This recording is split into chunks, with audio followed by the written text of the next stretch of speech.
Oh, Roman is to Roman more hateful than a foe, and the tribunes beard the high, and the fathers grind the low. As we wax hot in faction, in battle we wax cold. Wherefore men fight not as they fought in the brave days of old. Thomas Babington Macaulay, Horatius. Preface. I have long wanted to set a novel in New Orleans. The history, music, architecture, cuisine, festivals, cemeteries, superstitions, and fusion of French, Spanish, African, and Caribbean cultures make it an appealing backdrop for the action and suspense of a thriller. I first visited New Orleans while in SEAL qualification training. I remember doing our last static line jump of the week in Southern California and then zipping to the airport to meet friends for Jazz Fest in the Big Easy. I went back with my first SEAL platoon while we were training a few hours away at the Joint Readiness Training Center at Fort Polk. New Orleans is a city that stays with you. The fourth option is a blend of the crime, political, and military thriller genres with an underlying foundation that comes from experiences in places like Iraq and Afghanistan. The idea for this novel has been simmering for years. It was one of the concepts I wanted to explore when I first spread all my executive summaries out on a table in 2014, studying them to decide which would become my first novel as I was getting ready to leave the SEAL teams. I decided on the terminal list, but the fourth option would not leave me. Then, in the summer of 2021, in our final days of filming the terminal list for Prime Video in Los Angeles, I took some time to write out a few ideas for possible books, television shows, and movies outside the James Reese terminal list universe, and I revisited the fourth option, now more thoroughly fleshed out on the page. That fall, I turned that robust executive summary into a 40-page PowerPoint presentation with actors attached to characters, location photos, and stills from films and television shows to capture the mood of the project. I started the treatment with these words: when law enforcement, the courts, and the prison system fail, there is a fourth and final option. I thought of the fourth option as a modern tribute to the 1950s, 1960s television show Have Gun, Will Travel, and the classic stranger comes to town narrative that so resonated with me as a kid watching westerns with my dad. I bought the full Have Gun, Will Travel DVD box set at the PX in Baghdad in 2004. They remain in my collection today. Richard Boone stars as Paladin, a Civil War veteran and gun for hire. The White Knight chess piece was his symbol and featured heavily in the opening credits. It was on his holster, business card, and one of his rifles. It made such an impression that I had the Knight chess piece incorporated into business cards I made up for my platoon in the wake of September 11th, 2001. They were emblazoned with Steve McQueen's line in The Magnificent Seven, "We deal in lead, friend. SEAL Team 5 Delta Platoon Scout Snipers." An idea inspired by Stephen Hunter's masterpiece, Point of Impact. I thought we might use them the way Bob Lee Swagger does in that book. We never did. I still have one of the cards. Though the fourth option is firmly seated in the mythology of Paladin and the Old West, it is also an homage to some of the other books, television shows, and movies that were so impactful on me during the formative years of my youth, even helping set the course my life would follow. A testament to the influence of popular culture. The astute listener will note elements of Shane, The Magnificent Seven, High Plains Drifter, and Pale Rider, along with themes explored in books by Louis L'Amour and Zane Grey. Fellow Gen Xers will recognize whispers of Magnum P.I., The Equalizer, and Airwolf, with a dash of the A-Team for good measure. Comic book fans will identify a nod to Batman. Some may see contemporary links to The Shield, Dexter, and True Detective. In the hours ahead, you will find a couple of direct references to Lethal Weapon. Yes, of course, it's a Christmas movie, but it's also a film that threw gasoline on the fire of the 1980s cop buddy movie subgenre while exploring justice through the eyes of two Vietnam veterans turned Los Angeles police officers. As I pushed forward with the Terminal List series, with the growing demands of books and television shows in that universe, I began to realize that I might never get to the fourth option. That prospect weighed heavily on me, as it remained important that I tell this story. As a reader of Tom Clancy and admirer of his contributions to the worlds of literature and entertainment, I was acutely aware that after his 7th novel, he branched out into nonfiction, and after his 8th, he created the Op Center series outside the Jack Ryan universe. With that example in mind, in April 2023, I decided to pitch The Fourth Option to my publisher and editor, Emily Bessler, as a co-written thriller. I got the green light immediately. That left finding a co-author who shared my vision and wanted to collaborate. As soon as I read The Handler by former Naval Intelligence Officer M.P. Woodward, I knew I had found the right person. I reached out to him in late 2024, and he didn't hesitate. He was in. I sent him the 40-page PowerPoint treatment for The Fourth Option, and we got to work on the outline via texts, emails, and Zooms. Once the outline was complete, MP dove into the rough draft of the manuscript and delivered it in August 2025. I then worked on it from August through December and sent it to Simon & Schuster at the end of 2025. Edits continued into early 2026, at which point I switched gears to the new James Reese Terminal List series novel. Yes, James Reese will be back. This story explores disillusionment, abandonment, idealism, corruption, vigilantism, purpose, and despair. It examines the role of violence in the pursuit of peace and justice. As I wrote in my initial summary of The Fourth Option all those years ago, disillusioned by the government and institutions he dedicated his life to serving, former Navy SEAL and CIA Ground Branch operative Chris Walker is about to end his life when he receives a call that saves it.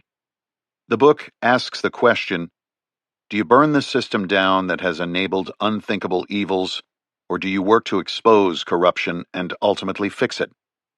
Is fixing it even possible? This narrative incorporates those questions plaguing discourse in the American social and political zeitgeists through the medium of popular fiction. The foundation of this story was laid when I was in the single digits, enthralled with have-gun will travel. It was further envisioned during my final years of service and then more solidly developed in the summer of 2021 as I watched the disastrous withdrawal from Afghanistan, an event that plays heavily into The Fourth Option. This novel finally came to fruition over the past year, but it has been a lifetime in the making. Keep listening and strap into a vintage VW camper van with Chris Walker and his Belgian Malinois Paladin as they make their way to New Orleans to repay an old favor. Walker is a modern-day gunslinger and philosopher, a man whose soul belongs to a previous generation, a generation that believed sometimes the only way to uphold justice was by breaking the law. Get ready. That justice is coming. Jack Carr, Park City, Utah, January 2026. Prologue. Quinault Indian Nation, Washington State, Pacific Coast, present day.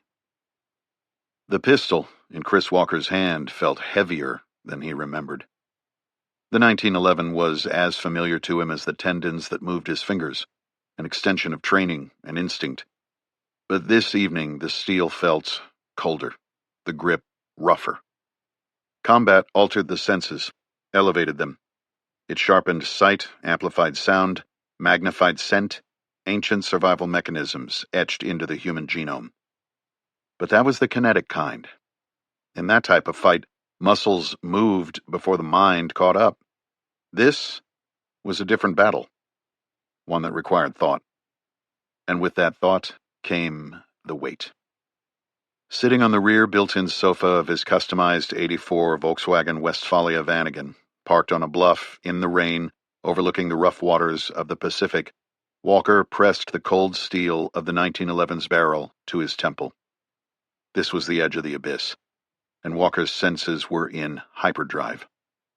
The round Navy Chelsea clock, bolted above the bookshelf, ticked with surgical precision. He had salvaged it during a wreck dive off Algeria with a few buddies from his first SEAL platoon and had it restored by a Swiss watchmaker who had once repaired timepieces for submariners.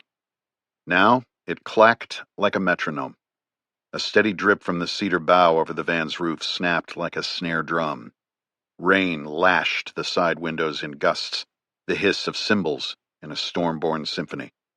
Beneath it all, the ocean's bass drum rolled, deep, patient, eternal. If he weren't about to end his life, Walker might have tapped his foot to it. He had always felt alive when listening to the crashing waves, howling wind, and torrential rain of the Pacific Northwest, preferring it to the deserts and mountains of Iraq and Afghanistan. He shifted the pistol from the side of his head and repositioned it under his chin. If he was going to take his life, it was going to be with a 1911 and not the Austrian-made Glock he had carried across continents, through wars, and into the shadows as a paramilitary officer in the CIA's ground branch. Afghanistan was where he had failed, and now it was time to join the friend he was responsible for putting in the grave. He imagined the bullet going through the roof of his mouth and tearing through his brain, perhaps embedding itself in the thin mattress of the pop-top. Walker wanted the shot to blend into the natural symphony, one more beat in time. He could hear it all now, the waves, the rain, the staccato drip from the cedar bough. Thunder. It didn't roll in, it crashed, abrupt and graceless, like a mortar round landing too close. It shattered the rhythm, tore through the fragile harmony of the forest like shrapnel. Then it passed. Walker exhaled. He lowered the pistol to his lap, waiting for the rhythm to return. It was important that he die in the proper rhythm. A flip phone sat open on the table in front of him. He reached for it with his left hand, his thumb hovering over the power button, waiting for the right moment. The wind rocked his home on wheels. The rain pounded harder. Walker looked up at the headliner of the old Vanagon, marveling at how the pop-top camper wasn't leaking. Having served in tropical hellholes and frozen wastelands, crossed squalling seas and spiny mountain ridges, he had never heard precipitation like this. Enough. His thumb stabbed the phone's power button. He closed his eyes and pressed the phone to his ear, waiting for it to find a signal. Then came the bark, sharp, guttural, urgent. Paladin. Walker opened his eyes. Thunder cracked again.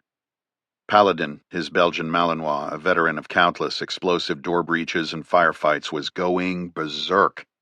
The dog howled, snarled, and clawed at the door, defying all his training. He had never done that before. Damn it. Not only was the rhythm off now, but Walker couldn't stop thinking of Paladin. It was bad enough to leave the dog outside, even if he was protected by the awning. Fuck. He swiveled the Vanagon's compact table aside and got to his feet, leaving the open phone on the cushion, powered up, and placed the pistol on the cutting board that covered the sink in the portside galley kitchen. He would calm Paladin, say one more goodbye, then make the call, and finish what he started. His beard hid an angular jaw. It was highlighted with hints of gold that differentiated it from his greasy blonde hair. An ex-girlfriend and undergraduate creative writing major at NYU had once told him that his hair was the color of wheat and that his eyes reminded her of a cloudless summer afternoon. She had gone on to write poetry. Walker wasn't a tall man. People called him rangy because of his wiry build and the distant look in his eyes, the gaze that most said was a function of his former vocation, Navy SEAL turned CIA operator. Yet those who knew him well, and there weren't many, understood the look wasn't about the fighting or the bad memories. It was about the way he thought, the perception of his surroundings and his place within it. Even more than that, mankind's place within it. Half of Chris Walker's soul was that of a philosopher, a soul that seemed in constant conflict with its other half, that of a warrior. That battle had run its course. Both sides were exhausted. Walker would finish the clash with a single bullet to his head. He bent his knees and twisted the handle on the sliding side door of the Synchro four-wheel drive Vanagon. He ducked and stepped outside. Under the crack of thunder and the strobe of lightning, Paladin lunged from the shadows, forcing Walker into a seated position on the step outside. The dog's breath was frantic, his tongue desperate, licking at Walker's face like he was trying to pull a man from a coma. Walker didn't resist. He let the dog's panic wash over him, grounding him. Barely sheltered by a fabric awning, he stroked Paladin's head with a trembling hand, fingers brushing the scars behind the ears. Beyond the edge of the canopy, the rain didn't fall so much as collapse. Vertical surf pounding the earth, retreating, Then crashing again. The forest swayed under it, cedar limbs writhing like the arms of monsters. No wonder Paladin was losing it. Out here, the world looked like it was coming undone. And maybe it was. Walker dropped to a knee on the patch of astroturf under the awning, the soaked green square squelching beneath his weight, and tucked a strand of shoulder-length dirty blonde hair behind his ear. He leaned in close, forehead to fur, and thought of the commands taught to Paladin in his training. A combination of Dutch and German, a canine language of obedience, of control, of war. Nothing really covers this, pal, does it? Despite all his canine combat training, Paladin wasn't buying it. The dog's light brown eyes flickered, his breath came in ragged spurts. Paladin had taken shrapnel to the neck during a raid in Kandahar, leaving a scarred hole in his windpipe. When he panted, it sounded like a hacksaw cutting through a pipe. It's all right now, Walker soothed, pulling the dog close. He shifted to the camp stool near the cooler and stroked Paladin's head. To the right of the door, firmly secured by black rigger's tape, was an envelope in a Ziploc bag that read, "Attention Tommy Hawkeye, instructions and money for Paladin's care." Tommy was a Vietnam vet who lived with his wife not far away on the reservation. They would give Paladin a good home. Walker had used his vintage Navy surplus Royal Quiet Deluxe to hammer out the instructions. The typewriter, stowed in its olive drab case, rested between freeze-dried food packets, Tupperware containers, and barbecue tools in the camper. Everything had its place in the van. Those instructions included the commands the dog would understand, guidance for his exercise and food, and most importantly, the phone number of a fellow former SEAL in Southern California who ran a combat dog rehabilitation and rescue camp in case Hawkeye and his wife needed it. More thunder. Paladin whined. "Just take it easy, boy," Walker said, staying with English as the dog licked his hands. Paladin would be okay. He wouldn't be alone for long. Walker stood up to head back inside. "Blijf," he said halfway through the door, telling the dog to stay. "Bij waken," he added, a command to guard the site. "Attaboy." He slammed the door shut and tried to block out Paladin's growls. Back in the van, he snagged the pistol off the cutting board and resumed his seat on the cushion. It was time. Just do it, he told himself, like yanking a Band-Aid. A headshot would take care of the memories of Afghanistan, of John Staub. Walker checked the ship's clock and retrieved the phone, which blinked with a flashing light that he ignored. His right hand held the .45 caliber pistol, his left the phone. He stabbed the pre-programmed number for the tribal cops with his thumb. One shot at this, he said to himself, pausing for a second to appreciate the double meaning. As he waited on the tribal police dispatcher to pick up, he surveyed the interior of his van, eyes passing over his books, tomes from NYU and a few others he had picked up since abandoning his postgraduate education, a collection of philosophers, Plato, Voltaire, Bacon, Spinoza, Kant, Schopenhauer. Next to these great teachers of the West, he had arranged texts on the Eastern faiths and philosophies, Hinduism, Taoism, Shintoism, Buddhism. I guess I'm finally going to see which of you guys was right. Above the books were other letters for the authorities, more envelopes taped to the cabinet doors, one for the wife of a long-gone friend. His eyes lingered on his guitar, the instrument he played only for himself. He would miss it. "Quinault Nation Tribal Police?" a female voice answered. "Hello," Walker said. "I'm calling from the lower Quinault River, close to the estuary. I need to report a dead body." "A dead body? We'll get someone right out. Do you have any idea as to the identity of the individual, sir?" "Yes." "Who is it?" "It's me." Walker snapped the phone shut, set it down, and lifted his pistol. He pressed it to the underside of his chin, pushed down on the thumb safety, and set his finger on the trigger. The doctors had said his head was broken. They were right. Outside, amid the swishing branches and crashing skies, Paladin howled as had his ancestors, wolves that had once hunted these very lands. Walker closed his eyes, telling himself it was a fitting send-off. Paladin had seen a lot of death. He would understand. Time to bleep bleep. Walker removed his finger from the trigger. What the hell was that?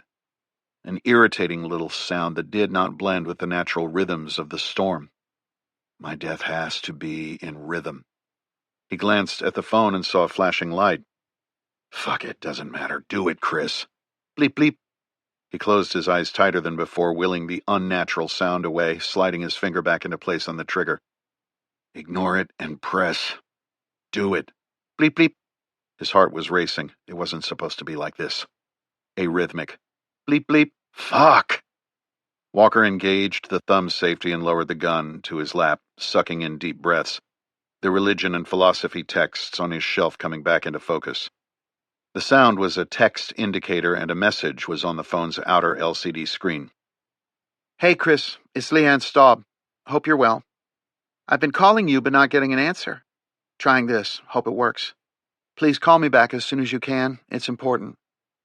Walker stared at it in disbelief. A message from Leanne just as he was about to join her husband in Valhalla? What kind of timing was that? He looked back to the books. John Staub, his master chief in the SEAL teams whom he had followed into Ground Branch, was dead because of Walker. Now his wife just spared Walker's life? He fought to control his breathing as Paladin's howls took on a pain he had not noticed before. You trying to talk me out of this, buddy? Thunder rumbled, more distant than it had been moments earlier. Was the storm passing? Walker tilted his head to look out the side window and up into the dark clouds, his inner philosopher kicking into gear, questioning the workings of the universe, the unity of nature, thought, and consciousness. His mind flashed over Spinoza, who wrote that there was no good or evil, just substance and elements. Even thoughts were elements. He looked down at the pistol resting in his hand on his right leg, then up to an envelope taped just below his books. Earlier in the day, he had written on it in Sharpie, Leanne Staub, New Orleans. Substance and elements. What the hell was going on? Tired of you, inner philosopher. The destruction, the loss, the injustice. Those were his substance and elements, and they demanded atonement, dignity, finality. He could not quell the question. Leanne Staub? Now? He saw John's lifeless body in the Afghan dirt, then alive and laughing in the CIA bar of Kabul's Orania Hotel, a Kipling quote written on the wall behind him. When you're wounded and left on Afghanistan's plains and the women come out to cut up what remains, just roll to your rifle and blow out your brains and go to your God like a soldier. The sound that tore from Walker wasn't a scream. It was a rupture, a raw, guttural cry, the pain of a soul ripped from its body. Walker raised the 1911, pushed down on the thumb safety, and pressed the trigger. Part 1. The soul is dyed the color of its thoughts. Marcus Aurelius, Meditations. Chapter 1. Bagram Air Base, Afghanistan, 2019. How much does one of these defenders go for back in the U.S.? John Staub asked from the front passenger seat. Walker scanned the vehicle's interior. The Rover was a four-door 110 version with a longer wheelbase. The back seats were of the dual inward-facing bench style. The windows were blacked out, but it was otherwise a standard model from the mid-90s. Walker scratched his beard. Like Staub, he had grown out his facial hair. The more robust, the more respect it garnered from the Afghans. While Walker's retained the golden shade of his hair, resulting in his call sign, Viking, Staub's beard was starting to transition from jet black to the gray that had appeared at his temples. I don't think you could afford one in the States, he replied. Plus, you barely fit in here. Yeah, why don't these seats go back farther? Asked the barrel-chested frogman. I think the engineer was a little guy, Walker responded. Staub took a closer look at the utilitarian metal dash and manual transmission. He twisted to inspect the rear seats. Maybe we can smuggle this thing back in a shipping container? Agency will never know. We can call it a combat loss. Leanne has always wanted a Range Rover. This isn't a Range Rover. It's a Land Rover. Same thing, not really. Huh? Believe me, Leanne will know the difference.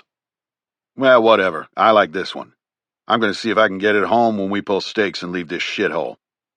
The U.S. is never leaving this shithole, Walker replied. He shifted to neutral, coasted, and touched the brakes. You have your ID? They don't know us on this side of the runway. Walker stopped and cranked down the manual window. He presented his blue badge ID card to a pair of soldiers stuck with gate duty. Staub handed his green CIA identification card across the center console. The difference in colors signaled their differing roles. Blue badgers were management, green badgers were muscle. One of the soldiers disappeared inside the guard shack. The other inspected the undercarriage of the rover with a lighted mirror on a pole. While they waited, Staub remarked, "I can totally see Leanne driving this thing. I can't. Be like riding in a tank for her and Connor." "How old is Connor now?" 16, growing up too fast. "Sounds like you need a Volvo, nice and safe." "I don't think Leanne is a Volvo person. Plus, this is one hell of a capable 4x4. It's not like you have mountains in New Orleans. The one time I passed through Louisiana, I thought the whole state was a bridge." "Exactly. See the snorkel?" Staub nodded at the hood corner where a thick black tube crawled up the front doorpost. "Katrina wasn't the last hurricane to blow through that town. Something like this would be an evacuation machine, you know? I should take it for that reason alone. It's right-hand drive. Good point. Maybe I just need to buy one. I read they're coming out with a new design later this year. First time they're selling Defenders in the U.S. since '97. Walker watched the soldiers at the guard shack. "You'd blow all that extra combat pay you've banked over here." "Exactly what that money's for. Tax-free, Mr. Philosopher," Staub said, using the nickname Walker had acquired very early on in the SEAL teams. Chris stared doubtfully at his older teammate. Although Staub was brilliant when it came to tactics, he was capable of the worst possible financial decisions. "We're different," Staub said, correctly sensing the judgment. "Thank God for that. No, I mean, Leanne and I don't like restoring old crap. You fixed up your mom's house and car, you rebuild engines, you haul around that surplus typewriter of yours and clack away at your homework, dissertation, whatever. My point is, I bet you'd take this beat-up old right-hand drive over a brand-new made-for-America Defender, wouldn't you? In a heartbeat. Then why do you still wear that issued G-Shock? Because it's practical. And this isn't," Staub said, pointing to the Tudor timepiece on his left wrist. "It's shiny. You, of all people, should appreciate the history." "Oh, I do. That doesn't make it any less shiny." "Some supply guy was taking a hammer to all the old Tudors at my first SEAL team," Staub said. "Have I ever told you this story?" "About 100 times. Said he was ordered to do it to get them out of the system. Said it was illegal to take them. I reminded him of the age-old naval tradition of gun decking, and in exchange for the last 4 Tudor subs, I rewarded him with a case of beer. I saved a bit of history that day. You know the team guys who jumped in after the Apollo astronauts when they splashed down were wearing these? Yes, I'm aware. Gave one to my chief, one to my LPO, and one to my bud's swim buddy. One day this one will go to Connor when he graduates college. What's he interested in? Journalism? Works on the school paper, big reader. He's not like me. He's smart enough to make a living with the pen, not the sword." "Well, let's hope so," Walker said as a soldier arrived with a clipboard. The sergeant handed the badges through the window. "We're picking up a new arrival," Walker said. "He would have checked in last night. Name's Lawrence." "Lawrence, the first name or last?" the soldier asked. "Both. He should be staying in visiting officer quarters." The other soldier approached with the clipboard. After a half-minute search, he tapped the clipboard. "Got him. He's in the Chews. A16, third alley to your left." "Thanks." Walker shifted into gear and let out the clutch. The Chews, container housing units, were the high-rent district on the Bagram base, boasting metal walls and Mitsubishi mini-splits for heating and cooling. Staub was working on requisitioning one of them to set up out in the swamps as a hunting cabin back in Louisiana. "You worked much with Fisk?" Staub asked as they coasted to a stop by a container. "We were in the same class at the farm, but after that he went the case officer route. Not a gunslinger? Too smart?" Walker smiled, killed the engine, and yanked the parking brake. "Come on, no one's smarter than you, genius." Walker rolled his eyes. "I'll hop out and give him the front seat," Staub said, "and I can check out the cargo volume of my future ride." Walker found container A16 at the center of a rat maze of narrow passages. In addition to the stenciled A16 address, a laminated card had been inserted in a slot that read L.L. Lawrence, OGA. Other government agency was the catch-all term for the various government groups that cycled through Bagram. CIA, FBI, DEA, DSS. But for all intents and purposes, the term had become synonymous with the CIA. The nondescript alias was another dead giveaway. "Hey, Chris," Leonard Fisk said in greeting. "Long time." Walker shook hands with the taller, skinnier man. "Welcome to Kabul, Lenny." "Thanks, come on in." Walker climbed the steps and entered the corrugated metal wall container. "How's the jet lag? How are things at Langley?" "Langley's Langley, and jet lag is my standard operating condition," Fisk answered, pushing his reading glasses up the bridge of his nose. "Give me a second to close out this email, then we'll get going." Fisk sat on a desk chair and typed while Walker remained standing by the door. After half a minute, the spectacled face to the screen, Fisk asked, "What's your contact's name again?" "Just putting together a quick synopsis for the station before we head out." "Najee Mansour," Walker replied. "And how did you make contact?" "Believe it or not, Staub bought a rug from him. Mansour hinted at having information that might be of interest to us, so I went in and bought a rug too. The hints became more than that." Fisk stopped typing and studied Walker through his glasses. "Really? It was that random?" "Life's like that sometimes." Fisk resumed typing. After a few more strokes on the keys, he shut the laptop and threw his glasses in a case. "Ready," he said, standing. "Oh, and from now on, we're to refer to this asset as Mongoose." "Mongoose," Walker repeated. "Who came up with that?" "The agency's cryptonym generator." "It was a good choice. They eat snakes." Chapter 2. Quinault Rainforest, Washington State, Pacific Coast, present day. The ringing in Walker's ears was so loud and shrill that it was almost physically painful. That was fucking stupid, he thought, looking at the books on his shelves as if they would speak to him. He laid the pistol to his side on the sofa bench seat and leaned forward, setting his elbows on his knees and pressing his palms to the side of his head. Just some ringing. The noise shifted in tone, and Walker lifted his head, running his fingers through his hair. His eyes went to the bullet hole in the headliner, thinking that the rain would soon seep into the mattress above and would eventually start to drip into the interior. Is there anything you don't fucking ruin? That bullet is going to come down somewhere, you selfish son of a bitch. The buzzing in his brain gave way to the sounds of Paladin scratching at the door. Paladin, from the Knights of Charlemagne's court, a champion for a cause. Was Walker that cause? He leaned to the side and opened the sliding door. The dog leaped in, tail wagging, and bound into Walker's lap, licking his face while whining, as if the two had been separated for months instead of minutes. "Okay, pal, it's okay. I'm all right." Paladin, not convinced, slid to Walker's side and curled into a ball, setting his chin on his guardian's lap, looking up with soulful brown eyes. Walker stroked Paladin's head. "Thanks, boy. I'm okay for now." Then he looked to the phone. Leanne. He took a deep breath and dialed her number. "Chris?" Leanne Staub said after 2 rings. "Yeah, it's me." "Thank God." There was a brief silence, as if neither party knew what to say. Walker cleared his throat. "What did you say to the widow of the man you were responsible for killing?" "Where are you, Chris?"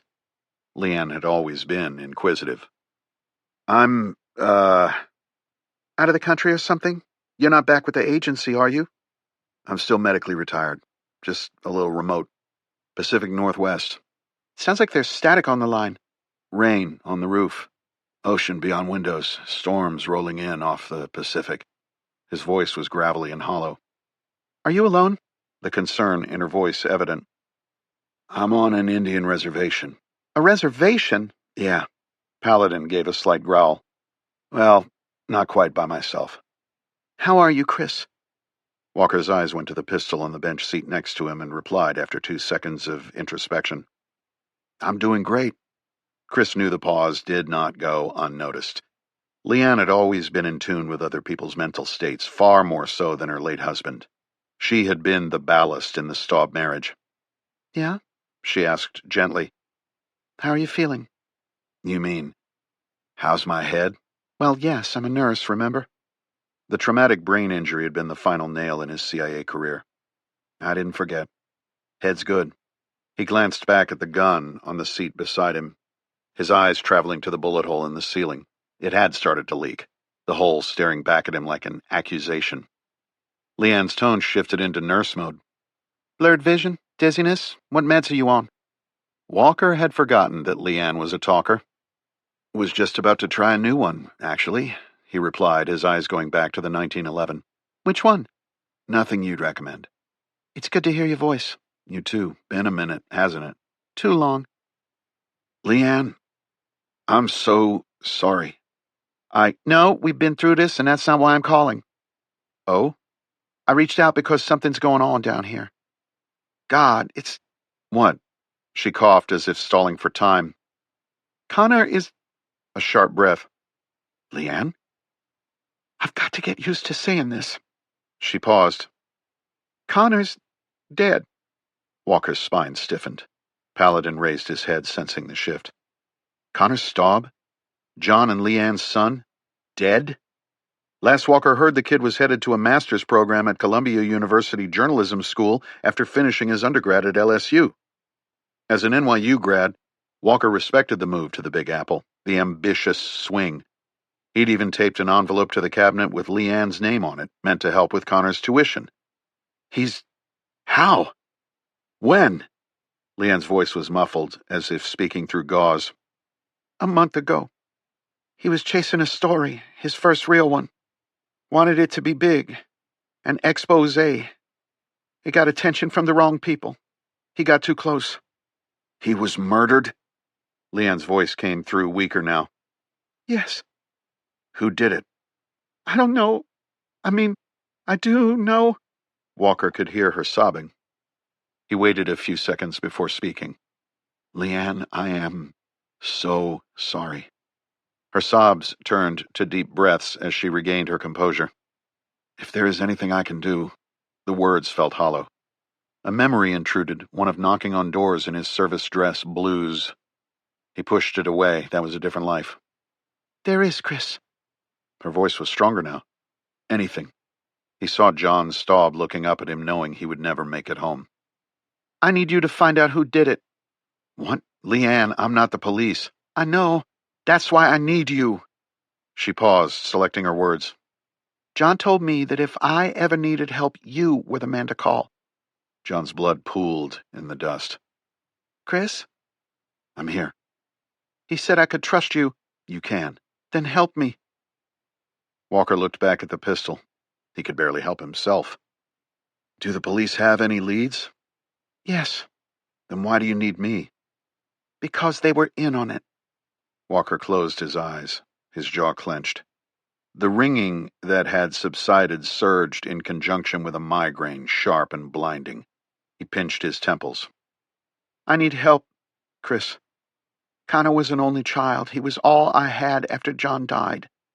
And that was my fault, Walker thought. He felt dizzy, but inside the gyros began to turn. Tell me. Connor worked on his investigation for more than a year, Leanne said. What kind of investigation? An expose on overdoses, the drug trade. Fentanyl? Maybe, but maybe worse. I don't know. Connor thought it was something new.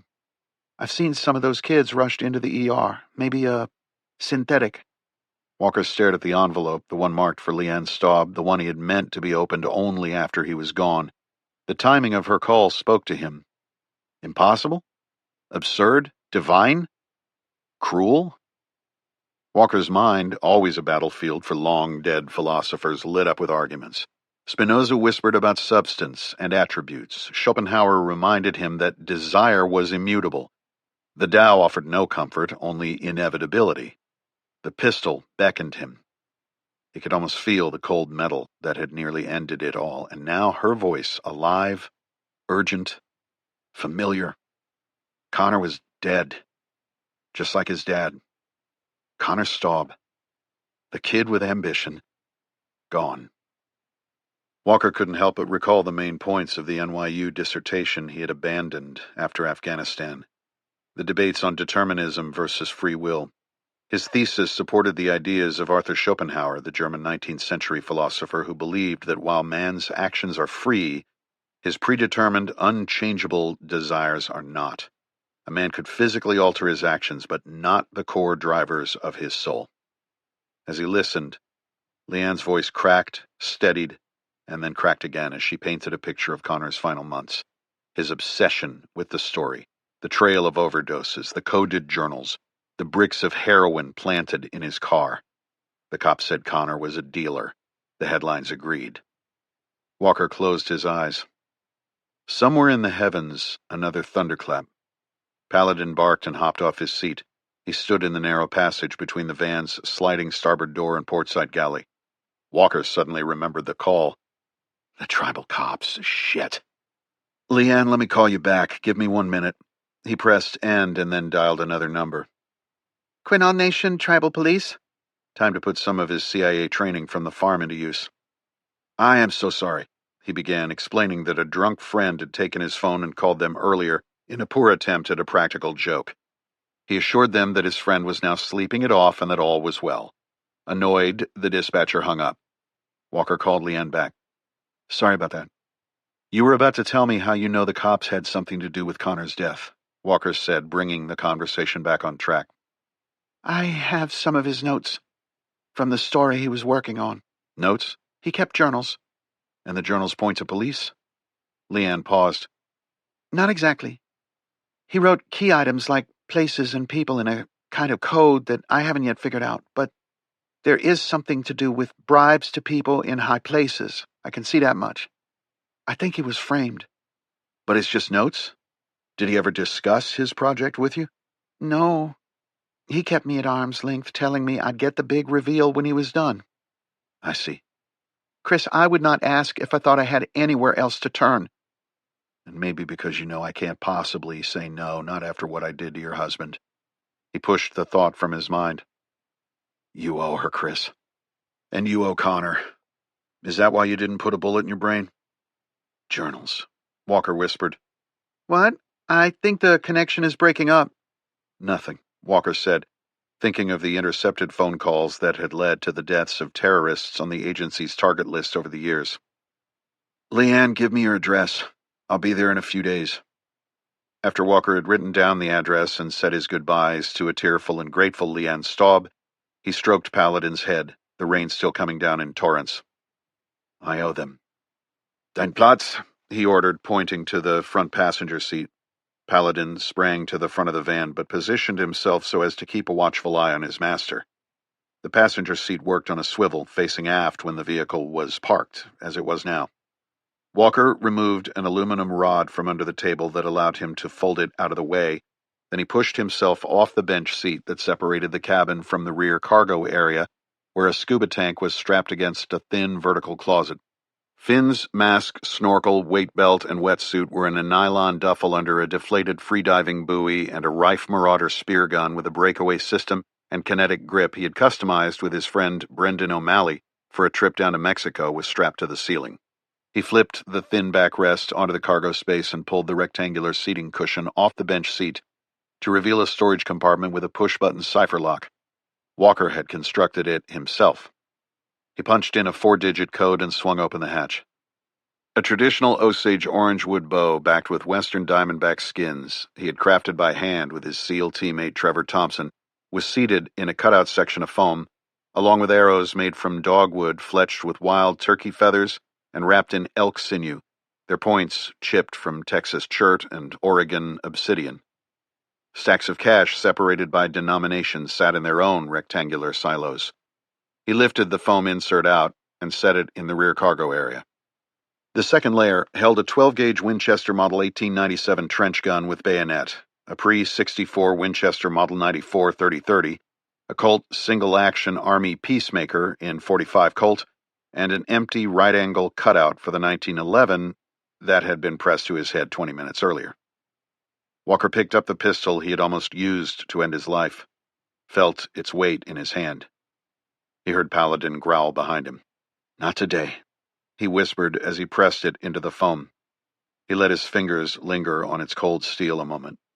The final layer was one he had not visited since he had hidden the items there years earlier when he returned home after he had lost John Staub. He hesitated. He had used the bow and the 30-30 many times over the years, hunting as he explored the country. The 1911 had been his carry pistol, yet he had never gone into the last layer of his vault. Much like what was hidden in his soul, he knew what was there, but he dared not expose it. The tools of his previous life opened the door to darkness. Then why had he kept them? Maybe because it was fate that he would need them again. He took a breath and pulled the heavier second layer out, sliding it on top of the first one in the rear cargo area. Then he looked down at the final tier. Embedded in the foam were the weapons of his former trade. He set his hand on the Bravo Company Recce 16 rifle in 300 blackout with Huxworks suppressor topped with a Vortex Razor 1 6x24 scope and throw lever. Affixed to the top rail was an L3 Harris Atpeel infrared aiming device, and on the left side was a Surefire mini scout light. A Viking Tactics sling was attached. Just below and to the left of the rifle was his Ops Corps ballistic helmet with PVS-14 monocular night optical device, a nod. He found himself wishing he had snagged a PVS-15 or 31, or even better, a GPNV G18 panoramic 4-tuber before he left the agency, but someone may have missed that one. He had sometimes used the monocular as a staff officer at GB because, as the ground force commander, he found it easier to manipulate the radios in the vehicles to communicate with the agency's experimental manned and unmanned aircraft when on target. No helping that now. Next to the helmet and nod was a Glock 19 with Trigicon HD night sights and an Al Salviti-designed regiment blade with wood grips in a lowrider sheath. He removed the pistol and knife and set them to the side.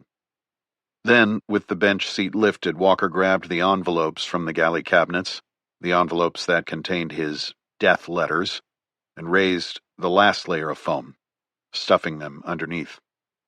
For another day. Chapter 3. Kabul, Afghanistan, 2019. The truck rattled over the corrugated dirt roads between Bagram and the Market Bazaar district. After parking among other dusty vehicles, the 3 CIA men exited. The area was technically inside the perimeter of a zone where Americans and other coalition security personnel were supposed to be safe. As proof of the increased security, a hulking Army MRAP, mine-resistant ambush protected, moved through traffic with a sergeant in the turret. Afghan men in Peyran overshirts with kula caps and women in Parahan dresses shuffled to the walls lining the alley, avoiding the steel monster. Americans in Kevlar body armor, helmets, ballistic sunglasses, and black weapons stood out as foreign invaders and always reminded Walker of Star Wars stormtroopers manning checkpoints on Tatooine, which was why he, Staub, and Fisk were dressed in earth-toned civilian clothes. They shouldered between vendors on the market street with Staub at the 6th position checking security, stopping at irregular intervals to mingle with the vendors to better fit in with the flow of the pedestrians going about their days. They also used the shops as opportunities to observe. It was mid-September, and the sun was still bright, but the signs of winter were emerging as occasional winds swept over the glacier peaks into mile-high Kabul. The shadows cast by the mud structures stretched longer than they had at this same time just a month prior. "Posting up here," Staub said at a crossroads, dropping back. "Comms check." "Lima Charlie," Walker responded into the mic hidden in his collar. Lima Charlie meant loud and clear in mill speak. "Good copy," Staub replied. "I'll check in with ISR." Walker fought off the urge to look skyward. ISR was intelligence, surveillance, and reconnaissance, an agency drone somewhere high overhead. An operator in Nevada was behind the controls, but it was monitored back at Kabul Station. It was Staub's job to keep an eye on any emerging threats and extract them from the meat if things went south. "That's it there," Walker said after 20 additional paces. He head-gestured toward a sign that read, Pan-Arabian Fine Rugs, a shop 20 yards ahead on the left. The sign was coated in dust, but the pride taken in the careful lettering shined through. "Let's give John a minute to take a spin around the block." Walker and Fisk looked over a vendor's cart stuffed with cheap wallets, counterfeits labeled Gucci, Chanel, and Coach with misspelled brand names, as Staub worked his way through the crowds looking for anything out of place. "Stay put for a second," Staub announced into Walker's earpiece. "I got some burkas coming down the street with a mullah leaning on a door jamb. One of the burkas is a big old gal." "Roger." "And CW, if you see a Gucci lady's wallet that looks somewhat real, pick it up for me. Leanne loves that shit. I'm running low on cash." "The hell you are. And you owe me a favor for finding this guy in the first place.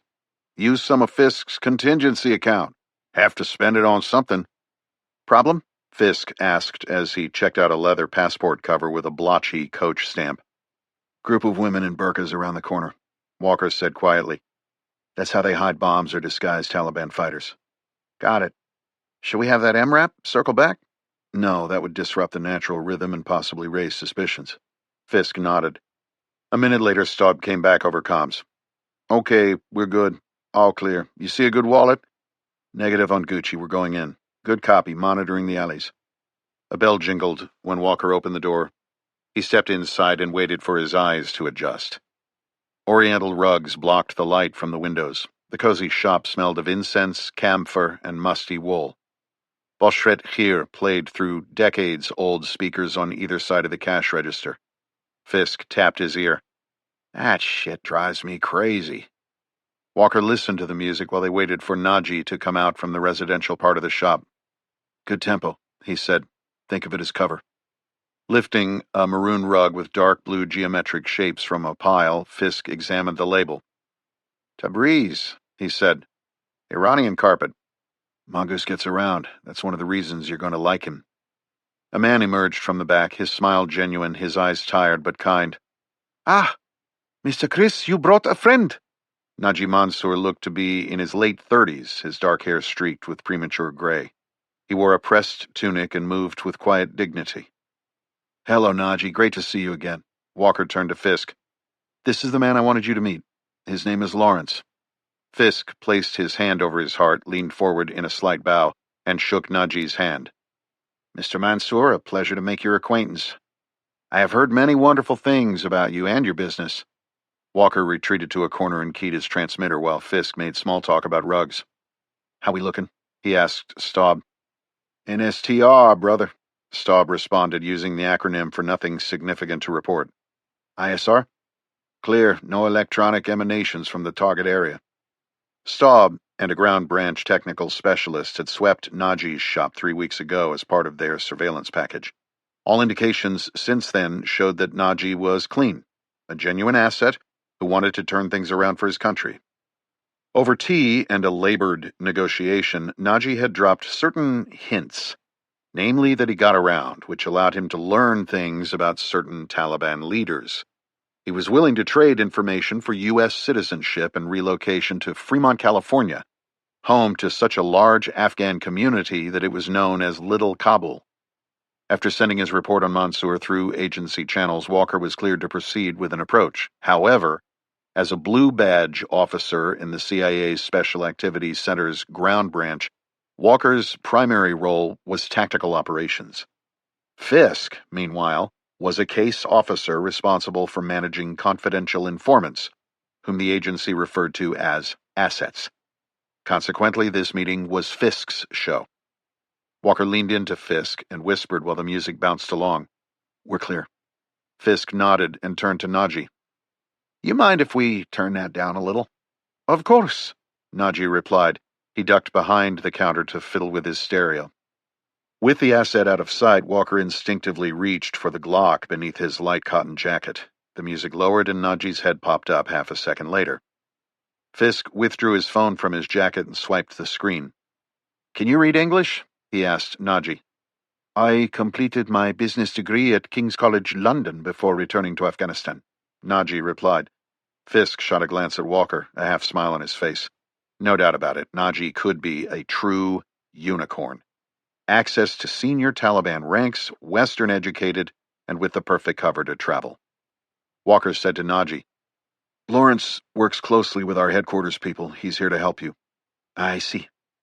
"There are just some things I'm going to need," Fisk added.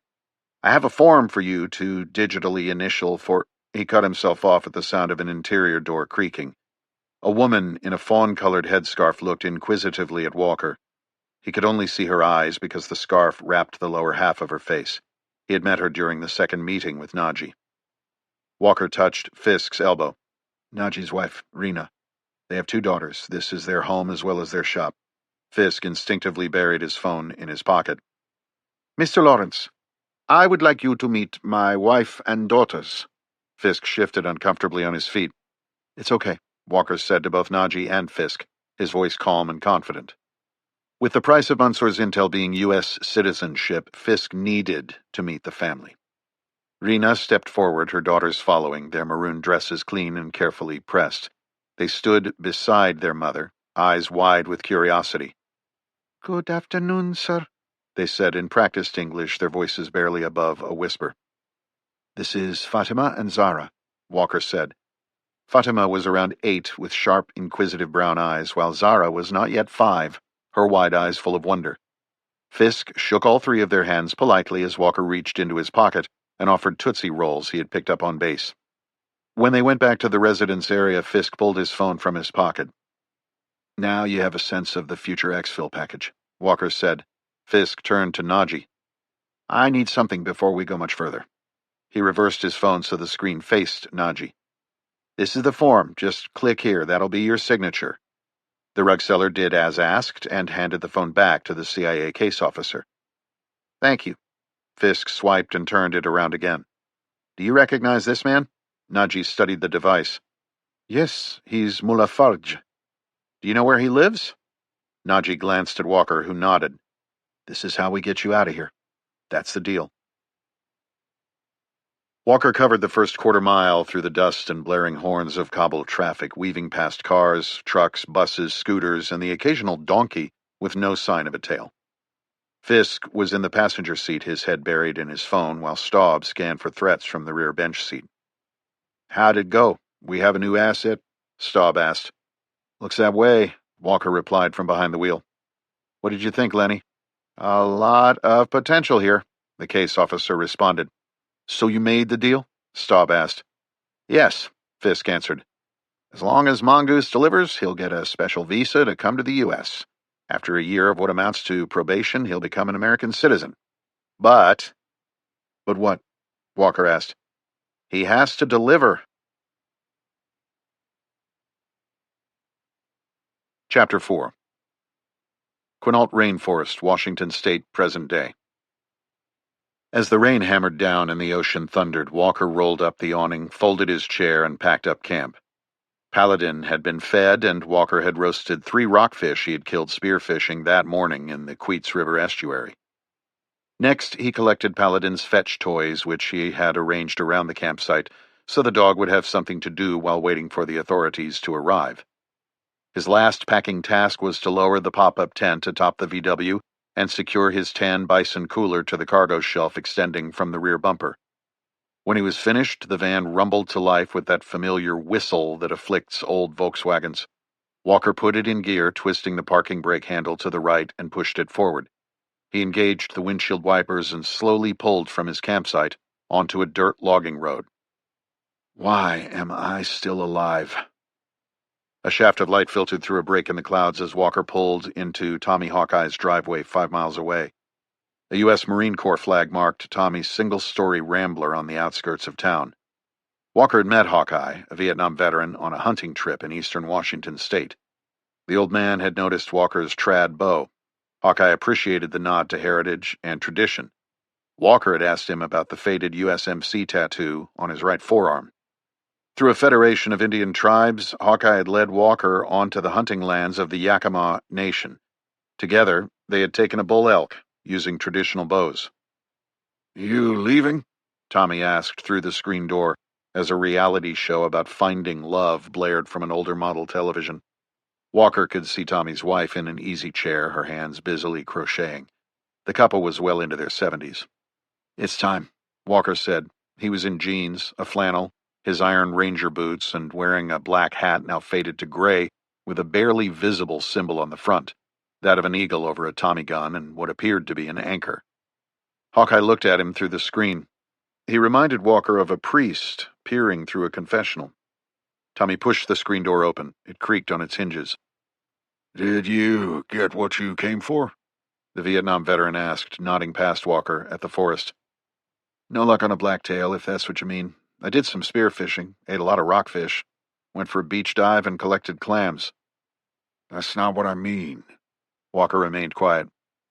Where are you off to now? Home? Hawkeye asked, his face lined and creased with the vestiges of time. For a bit. And then? Walker paused. Then I'll be heading south. The van was not designed with speed or aerodynamics in mind. His first 200 miles brought him into the majestic Cascade Mountains. On the eastern side, he decided that the van's overworked engine needed a break, so he stopped in the town of Cle Elum for fresh groceries. After his resupply, he drove along Highway 97 toward the Teanaway River Valley, where, under a fading sky, he set up camp in a grove of mixed cottonwoods, maples, firs, and pines. The river, still swollen from melting snow, hissed and gurgled. Natural rhythms. The gloomy storms that battered the west side of the state were kept at bay by the mountains. Here on the eastern slope, the sky was clear, and the stars flickered in the night, just as they had during bivouacs in Afghanistan's Hindu Kush. Walker had operated with his SEAL troop and then the CIA under these same stars. He thought of moving through the Spingar Mountains in Nangarhar Province with Staub, navigating via GPS and nods. Walker pushed the memory aside, throwing a fresh cedar bough onto the fire. Its sap was a highly flammable accelerant and hit the flames like gasoline, sending embers skyward. With Paladin settled near the warming rocks, Walker grilled 2 steaks he had bought in Cle Elum at Owen's Meats. After 2 weeks on the Quinault Reservation eating fish, he went for 2 pounds of prime ribeye, one for himself, the other for Paladin. While the steaks sizzled, Walker found the bottle of 4 Branches bourbon in the van's galley. He didn't drink often, but after surviving a near-death experience earlier in the day and being thoroughly tired of listening to the philosopher in his head, it felt like the right remedy, as he accepted his decision to remain among the living, at least in the short term, until he got this one last thing done for his old friend. Then he would revisit the 45.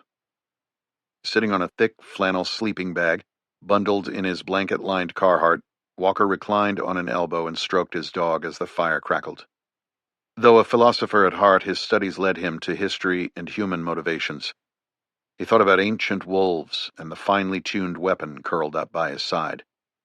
There was a wolf pack that lived in the Teanaway. He wondered if Paladin could sense them beyond the glow of the fire. Walker kept the 30-30 nearby. It stayed there that night as he slept, his dog nuzzled against him, briefly at peace. 17 hours later, he turned the van into the driveway of the house that used to belong to his foster mother, Terry. According to the typed letter in an envelope under the gun tray, proceeds from the sale of the house were to go to the Rescue 22 Foundation, an organization providing fully trained service and support dogs to veterans dealing with the physical and emotional trauma of the battlefield. "Sorry, guys," Walker said, looking up at the modest home. "You're going to have to wait a little longer." He exited the vehicle and punched a code into a box on the side of the garage that opened the door. After he pulled in and shut down, the van's engine clicked, and Walker could smell a faint trace of burning oil. Worse, he could hear dripping onto the garage floor.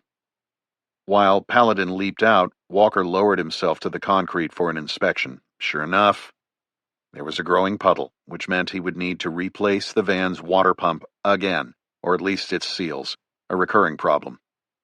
The house remained exactly as his mother had left it. Her clothes hung in the closet, while the other 2 bedrooms were dedicated to her hobbies, sewing and music.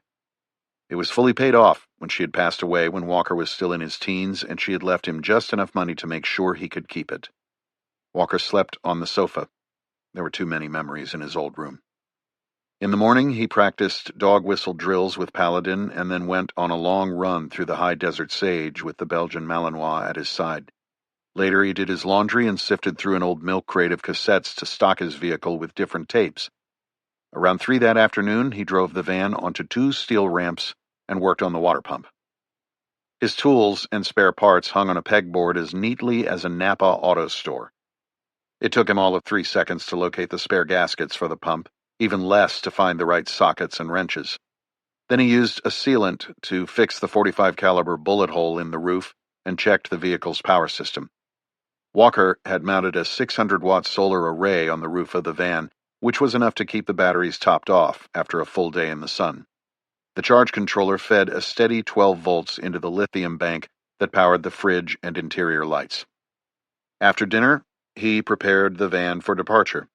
He swapped out the LP gas tank, filled the potable water jerry can, and ensured he had the correct tools to adjust the engine on his journey, stowing them in the van's kit with the intricacy and care of a Zurich watchmaker.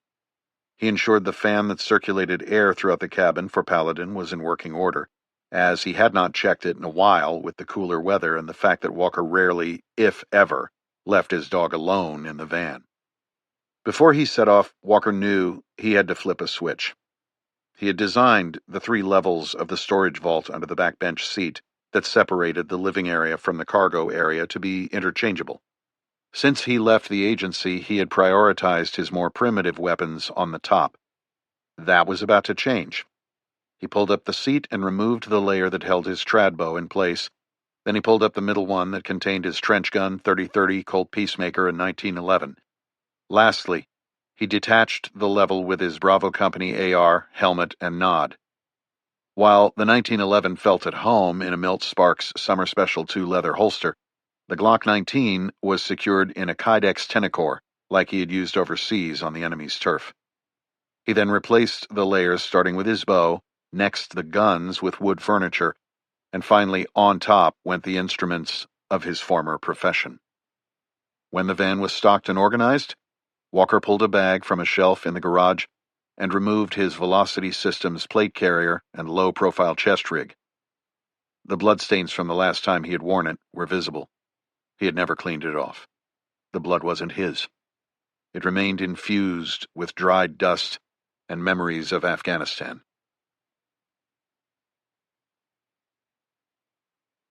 Chapter 5. Afghanistan, 2020. Nestled among the stark hills 3 miles north of Hamid Karzai International Airport, the former brick factory was now a compound consisting of climate-controlled trailers, a faux training village, shooting ranges, a burn pit, and a holding facility known as the Salt Pit. Those who had been held there had another name for it: the Dark Prison.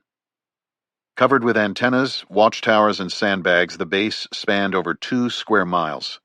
If Afghanistan was the main event of the global war on terror, Eagle Base was the ticket office, and it was the compound where Walker and Staub lived, worked, and trained. It was home to the Zero units, the Afghan paramilitary teams vetted and trained by the Americans, and it was from Eagle Base that the CIA ran the secret war. In the narrow chute before the main gate, Walker zigzagged the rover through a complex maze of barricades. At the final barrier, bearded contractors in ball caps and body armor holding M4s inspected the car with mirrors and sensors. They popped the hood and trunk and asked Staub and Walker to stand outside while they looked through the passenger compartments. It wasn't so much that they didn't know or trust the 2 CIA operators, it was that they needed to know their car hadn't been sabotaged with an IED that could be triggered by a cell phone. A decade earlier, 7 CIA officers and contractors, along with a Jordanian intelligence officer and Afghan driver, had been killed when a triple agent detonated a suicide vest at Fob Chapman after a lapse in security protocols. The contractors at Eagle Base were not about to let that happen here. There were always eyes in the hills waiting on the Americans to let their guard down. "Hey, Clorox," Staub said to the supervising contractor. "Who's on Overwatch right now?" CIA contractors usually used call signs while in country. Clorox had earned his nickname by claiming that his blonde hair and beard were natural. "That's Toad in the South Tower, Garbo to the east," Clorox said.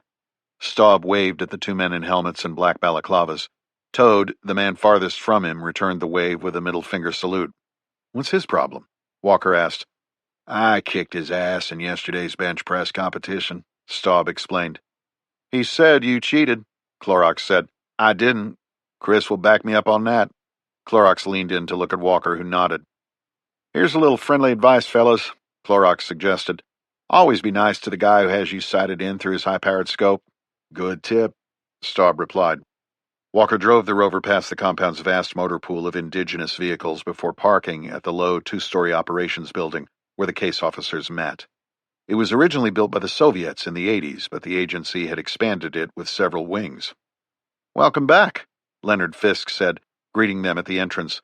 Though Fisk spent most of his time at Bagram or Langley, direct action operations were planned at Eagle Base.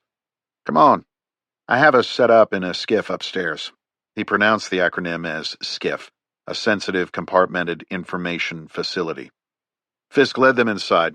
After swiping their IDs at a locked door, they passed through an inner room they called Cortex, where raw ISR feeds were displayed on monitors bolted to the wall. A half-dozen officers, technicians, and specialists sat glued to screens, much like air traffic controllers in towers, guiding and directing aircraft on the ground and in the skies. After clearing Cortex, they entered a stairwell and hustled to the second-floor skiff. The entire operations building was hardened against incoming and outgoing radio transmissions, but the Mission Planning Center was so sensitive that it was, effectively, a skiff within a skiff.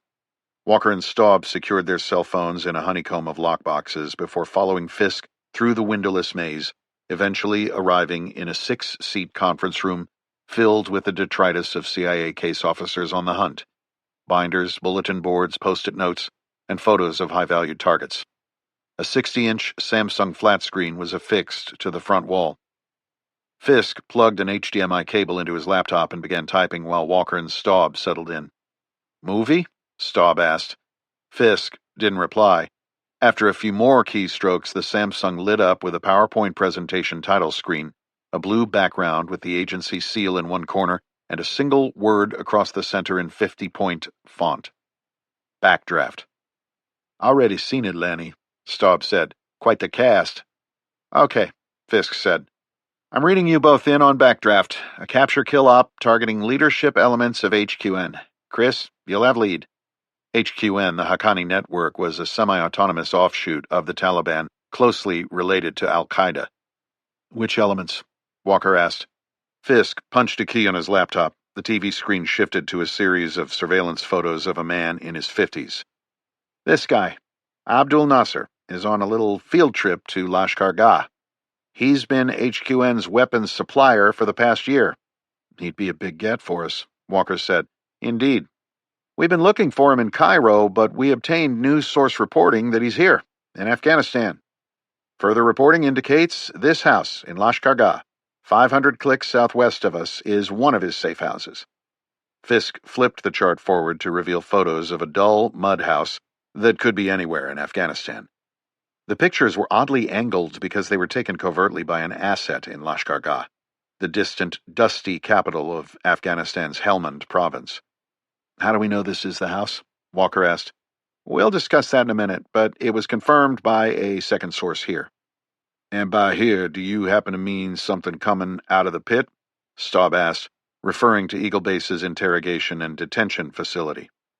Need to know, Fisk said, using the intelligence colloquial for, I can't answer that.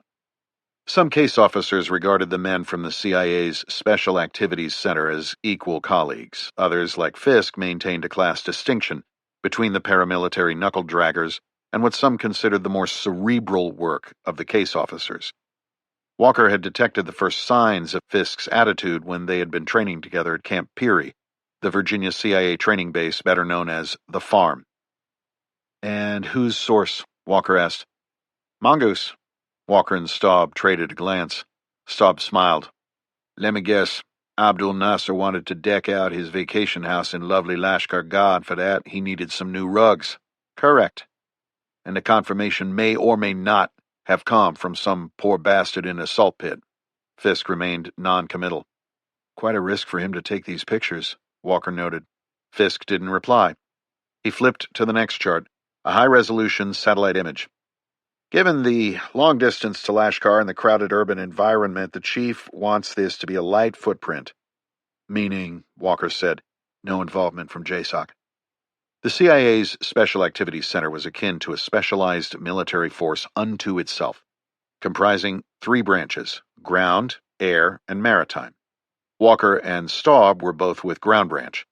Depending on the mission scope, direct action ops were either conducted by the CIA and their Afghan partner forces, or farmed out to forces falling under Special Operations Command, SOCOM, or JSOC, the Joint Special Operations Command, comprised of Tier 1 units that included the Army's Delta Force and the Navy's SEAL Team 6. Conventional military assets for the quick reaction force, but the main effort is agency and agency assets. Walker gazed at the images. This everything? We're working up a threat assessment package on Taliban strength in Lashkar-Gah. Right now, it's looking like there are 2 or 3 active cells, platoon strength, though that varies. Why does it vary? Walker asked. Fisk paused as though weighing whether he should share more sensitive intelligence. We think Nasser is training them. Cells are rotating through, learning how to make bombs, using his house as a base of operations. Clearly, we'll time the op based on a gap between intervals. I need you two to concentrate on the house and Nasser. Uh-huh, Staub said with a dose of cynicism, because he'd been in 100 meetings like this over his career in the SEAL teams and Ground Branch. We're going to need a lot more than a few pictures from the outside of the house. We need to know if the doors open right or left, who exactly is inside, back doors, window placement, disposition of the neighbors. Understood, Fisk said. Which is why I'm sending Mongoose back out there. Under what pretext? Walker asked. Let us worry about that. I told him what we need. He'll get back in the house, but this time wired for video. You'll get the take. When? He's leaving for a sales trip to that region tonight. I thought he was just there. These pictures you have are new. Like you guys said, they're not enough. I'm sending him back. Free of the operations building, Walker and Staub made their way along a dirt sidewalk that led to their vehicle, eyes adjusting to the bright sunlight. Now that an op was taking shape, Walker wanted to head back to Bagram to coordinate a QRF, Quick Reaction Force, with the conventional Army battlespace owner. I heard Fisk has orders back to Langley, Staub said. Not surprised, Walker replied. He's punched his ticket here in the hot zone. Now he can do an administrative tour stateside and move on to Europe as deputy chief. He speaks French. He speaks douchebag. Hope that French lands him in some shithole like Cameroon. They were nearing the parking lot when a pair of Air Force A-10 Thunderbolts rocketed overhead, ascending out of Bagram Air Base, 15 miles north of Eagle Station. After the roaring echoes died away, Staub caught the distant look in Walker's eyes. Overthinking something again? Maybe, Walker replied. There was no reason to lock the Land Rover on the fortified base, so Walker simply opened the door, turned the key in the ignition, and started the engine. He performed a 3-point turn to leave the parking lot and waved as he passed through the security gate. I don't like the idea of Fisk sending Naji back out there so soon after his last visit. If Taliban fighters are using this bomb-maker's house, then they're going to figure out who Naji is and what he's up to. A lot of Westerners visit his shop. While he's in Lashkar, I can imagine a Tali contingent scooping up his family for leverage. Isn't he supposed to be getting out of here soon? Yes, he's over his year commitment already. The last time I saw him, he told me Fisk is dragging his feet on the special immigrant visas for his family. Now we're sending him halfway across the country while his family is exposed. I'm starting to wish I'd never sent in that contact report. Staub kept his eyes focused on the distant hills as the truck neared the exit gate. Who's up on favors right now? I am, Walker said, for backing you up on that bench press. Time was, you would back me up on that and not count it as a favor. Time was, you wouldn't have had to cheat. Staub laughed. So let's just say I owe you one. You do. Staub surveyed the Afghan countryside, took a deep breath, and turned back to his partner. I'm not feeling good about this either. Let's get a 0-unit surveillance team to keep an eye on Naji's family. I was thinking the same thing. Great minds, Staub replied. Fisk might not go for it. If they get burned, it might compromise the mission. He'll never know. Chapter 6. American West, present day. Glad I gave myself a week, Walker thought as he pushed the van across the fat bottom of Idaho, Paladin curled up on the front passenger seat. Worried that he might pop a fan belt or bust a hose, he felt obligated to avoid interstate traffic and instead nursed the vehicle along U.S. Highway 20, also known as the Medal of Honor Highway. Walker hadn't planned for this to be a tribute ride, but seeing the signs every 10 miles, he couldn't help but think of the men he knew who had received the nation's highest award for valor. His mind shifted through the variables that resulted in some missions ending in glory and others in shame. Snap out of it! He reached over to pet Paladin and distract himself from the signs. At 57 miles an hour, Walker managed about 400 miles a day. When he hit Boise, he navigated to Shields, where he stocked up on ammo. What are you doing? You are not going to war, are you? That night found him under the stars of the Morley-Nelson Snake River Birds of Prey National Conservation Area. The next, in the desolate expanse of Craters of the Moon National Monument, northwest of Pocatello, the juniper wood burning and the campfire hissing and popping, filling the air with the sweet, resinous scent of the west. The high desert sage and distant red hills reminded Walker of Afghanistan, and he was relieved when the sky finally surrendered its colors and turned to black. With clear skies, he slept outside on the ground rather than in the rooftop tent, Paladin next to him on 2 wool blankets by the fire. His morning started with cowboy coffee for him and whistle drills for Paladin. Whistle commands were not something they used in the teams, but Paladin had gone from the military to a former SEALs dog rehab center in Southern California that provided Hollywood with dogs trained to act on set responding to whistle command and hand signals from a distance. Before packing up, he went for a run to clear his head, Paladin at his side. The following night, near Jackson, Wyoming, they camped in the shadow of the Tetons. Crickets chirped, owls called, and bats darted beneath a sky so thick with stars it looked like glowing smoke. The air was colder at elevation, but Walker couldn't resist the view. After a dinner of trout fried over the fire, he leaned back and let his mind drift to time, space, and eternity. As always, the old philosophers came whispering, asking the fundamental questions that have plagued mankind since the inception of human cognition. Who are you? Why are you here? What is the nature of your soul? Walker stared into the flames as man had done from time immemorial. Maybe he would only have answers when he pressed the trigger for the last time. You are struggling. Make it stop. Sensing his unease, Paladin thrust a nose into Walker's armpit, bringing him back, grounding him. Okay, boy, Walker said, looking around at the landscape, gray in the starlight. If you really want me to. There's no one around. He stood up and unstrapped his Martin 6-string acoustic from the ceiling of the Volkswagen and returned to his camp chair, tuning the guitar in the pale moonlight. Paladin sat beside him, wagging his tail, his eyes glowing with the reflection of the embers. What'll it be? Walker asked, strumming a few simple chords to warm up. Paladin lay directly on top of Walker's feet, as though intentionally keeping him in place. The former SEAL reached down and rubbed his dog behind the ears. What do you feel like tonight, boy? How about one of your favorites? He dropped the guitar pick into his shirt pocket and used his fingers to pluck out notes of Oh, Bury Me Not, A Cowboy's Prayer by Johnny Cash. After mastering the riff through the introductory bars, Walker took one last look around. He guessed there wasn't another living soul within 10 miles. It was safe to play. Paladin's tail thumped. Walker hummed until he found the right note, and then, while his fingers danced over the strings, he sang to the dog and the stars. Lord, I've never lived where churches grow. I loved creation better as it stood. Oh, bury me not on the lone prairie.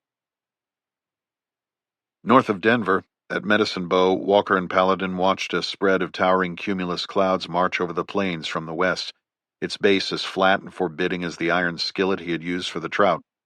Walker thought briefly of the clouds from the Pacific and the rain that had hammered him at the Quinault Reservation. Invariably, that led him to think of the letters that were beneath the foam that held the weapons. He shook it off. The guns and the letters weren't going anywhere. Finish the mission. The final mission. Return Staub's favor. He ejected the Led Zeppelin cassette in the 80s-era Blaupunkt stereo and tried to find something more upbeat. He ended up with his favorite Rolling Stones album, Sticky Fingers, which lasted 40 rumbling miles. That evening, he cooked a pot of beans with bacon on the galley stove and slept in the rooftop tent because the clouds had thickened and a gentle rain was falling. The sealant he'd applied back in Sisters to cover the crack made by the bullet held. No leaks.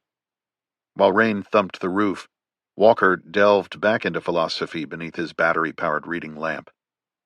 Since it had been a while, he focused on pre-Renaissance thinkers, starting with Socrates, who tutored Plato, who in turn influenced Aristotle. He was soon swept up in a direct translation of Plato's Ancient Dialogues, a collection of philosophical texts that featured Socrates as a central character who argued various points about government and ethics. This led Walker to consider Plato's view that democracy was ultimately a flawed concept, and that the only way to govern a nation was through an oligarchical or aristocratic elite. He thought of the chaos that had accompanied the rise of social media, the deterioration of civil discourse, logic, and reason, and the creation of platforms that had turned a republic into a democracy. Maybe Plato was right. What do you think, pal? Hearing Walker's voice over the raindrops, Paladin thumped his tail.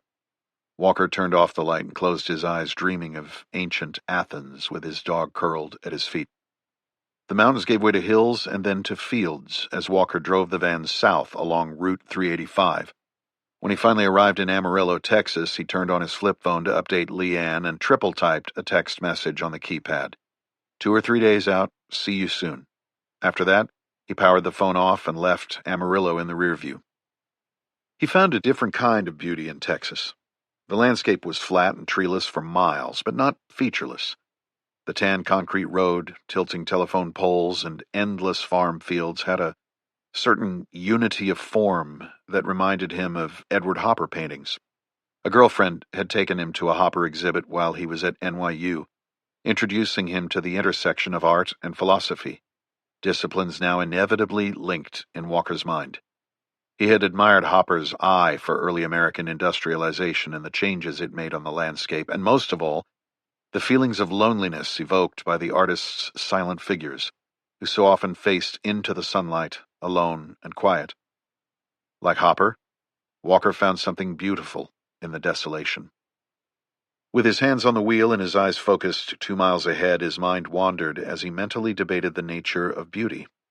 One of the most lasting themes in Western philosophy was whether beauty was subjective, in the eye of the beholder, or objective, inherent in a thing itself. Making matters more complex was whether it applied only to the senses, like physical beauty, or to the abstract, such as the beautiful ideas of justice or truth. Walker turned the debate over in his head to pass the time, arguing both sides in the style of Plato's dialogues, remembering the things he had learned from his professors and presented in his papers at NYU. When the current cassette, a Who album, clicked and stopped, Walker drove on in silence, continuing both sides of the debate until fatigue weighed on his eyelids. He pulled over to the side of the road to stretch his legs and fired up the coffee percolator using the LP gas in the port galley stove. A little caffeine would keep him going. Well past midnight, he found a dirt road in the middle of a cattle ranch and for the first time since Colorado, slept outside by the fire, stargazing while Paladin's ears twitched at the sounds of unfamiliar animals and night birds. The next day, as he crossed the state line between Texas and Louisiana, he recalled how he had told Staub that he thought the entire state of Louisiana was one long bridge. Surveying the hazy skies and green fields through the windshield, he now understood that he had formed that idea during a drive across the South, skirting the Gulf Coast. Approaching from the northwest, through the top of the state's boot-shaped outline, however, he saw dense trees, corrugated farm fields, and scattered towns that might have kept Edward Hopper busy with his paintbrush. He replaced a Moody Blues cassette with Lynyrd Skynyrd and fast-forwarded until he got to Sweet Home, Alabama. It wasn't quite the right state, but Mobile was only a few hundred miles down the road. In Baton Rouge, he stopped for gas, bought a map of Louisiana, and plotted the route to New Orleans. At Vanagon's speed, Leanne Staub's home was just under 3 hours away. "Last chance to back out, buddy," Walker said to Paladin as he pulled the van to a stop, looking left down the frontage road. Paladin barked. "Not sure what that means." He looked back at the vault under the rear seat where the .45 waited. "Soon," Walker said, turning to the dog in the passenger seat. "Now it's time to return a favor." Chapter 7. Garden District, New Orleans, present day. Walker's van rattled down Britannia Street, its patched roof catching glints of sun between the oaks. Paladin sat upright in the passenger seat, ears perked, nose twitching at the new scents. Walker slowed as he passed rows of antebellum homes with white columns, wrought iron balconies, gardens blooming in colorful symmetry. The Staub home was close, but he had a stop to make first. He turned onto Washington Avenue and pulled up to the curb outside Lafayette Cemetery No. 1. The gates stood open. Inside, rows of above-ground tombs stretched in solemn order, their stone faces arranged like the temples of ancient Greece. New Orleans was a city reclaimed from swamp, and the tradition was to bury the dead above ground. But nature refused to be outdone. Ivy crept along the masonry walls and curbs. Ferns sprouted through cracks. The tombs of the long-forgotten were streaked with mildew and moss, their inscriptions softened by time. Walker stepped out, made sure his window was cracked, and turned back to Paladin. Life. Stay. Paladin sniffed the air and then lowered his head and let out a soft whine. Walker wondered if Paladin could sense the death. I'll be right back. As Walker made his way into the cemetery, he heard the thump of a bass drum, followed by the rich tones of tubas and finally trumpets. On the far side of the cemetery, a brass band emerged. The musicians wore black suits with white gloves. They carried polished horns. Behind them, mourners followed, dancing slowly between the tombs in flowing white linen, bright parasols twirling. Handkerchiefs fluttered in the humid air like birds in flight. The solemn dirge of the jazz funeral shifted as the band struck up a celebratory melody, horns bright, drums rolling. The second line came alive with dance, feet stomping, umbrellas spinning, limbs moving with joy. Walker watched, transfixed by the celebration of life, a celebration in stark contrast to his dark mood. He was not there to celebrate. He was there to visit a dead friend. He passed under intertwined sycamores, magnolias, and hickories, careful not to trip over the roots, and as the sounds of the band faded, he found himself standing before the two raised graves of John and Connor Staub. Fresh white lilies had been laid on Connor's tomb. Did Leanne put those there? He removed his ball cap and held it in his hand by his side. I'm sorry, John. I let you down twice, he whispered, his eyes moving from John's grave to Connor's. He didn't know why he needed to see them, only that he felt it necessary. Are both of these men dead because of me? There is no making this right, but I'll do what I can before I join you. Not knowing how to leave them, he reverted to what he knew. After your death, you returned to what you were before your birth, he said, quoting from Schopenhauer, which he regretted as soon as he said it. Arthur Schopenhauer was an atheist, after all. That did not seem quite right, so he added, That'll remain a mystery to me for a little while longer. The band stopped. Walker bowed his head. I'll take care of Leanne, he said quietly. I promise. I still owe you that favor. Then he turned back toward the van. The girl with short raven black hair watched him from a distance, perched on the hood of an aging BMW produced 3 decades before she was born, cigarette dangling from her tattooed fingers. He seemed too preoccupied to notice her. People were like that in cemeteries.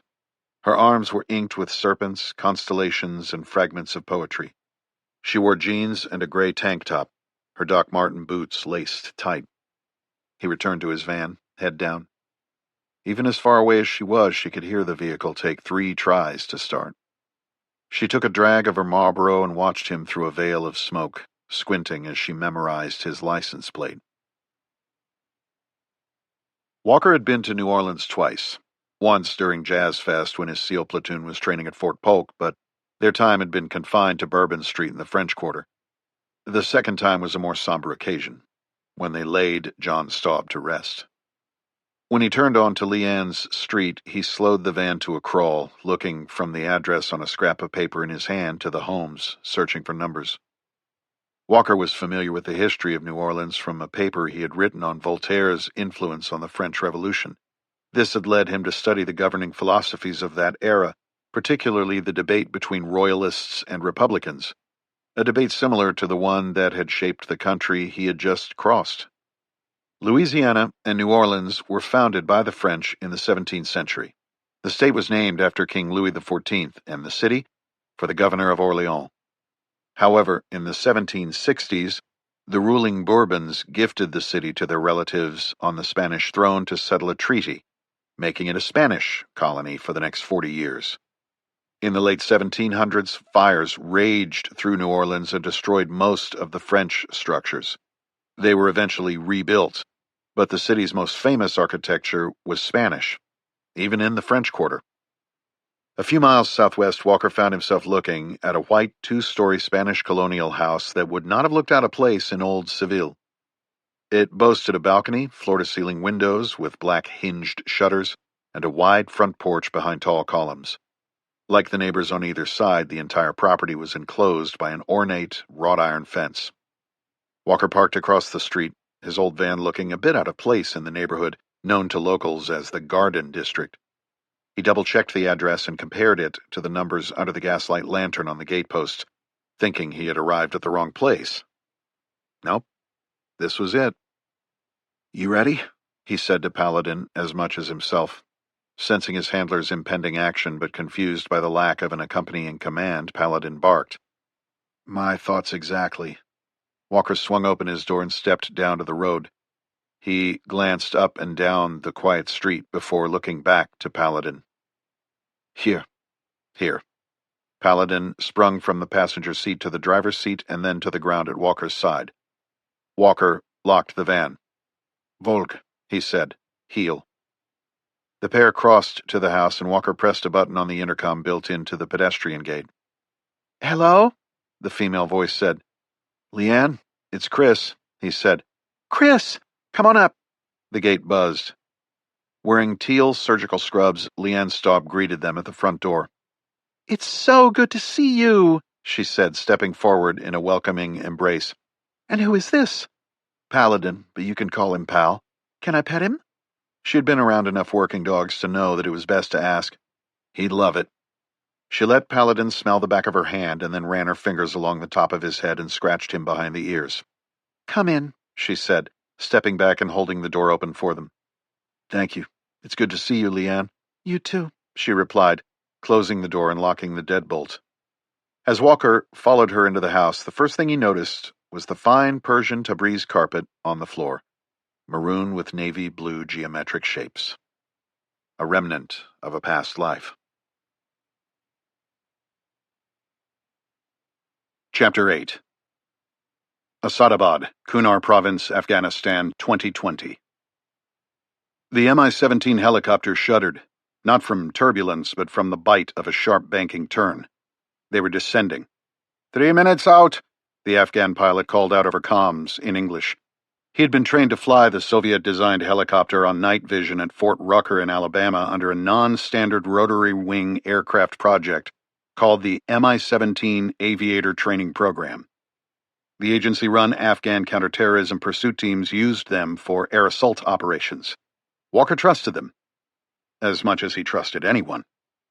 He reached down and ran his fingers over the 6 mags in his chest rig. "Copy," he replied. "Do you have a visual?" "Affirmative. I have visual on IA strobe. Raptor says the landing area is clear." Raptor was the call sign for the MC-12W Liberty twin-engine turboprop with electro-optical infrared sensors providing ISR to the assault force and the Zero Unit close target reconnaissance team already on the ground. Walker removed the headset that connected him to the pilots and put on his Peltors and Ops Corps helmet, switching on the 4-banger nods before leaning over to Staub. "About 2 minutes," he shouted over the roar of the rotors. "Pilot has visual." Staub nodded and tapped the Afghan commando next to him. 2 minutes, he shouted to their Terp, Ali, who passed the information in Pashto on the Afghan inter-squad radio frequency. The tan, brown, and green painted bird was one of 2, each carrying 15 Afghan commandos and 2 Americans toward their insert. All wore Desert Tiger stripe uniforms with the black, red, and green flag of Afghanistan on one shoulder and their unit flag, consisting of a shield with crossed swords and wings, on the other.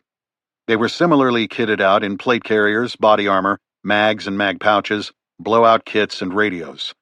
They each carried the ubiquitous black M4 rifle. All wore black balaclavas to cover their faces. Revenge, after all, was a concept deeply rooted in Pashtun culture. They would land in a clearing and meet up with an element from the Afghan surveillance and reconnaissance unit that would lead them the 10 kilometers to the target, where the other half of the surveillance team had eyes on the target building, the house Naji had taken photos and video of weeks earlier. Naji had sold a large, expensive Tabriz rug to a courier for Hamid Abrar, the Haqqani commander who controlled the Taliban resupply routes in Waziristan. A miniature sensor, developed by specialists from the agency's Office of Technical Service, had been woven into the fabric, tracking back to Abrar's suspected safe house outside of Asadabad. It had proven to be a valuable asset. The helos touched down moments later, unloaded the assault force, and then once again clawed skyward, vanishing into the darkness as the teams formed hasty perimeters. "Raptor, this is Viking. How are we looking?" Walker said into his mic as he pressed down on the transmit button of his radio that was linked with their overhead ISR asset. "Viking, Raptor, you are clear. We'll be with you all the way." "Good copy." Walker turned to Staub and Ali. "Looking good. Let them know." Most of the Zero Unit operators spoke English, but using an interpreter was still the most effective way to communicate. Having a trusted and tactically savvy Terp like Ali had become invaluable. "Yes, sir. Moving out," Ali said after a brief exchange with the Zero Unit commander. After all these years of conflict, each Zero Unit operated as a finely tuned instrument. As they were ostensibly an independent host nation force, they did not have the red tape attached to missions that most of the U.S. military did. When night raids were curtailed by the American flag officers in favor of a kinder and gentler approach to counterinsurgency, an approach that put the tactical level soldiers at higher risk, the Zero Units could still operate with impunity, guided by the technical intelligence of the CIA. Walker and Staub would advise the assault element, while two other agency GB contractors would advise the blocking and containment element. Nate was a former Marine sniper turned cop turned GB operator, callsign Psycho, while Dave was a retired sergeant major out of Delta Force, callsign Grouper. They had all worked together for years. The Americans each wore two radios, one linked to the Zero Unit tactical frequency and one tuned to their own so they could communicate in English to coordinate command and control without stepping on the Afghans' communications. "Let's go," Walker said to Ali, who whispered to the Zero Unit commander. A brief exchange in Pashto was communicated over the radio, and the two elements moved toward the tree line to link up with their recon unit. They all knew their mission. They had done it 1,000 times. The team would be able to cover the 10 clicks to the target quickly with overhead ISR. Two Zero Unit recon team members had stayed on target to ensure that Abrar was still inside. They would provide a quick update when the ground force arrived. Then, Team 1 would assault the house while Team 2 held security, with Nate and his snipers moving on to predetermined rooftops and Dave managing the overall blocking and containment. Walker and Staub would enter the building with the assault team. If things went sideways, a Marine combat outpost 30 clicks to the southwest was on standby as a QRF. Walker felt at home in the Afghan mountains at night. The stars were the brightest he had ever seen. He found himself thinking of the armies that had marched through Afghanistan over the centuries under these same stars. From Genghis Khan to Alexander the Great to the Brits, the Soviets, and now the Americans. Afghanistan had the ill fortune of being geographically vital to moving goods through Central Asia. That curse had resulted in a culture in which war was a constant. Ideally, they would make a surreptitious entry, grab Abrar out of his bed, patrol to a nearby field, and call in the helos for extract. The problem with the plan, as with every plan, was that the enemy got a vote. Walker was also worried that Naji would be burned with this mission coming so close on the heels of his association with Abrar and his courier. That could not be helped now. When they got back, Walker would make the pitch to get Naji and his family out of Afghanistan. The flip side of being useful was that the agency would want you to keep being useful. Intel indicating that Abrar served as the liaison between compromised elements of the Pakistani intelligence service, the ISI, and Taliban military commanders was overwhelming. The intent of the operation was to snatch Abrar and interrogate him in the salt pit. Zero Unit interrogators were not under the same constraints as were officers and contractors of the CIA. Abrar could provide valuable insights into how high the ISI was compromised and into the active militant cells in this geographic division of the Haqqani network. He was a big catch. Even in the darkness, the force covered ground quickly. Without the recon element guiding them and the overhead ISR asset to clear their path, they would have been lucky to make it before sunup. With those advantages, they patrolled quickly. Even with M4s and decked out with the latest and greatest technical hardware available, and with Rhodesian vests loaded with grenades, smokes, extra magazines, body armor, nods, trauma kits, and water. They were not quite as light as the enemy they fought, but they were lighter and faster than any other Allied force on the battlefield. The exceptions were Nate's snipers, who carried the heavier 7.62 autoloading rifles. At the edge of the village, the point-and-command element dropped behind a rusting Soviet-era bus, the steel frame giving off the oily scent of decades-old diesel. Ali entered and conferred with two members of the recon team using it as a hide site. He exited moments later. Abrar is still in the compound. No movement for the past couple hours. All right, let's do this, Walker said, checking once again with the air asset above, confirming all was quiet on the objective. Nate and his snipers moved out to two nearby rooftops, giving them a commanding view of the compound and surrounding area. This is Psycho, both Overwatch elements in position. Roger, Psycho. Walker replied. 3, in position, came Dave's whisper in their headsets. Containment was set. Walker double-clicked his mic, then looked to Staub, who was conferring with Ali and the Zero-Unit Squadron commander. How's that door looking? Walker asked. We'll soon find out. Going to try to avoid going kinetic and waking up the neighborhood. Walker nodded. Nice and quiet. Staub moved past Walker and peered around the bus, eyes tracing the contours of the compound's entrance. Ready? Walker asked Ali. The interpreter and the Afghan commander conferred briefly in hushed tones. Ready, the interpreter confirmed.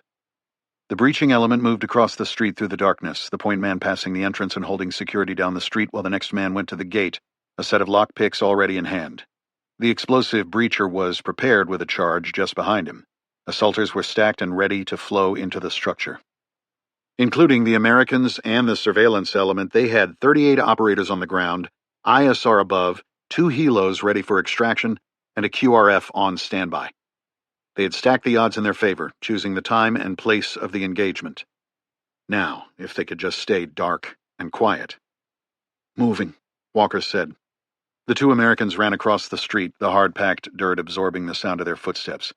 At the wall, they joined the assault stack in the shadows. A lone dog barked in the distance, then fell silent. I wish we had dogs on these ops, Walker thought. That was one of the negative cultural nuances of working with the Zero units. No dogs.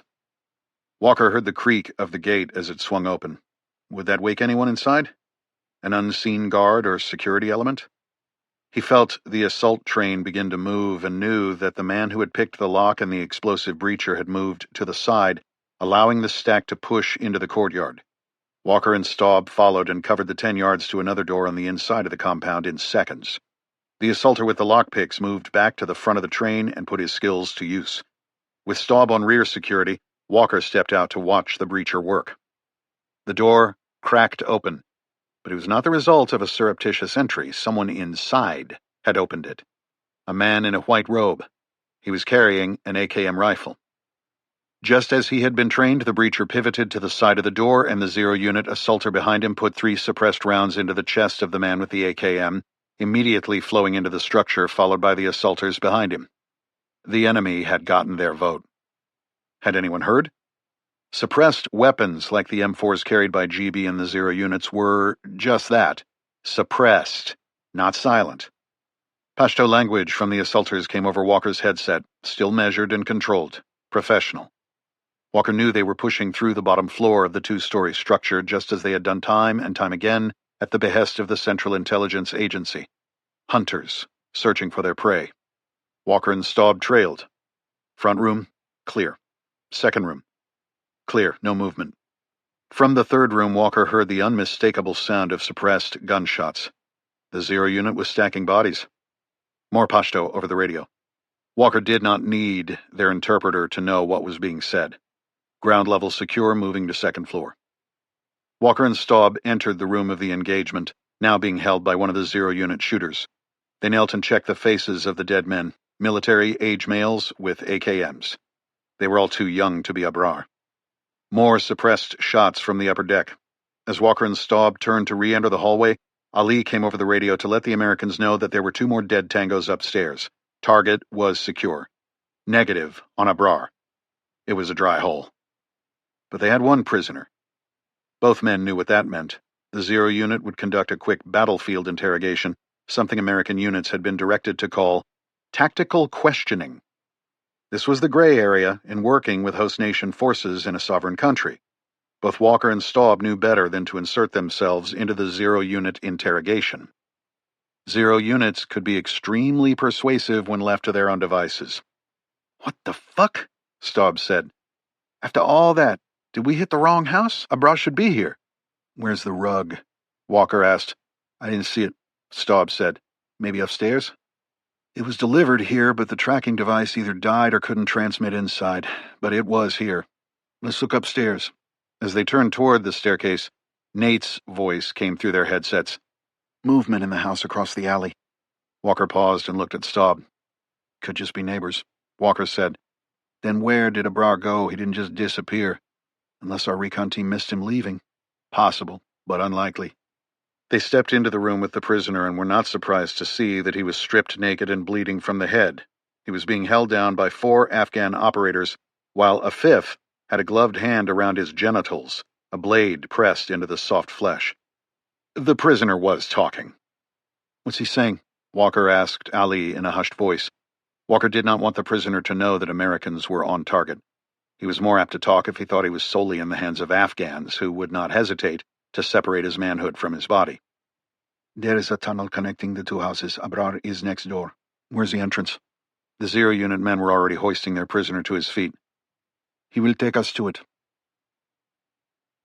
The prisoner was marched down the stairs naked and crying. Walker almost felt sorry for him. He led them to a living room with toshaks, floor pillows, and back pillows lining 2 of the walls.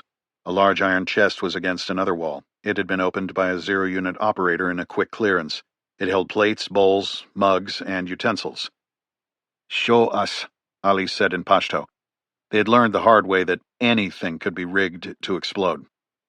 The naked man bent forward and grabbed a handle on one side of the iron box. He struggled to lift it and pull it aside to reveal a hinged wooden trapdoor. Ali looked to the zero-unit squadron commander, who nodded. "Slowly," Ali said in Pashto, indicating that the prisoner should open it.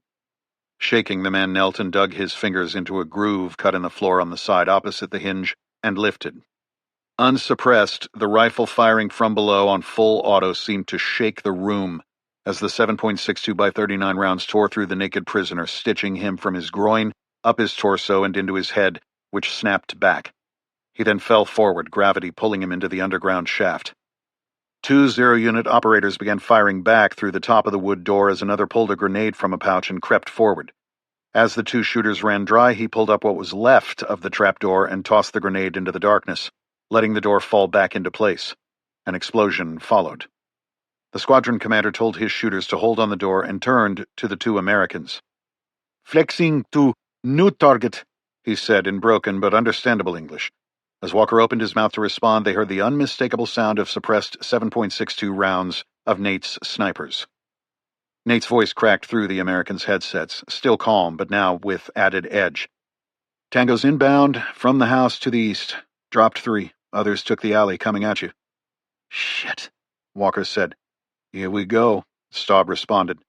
Walker turned to the squadron commander. "Snipers took out 3 tangos moving on this house. We will reconstitute in the courtyard and break out under the cover of our security element." That would have been Walker's call, too. The Afghan officer moved toward the front of the house, barking orders in Pashto into his radio. "A little spicier night than we expected," Staub said. "No shit," Walker replied. They exited into the courtyard with the assault force. They had left 2 men behind to hold on the trapdoor, another 2 in the hallway leading to the front. 2 more would stay in the courtyard. With a clear line of sight to the heavens, Walker keyed his mic. "Raptor, what do you see?" 3 dead tangos in the street to the east. Security element has pushed and taken up positions on the new target house. No squirters." "Roger. Psycho, you copy that?"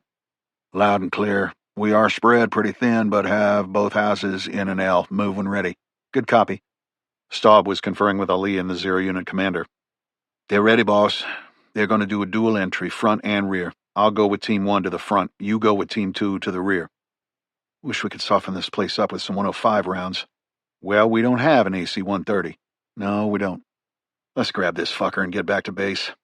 The 2 Americans broke out of the courtyard with their respective elements, sprinting along the street to their breach points, with zero-unit security sending rounds through windows to keep anyone from shooting out. "Cover and move." Walker was second to last in the line of march so he could coordinate with the snipers and air ISR asset. As a 0-unit breacher knelt to place a charge on the rear door, bullets zipped through the wood just above his head. The point man returned fire. Walker heard the breaching charge from Team 1 detonate at the other side of the structure. There was a split second when he was aware of another explosion.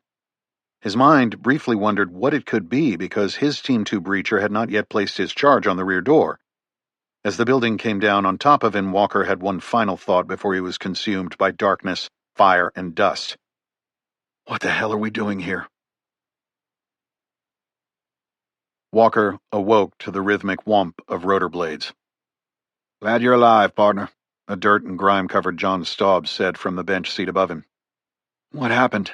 Walker asked, attempting to push himself to his elbows, wincing in pain at the effort. Stay down, brother. We're en route to Bagram. Did the whole fucking house come down? It should have, but the booger eaters fucked it up and the explosive went low order. Only took down half. How many did we lose? 8 that we know of. 2 unaccounted for, probably dead.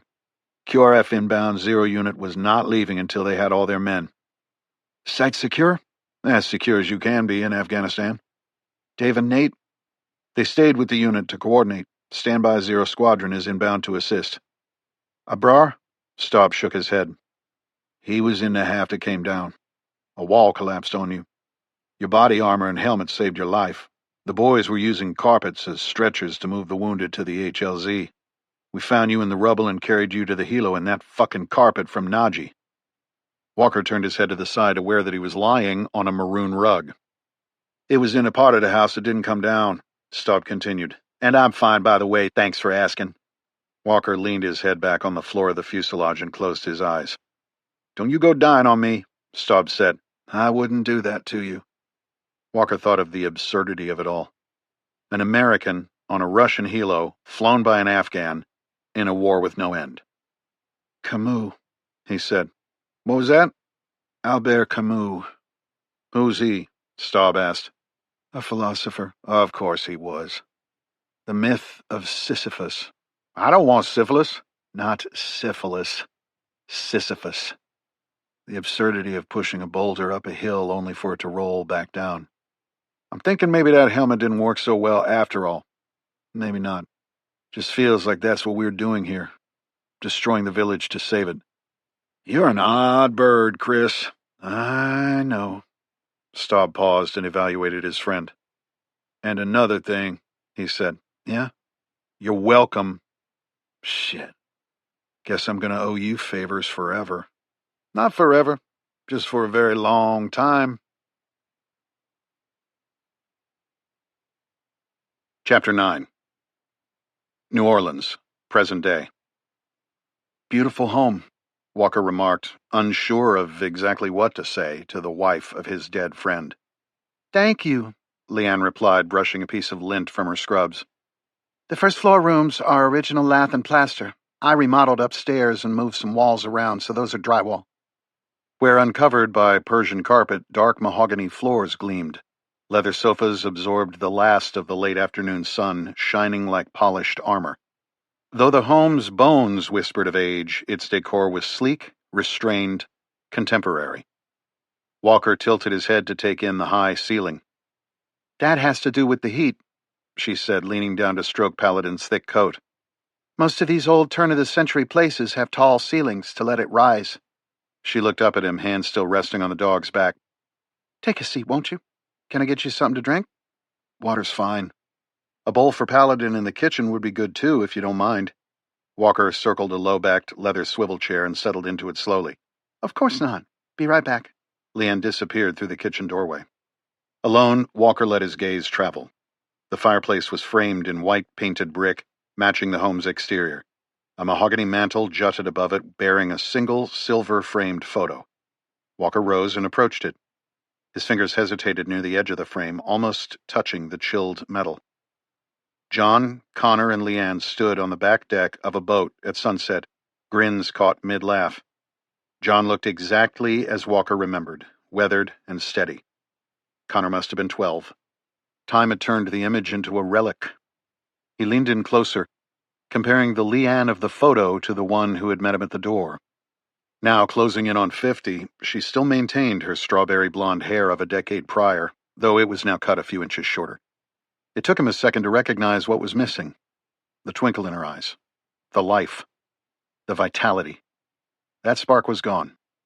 The natural smile in the photo had been replaced by one that was different, obligatory. He turned from the photo and looked past the dining table through a set of French doors onto a shaded patio and into the garden beyond. Leanne returned, a glass of water in one hand. Ice clinked gently. She passed the water to Walker, who nodded in thanks. "I set a bowl out for Paladin," she said. With a quick command, he sent Paladin padding toward the kitchen.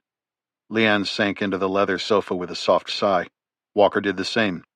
The fabric of her scrubs bunched around her knees as she curled one leg beneath her. In her hand, she cradled a glass of white wine. "I know," she said after a sip. "It's early, but it's been a day." "I'd imagine you have a lot of those in the ER. Days, I mean, not wine." "You'd be right on both counts," she smiled. "I've got a good crew, though, and I'm not usually wrist-deep in blood anymore. Management's its own kind of headache." Her hand reached up and undid the hair tie holding her ponytail, allowing her hair to fall to her shoulders. Walker noticed the Tudor sub on her wrist. John's watch. Walker nodded. "Management is overrated, isn't it?" "Lord, yes." "You sorry you went into it? Would you rather be walking the hospital floor, like the damn neck days over at the Portsmouth Naval Hospital?" She looked toward the far wall, exhaling through her nose.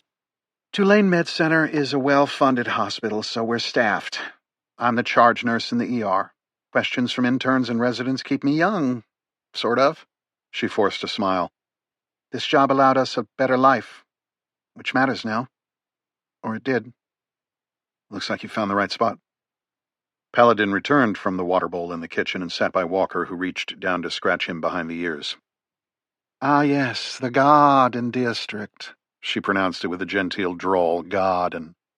"I remodeled this place after John died. I think I needed a project. I ended up doing all the things John always promised he would, just after one more deployment." "I like the old homes," Walker said, bringing the conversation away from his intruding memories of John dying in agony. "So much history." She smiled and tilted her head. "John always said you were into that. I saw your van out there. Looks like it's seen some miles." "Yeah." He rubbed his neck and looked down. "My fatal flaw. I've always been an analog guy. Took me twice as long to get here as I would have preferred." The words were barely out before he regretted them. Fatal flaw. He'd nearly died in that van only a week ago. To cover, he pivoted. "How long have you been here?" She took another sip and rested her glass against her thigh. "We moved in when John was with the agency." She paused before continuing. "Everything in New Orleans bends around the river. That's where the name comes from, the Crescent City, because of the way the Mississippi curves. Once you know that, you start noticing crescents everywhere. We wanted this neighborhood for Connor." She paused, her posture crumpled slightly. "Oh, Jesus," she said, voice raw. "Sometimes it catches me off guard. Seeing you, I thought I was grieving Connor, but maybe it's John, too." "I'm so sorry," he said gently. "Leanne, what can I do?" She studied him through glossy eyes, fighting through the emotions. "We can't make small talk forever. There's something I want to show you. My office is up front." Walker followed her down the hallway, Paladin at his side. The office echoed the rest of the house in tone and restraint, classic colonial lines with a touch of elegance. Narrow windows stretched from floor to ceiling, admitting pale daylight that filtered through porch columns and landed in slants across the polished darkwood floor. White shelves lined the walls with carefully spaced books and framed photos, while an ornate French-style desk sat squarely at the center facing the street. Leanne gestured for Walker to take the guest chair as she sat behind her desk and unlocked her Mac with the press of her index finger. Paladin curled into a watchful arc near the door, resting his head atop crossed paws, eyes tracking his master's every shift. "Connor's journals," Leanne said. She'd regained her composure between the living room and her office. She opened a desk drawer and drew out a large, black moleskin notebook. It was battered, its spine softened, the corners rounded. The second was cleaner, less seasoned, though still worn. I've scanned everything for digital copies, she continued, sliding the notebooks across the desk's glossy surface. But these are his raw notes. I prepared a USB drive for you with the digital version. I don't have a computer, Walker said, running his palms slowly over the first notebook's battered cover, as though reading the texture. She studied him for a moment. Then she nodded. Then the hard copies will do. Walker cracked the older journal open. Rows of compact, precise handwriting stacked one atop another filled the pages. Dark ink absorbing the light. Few breaks, no wasted space. A mind running hot. He was obsessed with moleskins, Leanne said. He was an analog guy, like you. Used them all through LSU and prep school. Prep school, Walker noted. Not high school. What prep school was that? An all-boys Jesuit academy about 3 miles from here. Walker nodded. Skeptics and philosophers disguised as priests. You know, he was on his way to get his graduate degree in journalism at Columbia. Her tone dipped. Dying in Afghanistan is one thing, Chris. Dying on the streets of New Orleans, working on a story, that's another. He wanted to start Columbia with some experience. Leanne, what happened? Her face hardened, jaw set, eyes focused. He got to the wrong people. What do you mean? Let me show you. She turned her monitor toward him and opened a file. It was a scanned version of the journal, annotated in soft red ink. Passages were highlighted. Some sections were tagged with dates, others with clipped post-its in digital yellow. He started a year ago, she said, scrolling to a specific entry. These two ODs, Marcus and Lisa, they were Louisiana kids. One from here, one from Baton Rouge.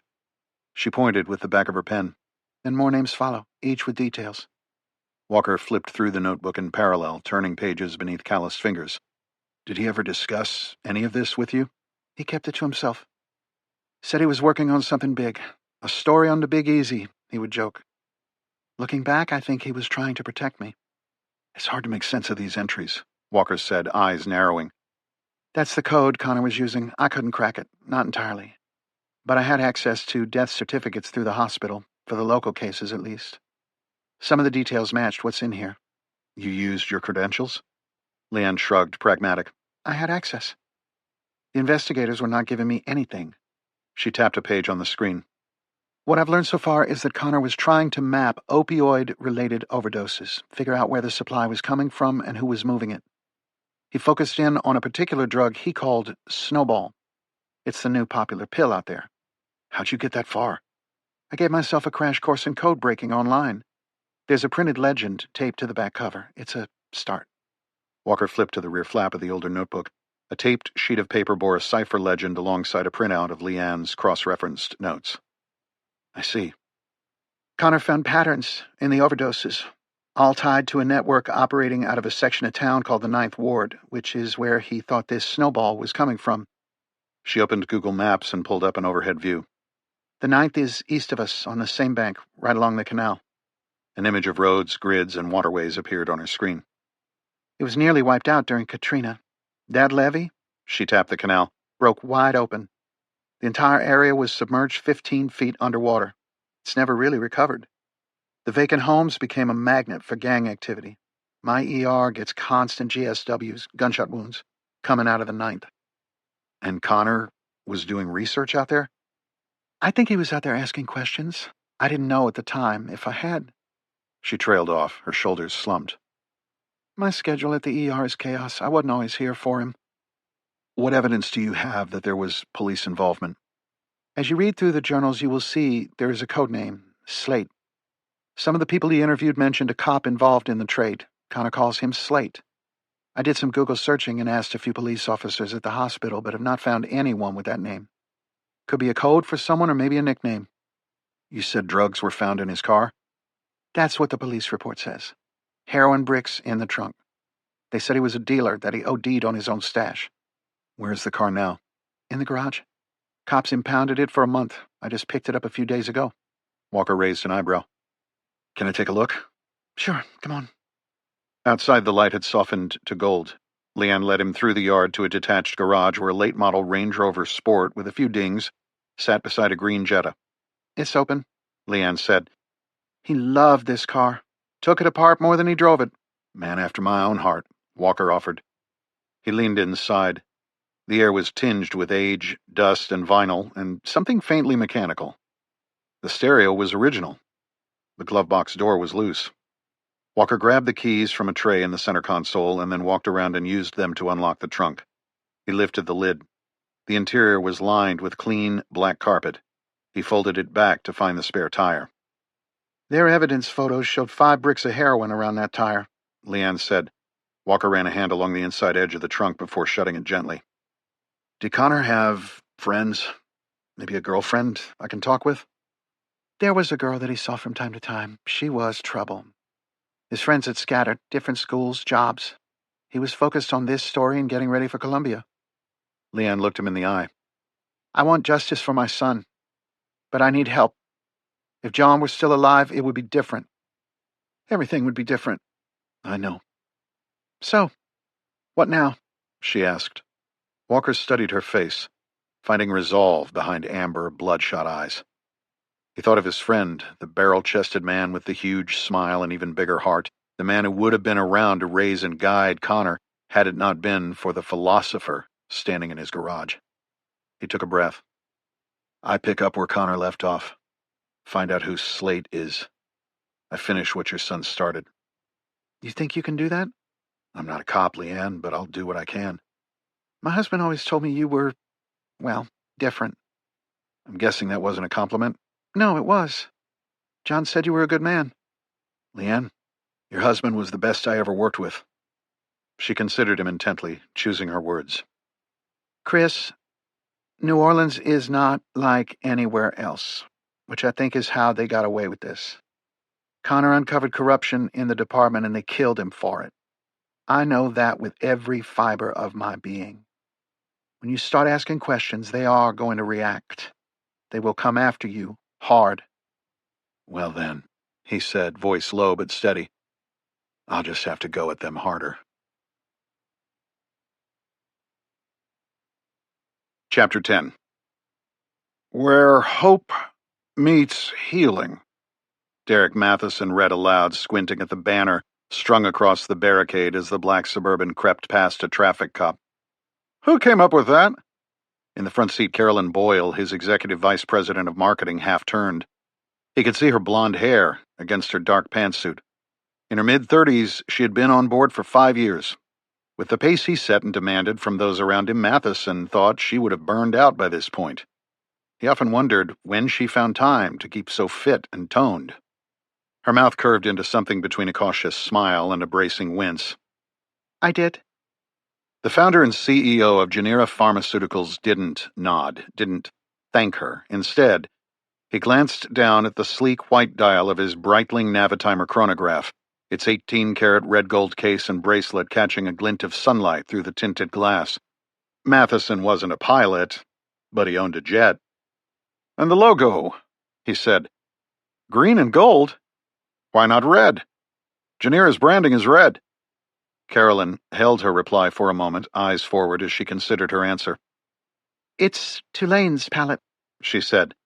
And the city favors gold. Saints, the Joan of Arc statue, the old flags. We'll fix it, interrupted Genera's chief commercial officer from the opposite leather captain's chair. Walt Kimball's tone was smooth, automatic. Before jumping into the more profitable world of pharmaceuticals, he'd been a public defender with a law degree from LSU. Carolyn, put it on the docket for Tuesday's marketing huddle. Of course, she murmured. Matheson's eyes cut toward the window. He scratched at the stubble on his chin, carefully maintained at a millimeter or two for just the right look. It's nearly 5. Why the hell aren't we there yet? He knew why. His jet had been an hour late taking off out of Atlanta, thanks to a detour to drop his most recent girlfriend off before heading to New Orleans after their extended weekend in Turks and Caicos. The 2-hour meet and greet with hospital staff had been scratched entirely. Cops are rerouting everyone. VIP parking's in the back, the driver said, eyes hidden behind mirrored wraparounds that looked too small for his face. Dale Harris's frame was linebacker solid, his neck like a fire hydrant. He was an ex-cop from Baton Rouge, sidelined into the personal protection game after an excessive force charge caught on a body cam had bounced him from the department. Matheson didn't respond. He was still hung up on the color scheme, the heat, the rush. He turned sharply back toward Carolyn. "Who's confirmed for media coverage?" he asked. She perked up. "Actually, good news. Pushing the ceremony to 5 helps us. Local affiliates will catch the story right before primetime." Matheson's jaw flexed. "Local. Not national." "There's syndicated coverage.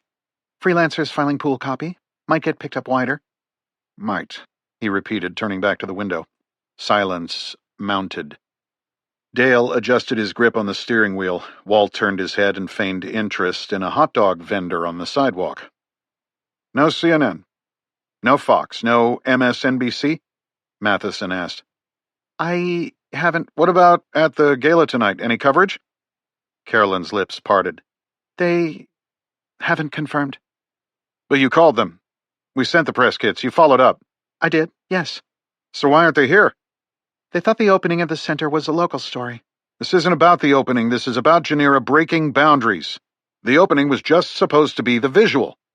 "Yes, I understand that, sir, but A drug that reduces end-of-life suffering in terminal cancer patients, extends lives, gets full FDA approval, and that's not a national story?"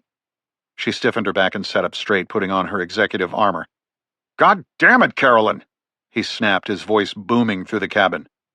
"We used to push harder. You hit a voicemail and quit? You lob one idea over the net and then put down the racket? Sir, you didn't go to the top. You went to the gatekeepers and let them gatekeep. That's not the Janira way. How many times have I preached our core values? Tenacity, determination, pugnacity." He shook his head when she didn't respond. "So here we are, draped in Emerald City colors, about to hand over— well, what was it again?" $63 million, Walt said without looking at him. $63 million for university research, Matheson said. For people who can't return a call. For a media apparatus that doesn't think it matters. It's your job to tell them why it matters and make them believe it." Carolyn swallowed and Matheson continued. "You didn't sell it.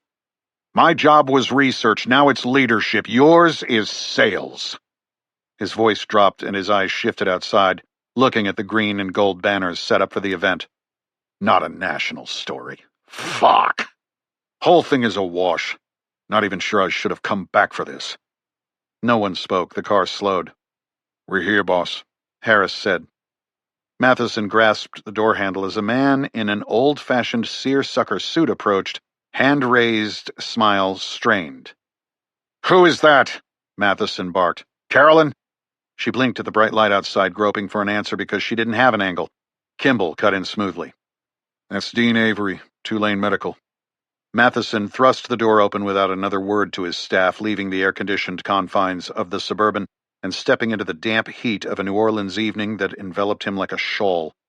He squared his shoulders and buttoned the single clasp of his jacket, no tie, grinning. "Mr. Avery, it is such a pleasure to see you." He grasped Avery's hand with a firm grip and continued on with how honored he was to be there, to be dedicating this wing, his life's work. His eyes swept the crowd and saw a few cameras. Too few. Local. He smiled and waved at them anyway. Chapter 11. Dean Avery's introduction was measured, if a bit long for the heat, but flattering in the right places.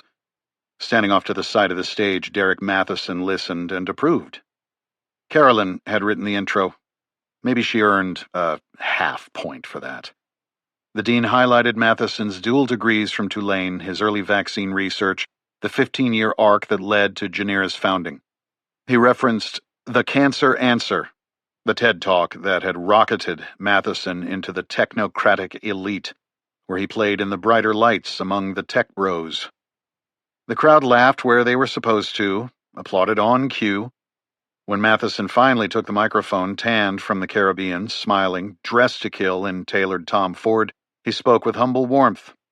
He opened with a joke. Carolyn's. It landed.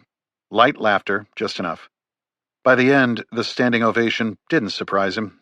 He nodded once, briefly, a man allergic to humble brags but addicted to applause. He stepped off the stage before the audience sat back down. "Always leave them wanting more."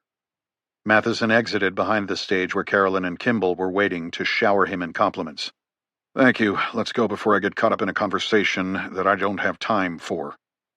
Their next stop was the gala at the Four Seasons. He had been invited to speak there too, but declined because his ex would be on the dais, and he didn't like the optics. Better to be in the audience, comfortably disdaining that limelight because it shot below his orbit. Still, he wanted to look rested and at his best to impress her, which meant getting out of here now so he could change into a tux. "One thing," Kimball added smoothly, lightly touching his elbow. "Mr. Vargas watched the live stream. He wants a word." "Now?" "Upstairs. Carolyn got us permanent office space in the new wing, 14 stories up. The least Tulane could do for $63 million. There's a video call ready for you." Matheson sighed. "We'll keep it quick, sir, I promise." From the top floor looking south, the haze that hung over the city resembled breath on a mirror, blurring the jagged towers of the central business district into the leafy sprawl beyond. Farther still, the Mississippi cut a rust-colored path past cranes and drifting freighters. Matheson stood with his shirt sleeves rolled. The room was cold at 66 degrees, just how he liked it. Still, beads of sweat lingered along the bridge of his nose. He checked the Breitling, wiped his brow, and stared through the tinted panes at the Big Easy. "Feet is up," Kimball said, already seated. "He'll join in a moment." Matheson turned and took his seat. No prep notes, no talking points, just a businessman waiting to speak with someone who could have him flayed alive. The screen flickered, and the voice came through. "Hello." The deep voice was heavily accented Spanish. "Hello? Can you hear us?" Matheson asked, his tone polished and clipped. "Ah, there you are," the voice replied. "I can see you now." Fulgencio Vargas was known to those who dealt with him on the shadier side of the ledger as Cuchillo, knife. His heavily pockmarked face appeared on the screen. It was lit from one side, shadows clinging to the crags. Behind him, the rolling green hills met the cobalt blue of El Salvador's Pacific coast. "You look well," Matheson said. A pause. "He's Sprite, behind you," Cuchillo responded with a squint. "Are you still in my new center?" Matheson twirled a cufflink engraved with his company's logo. "Yes, top floor," he replied. "They've dedicated an office to Janira." "I'll bet that makes you feel important," Cuchillo said. "Did you get one too, Kimball? Going to run your empire from a glass fishbowl now?" Kimball chuckled with performative warmth that was a bit too loud and eager. It translated as nervousness. "No, sir," Kimball said in response to Matheson's death stare. "Business as usual." Vargas shifted in his leather chair. "I had eyes on your little show today, Derek. The one with the flag waving and the white coats clapping. You've gotten better at pretending to be charming. Oscar-worthy performance." "Thank you," Matheson replied. "But it was the FDA approval they cared about, the improvements in patient survival rates, the lengthening of lives." "Oh, yes. And also the building they have no idea came from me." Matheson's jaw clenched. "The building is a starting line," he said mildly. "The research that comes next, that's the real investment." Vargas stared into the camera. "Don't forget that it was my intervention, my investment, that saved Janira from bankruptcy and kept you afloat through the FDA approval process." He paused. "Your stock closed down 0.3 today. Wall Street doesn't love you as much as Tulane does." "It was up 5 points last week," Matheson shot back. "We crossed $5 billion in market cap. That's very good for all of us." Vargas's lips curled. "Kimball, tell me, are we going to blow out the quarter? Or are company earnings meetings in New York next week going to involve apologies?" Kimball hesitated. "Sir, it's probably best if Dr. Matheson steps out for this part. He's the face of the company. Better to have him prepped with just the right information for the earnings call." Vargas laughed softly, eyes glinting coolly. "Ah, yes." He leaned closer to the screen. "We can't have the doctor's hands getting dirty now, can we?" "None of us wants that," Kimball said, desperate to extract Matheson from further haranguing. "We also have the gala tonight. It's important to get Mr. Matheson there on time. There'll be civic leaders and press. Good optics." Matheson rose slightly in his chair, smoothing his expression into a mask of tired diplomacy. He felt it was time to reclaim his dignity. Kimball was right. They had a schedule to keep. Wait! Vargas's order sounded like a gunshot on a crisp fall morning. I'll have someone there tonight, watching. Kimball offered a reassuring nod. I have many investments in this hemisphere. I look after them. Vargas straightened, casting a long shadow across the screen. Of course, Matheson replied. Vargas tilted his head. My people are nervous. They think the woman may not play ball, and that the cops might double-cross us. Matheson and Kimball traded a glance. I want to assure you, Kimball said, leaning forward in his chair. We will deal with her. Oh, yes, we will, Vargas responded. Get a handle on this. That woman better not get all high and mighty on us. She won't. Kimball didn't finish the rest of his point. The screen had gone dark. Matheson exhaled through his nose and stared a moment longer at the blank screen. It was always easier when the devil wore horns, harder when he wore a linen shirt. He turned toward Kimball. Take me home, he said quietly. I need a minute to think before the gala. Chapter 12. By the time Walker rolled into the lower Ninth Ward, the sun was slouched low against the rim of the levee, casting long amber fingers through a lace of broken shingles and hanging trees. The light gave everything an eerie warmth, the same sensation he felt when studying the Hopper paintings. Much of the Ninth, Leanne had explained, was still condemned, but as his van rattled down the mostly empty streets, it seemed to Walker that the Ninth didn't resist the condemnation. It wore its wounds plainly and proudly, daring the observer to look away. Walker eased the van along Reynez Street, tires crunching on gravel and wind-blown glass. Around him rose the aftermath of a storm that had blown out over 20 years ago. Leanne had called it poor, but poverty didn't feel like the right word. This was something more elemental, quieter, crueler. In Kandahar, poverty screamed. Here, it whispered. He passed a car that looked more like a battle wreck, its hood tilted like a broken jaw, wheels stripped bare. Windowless shotgun homes leaned at odd angles, craning toward the street, weary of what they had experienced. One porch held the husk of a rusted tricycle with a wheel missing. Everything living had either fled or was growing through the wreckage. Walker slowed near what might once have been a store. The faded sign read, Buy Right, though only half the neon sputtered in pink light. A payphone dangled nearby, its cord twisting softly in the breeze like a pendulum without a clock. He stared at it for a long moment. When was the last time I saw a payphone? On his drive from one corner of the country to the other the week before, he had seen manicured avenues, majestic mountain passes, cornfields that stretched to the horizon, light reflecting off grain silos, the geometry of a well-kept ranch, the pastel hues of morning sun chasing away evening showers. But not here. Here, the world had stopped being beautiful. This wasn't poverty. This was neglect, institutional and generational, a spiritual rot as thick as the Spanish moss on the branches. A war zone, like Afghanistan. Not the firefights, but the blank spaces between. The way a bombed-out village looked 2 years after it stopped making the news. Paladin stared out the window. He, too, knew a war zone when he saw one. If Leanne's decoding of Connor's journal was correct, it meant that Connor had dug through the bones of this neighborhood, peeling back layers of corruption in search of the rot at its core. An aspiring journalist working on his first story with a moleskin and an inconvenient conscience, asking questions no one wanted answered. Perhaps in a quest to connect a modern chemical weapon, fentanyl and snowball, to floodwaters and failed promises. And if Leanne's theory was correct, someone killed him for it. Walker passed a house that had had its front doors torn off the hinges. A spray of yellow insulation clung to the threshold, fluttering like a moth's wing. Another's roof slumped inward, the siding buckled, stained with black mold. My God, Walker breathed as he maneuvered around a pothole. It wasn't that it was unlivable.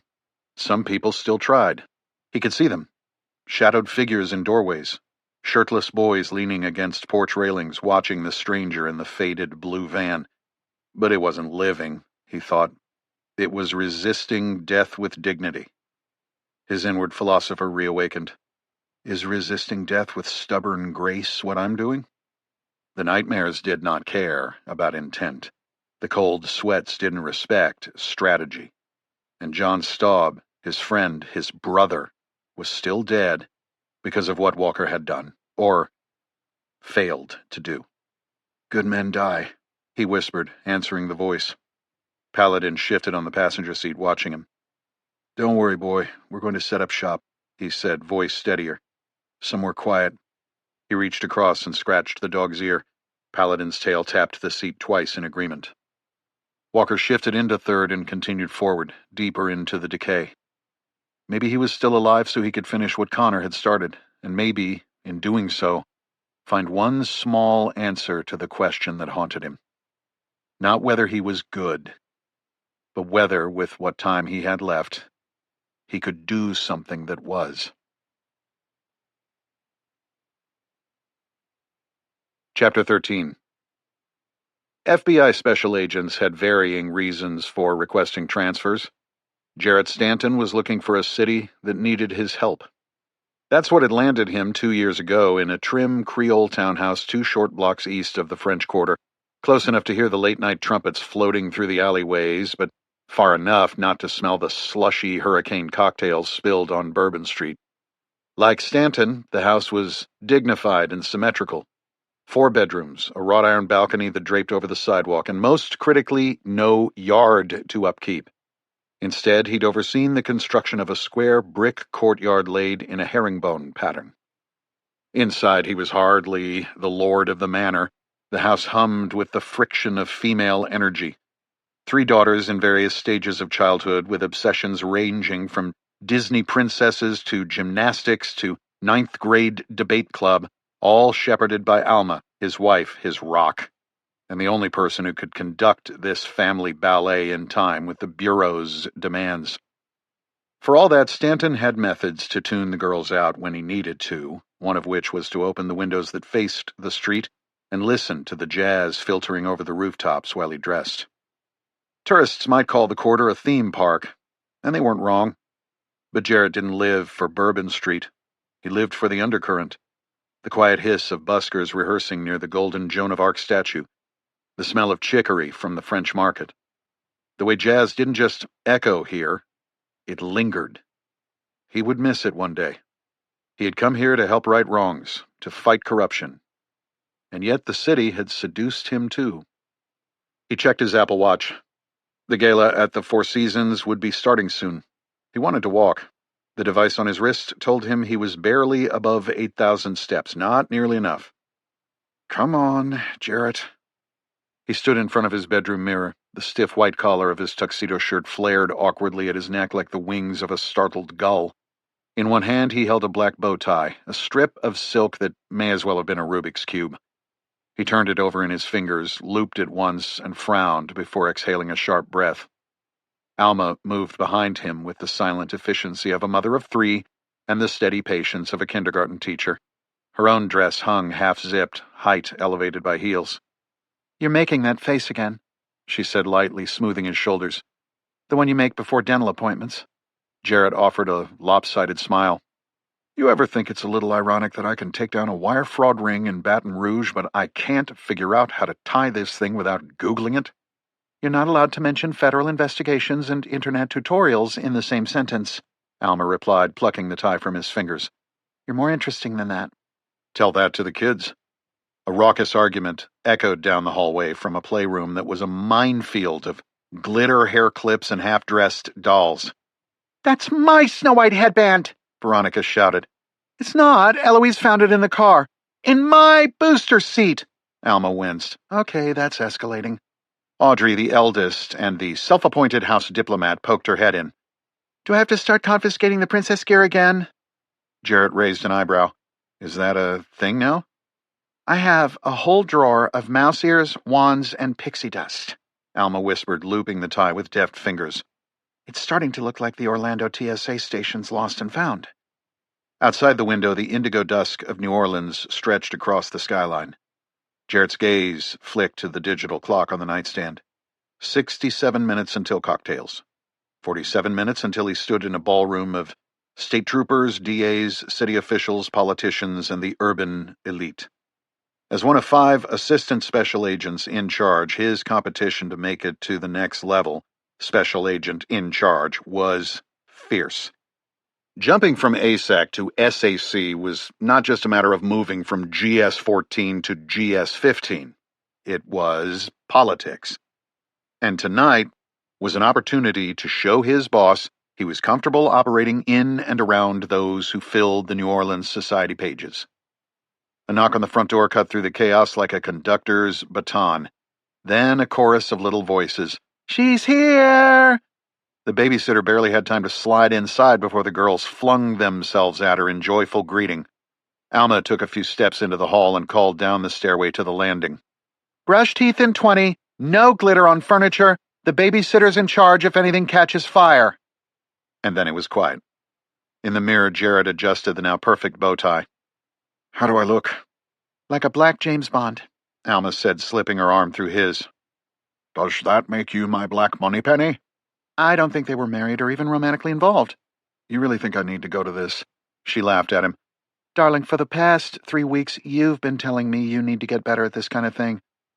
"It's ridiculous to me that with both the criminal branch and national security branch as part of my ASAC duties, I still have to hobnob." "And why did you take the job of multiple people?"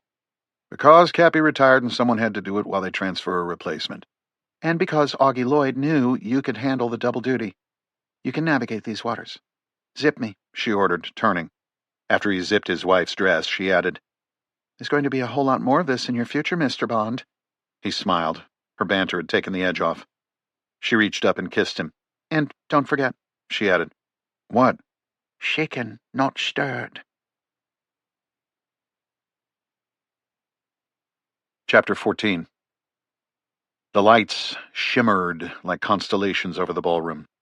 3 stories above the quarters clamor and a few miles upriver from the Ninth Ward, the gala at the Four Seasons radiated luxury with velvet chairs, monogrammed menus, and white-jacketed waiters.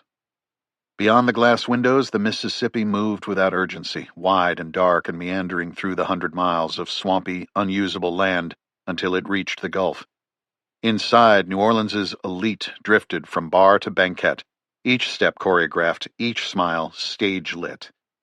There were judges and socialites, donors and retired generals, tech founders and law enforcement officers, all under the bright lights of the Crescent City. Derek Matheson preferred the views from the 33rd and 34th floor event spaces because he equated elevation with power, but the 3rd floor ballrooms could accommodate more guests. Tonight was about quantity.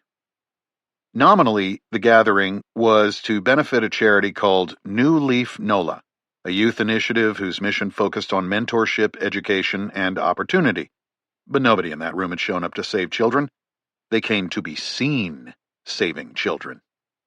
That was especially true of Matheson, who believed he was the only one who could claim to have actually saved children with the products he created in his labs. He leaned against the white linen edge of a sponsor's table, swirling a Topo Chico sparkling water in his hand. As a physician, Matheson eschewed alcohol, reminding anyone who asked him that the liver worked overtime to remove it precisely because it was a toxin. Moreover, his body was a temple. He liked his suits tight. Alcohol was empty calories. At his side, Walt Kimball tapped his arm. "See those 2 by the bar?" "I do." "They're the local bureau honchos." The word local rankled Matheson, reminding him of the screw-up with the media. "The one with the white hair is Augie Lloyd. He's the SAC. What's that again?" "The special agent in charge. The head FBI guy in town." Matheson surveyed the lawman. "He looks a little old to still be in the job." "He looks even older than he is. 57 is mandatory retirement, but he's asked for and been granted several extensions from headquarters." Lloyd sipped bourbon with a man who looked to be roughly his junior, a tall black man with a cropped haircut and classic horn-rimmed glasses. His jacket was buttoned like a military tunic. "And the other?" Matheson asked. "Jarrett Stanton. Kimball replied. ASAC, Assistant Special Agent in Charge, New Orleans Field Office. You call Lloyd the SAC, but the ASAC, ASAC? Yeah, it's a bureau thing. As a young lawyer, Kimball had battled the bureau in court on occasion. The experience had made him valuable to Matheson when it came to fighting through government red tape. Why did Lloyd bring his number 2? Stanton runs the criminal branch and is also heading up national security. I hear he's being groomed for the top spot. Is he a problem for us? Kimball grinned. Not if he's here. Matheson nodded, only mildly soothed, then noticed an impressive figure across the room. A black man, tall, broad-shouldered, his scalp not only shaved, but polished. He was talking with a statuesque woman in emerald. Matheson's ex-girlfriend, Irene Isaacson, now the district attorney of Orleans Parish. Kimball saw his boss looking at the woman. She's talking with Cornelius Bates. FBI? New Orleans PD, rising star. You watch. She'll mention him from the dais tonight. Bates works out in the 9th, a special division that does outreach. He wants to be chief. The most dangerous position in the city is to stand between Bates and a TV camera. Do me a favor, don't get near him. I'm meeting with him after the event tonight. Matheson turned slightly. Noted. Kimball knew how to stage manage the boss. There could be myriad reasons why he did not want Matheson meeting with an NOPD police lieutenant. I'm pretty much going to steer clear of everyone, Matheson said. Not even sure it's worth it to be here. You had 2 solid interviews on the way in, Kimball said. Local TV. Not the best optic. I should go. No, you shouldn't. We need to stick around through Icy's speech, he said, using the district attorney's nickname. Isaacson was the keynote speaker. It would not be a good look to leave before she spoke. I don't want to give anyone the impression I'm avoiding her, Matheson acknowledged. The lights dimmed by a degree. The jazz band in the corner struck up a smoky swing, clarinet tight as a wire, bass murmuring underneath. Bartenders in ivory tuxedo coats flamed sugar cubes for Sazeracs, the scents of lemon and rye wafting through the room. Carolyn materialized beside them, tablet in hand. Icy's on in 5 minutes, she said, referencing the digital agenda. Time to take our seats. The media is expecting her to announce something big tonight. Matheson exhaled through his nose. He was still irritated with Carolyn over the logo and local media, but he had to keep up appearances. It wouldn't do to look sour with one of his employees in public, especially one as visually stunning as Carolyn. Where's our table? He asked. Near the back, just like you asked, so you can slip out whenever you like. They moved among the crowd, the room thick with conversation. Matheson offered tight smiles and firm handshakes, oiled enough to appear gracious, yet indifferent enough to feel powerful. At the table, Matheson introduced himself to the guests with polished charm. They were pleasant but forgettable. An energy consultant, a foundation director, and someone with a yacht. Sipping his sparkling water, he scanned the room. The partygoers' smiles were tentative. The laughter arrived late. Somewhere beyond the stage, a shift was pending, and every person there, from the judge on his 3rd gin to the chief of police by the punch bowl, was bracing for it. The music faded and the spotlight flared to amber at the podium. As the room light dimmed, so did the conversations. Matheson shifted his gaze toward the side of the stage as Irene Catherine Isaacson entered, not like a guest, but like the reason the room existed. Her tan skin glowed under a gown of green sequins, designed not to shimmer but to strike. Her dark hair had been swept to one side, gleaming under the lights. At 45, she still had the athletic good looks of the tennis star she had once been at Tulane. And those legs. Matheson remembered them well. Theoretically, this was a night to talk about resurrecting the portions of the city that still needed attention after years of neglect. That meant respectful applause instead of wild cheering. The audience was in on the charade as much as the speakers. While she smiled and thanked the crowd, Matheson felt a flicker of something that lived somewhere between nostalgia and dread. Matheson had hired her before she became Orleans Parish District Attorney, back when she was fresh off a stint as an assistant U.S. attorney arguing federal appeals before the Fifth Circuit. Even then, she knew how to work Washington and how to navigate the FDA. It was Kimball's idea to hire her. It was Matheson's idea to sleep with her. He had paid her a fortune to push that HPV drug across the finish line, and Like she was stewarding her own investment, she'd reeled him in too. They were both married, but that hadn't mattered until the spouses found out. Icy's husband left without a fight, knowing better than to take on the shark that she was. Matheson had enough money that he raised the white flag. His wife had taken her newfound fortune to Europe. Isaacson waited until the last clap died.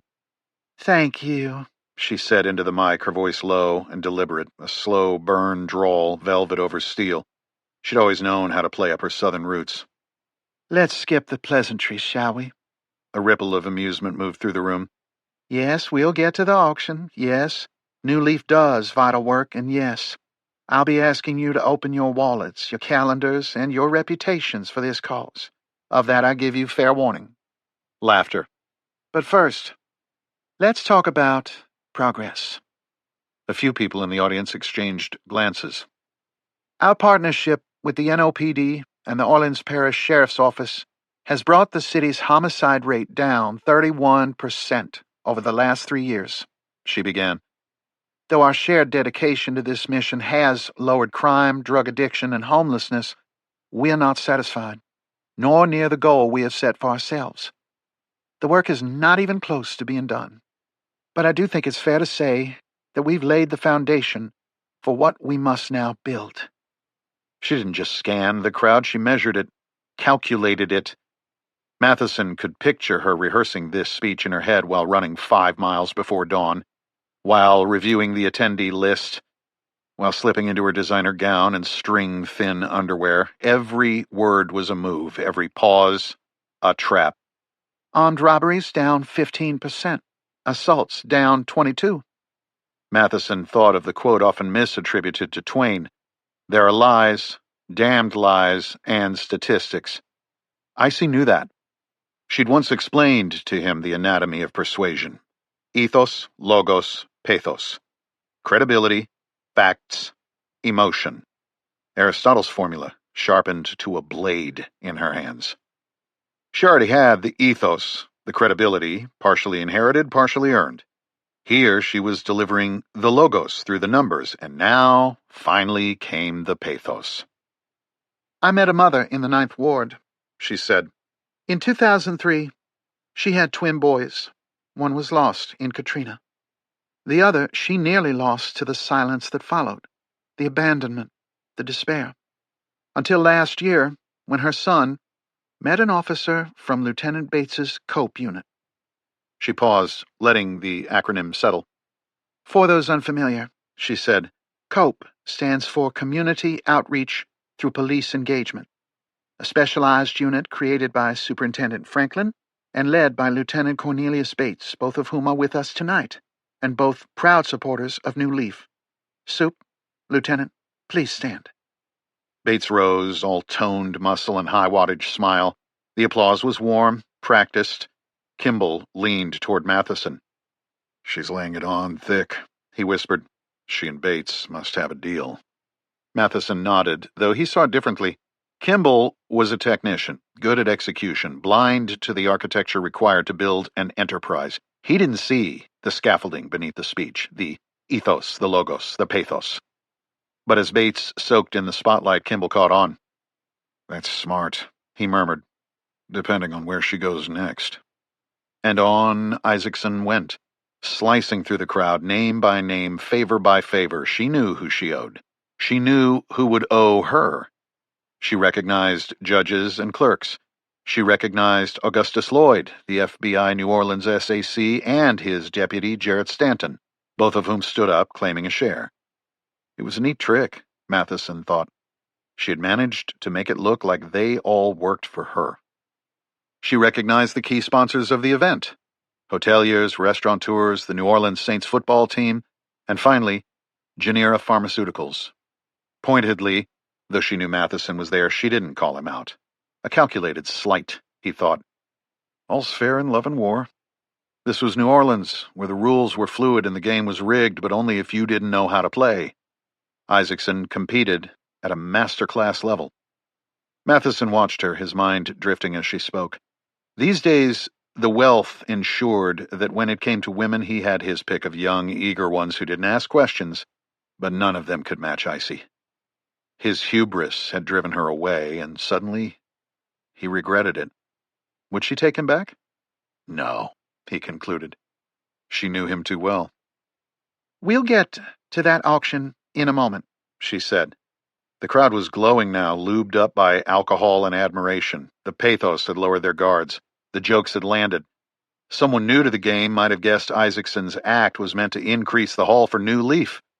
She had been a lobbyist once, after all, but Matheson knew Icy did not work like that. The speech was too good. Something bigger was coming. "Before we all start shaming each other with bids," she continued with an enchanting smile, "I thought I would address something to avoid the distraction, to keep the attention on New Leaf. You know how it is here in our beloved Crescent City. Nothing can distract like rumors and gossip. Sometimes I hear gossip about myself that I find so delicious that I even wish it was true." After the laugh, she turned serious, the killer prosecutor who never lost. Depending on the stakes and the juice that flowed between the state and defendant, she might take the case, she might not, but when she did, the result was never in doubt. "So let me say what some of you have been expecting of me for some time." Her words drifted outward, landing in silence. No clinking glasses, no coughs. "This city raised me. It shaped me. And it taught me that our problems are never solved in one night, or at one gala, or by one worthy organization. Those can all help, but real, systemic change can only come through force of will, with clarity of purpose, and above all, accountability. So let me take accountability right here, right now." Matheson gauged the pause before her next sentence, created to maximize the yield for whatever was to come. "My name is Irene Catherine Isaacson, and tonight I am announcing my candidacy to be the next governor of the great state of Louisiana." Silence turned to thunder. Matheson didn't clap. He didn't breathe. His hyper-intelligence kicked into gear as he thought through the innumerable angles of what he had just heard. Favors and secrets would be turned around, new ones created, old ones betrayed. Beside him, Kimball muttered, "Well, no need to report this to Vargas. He's got eyes in the room right now." Matheson thought through the repercussions of Icy's announcement, hoping the drug lord's eyes weren't focused on him.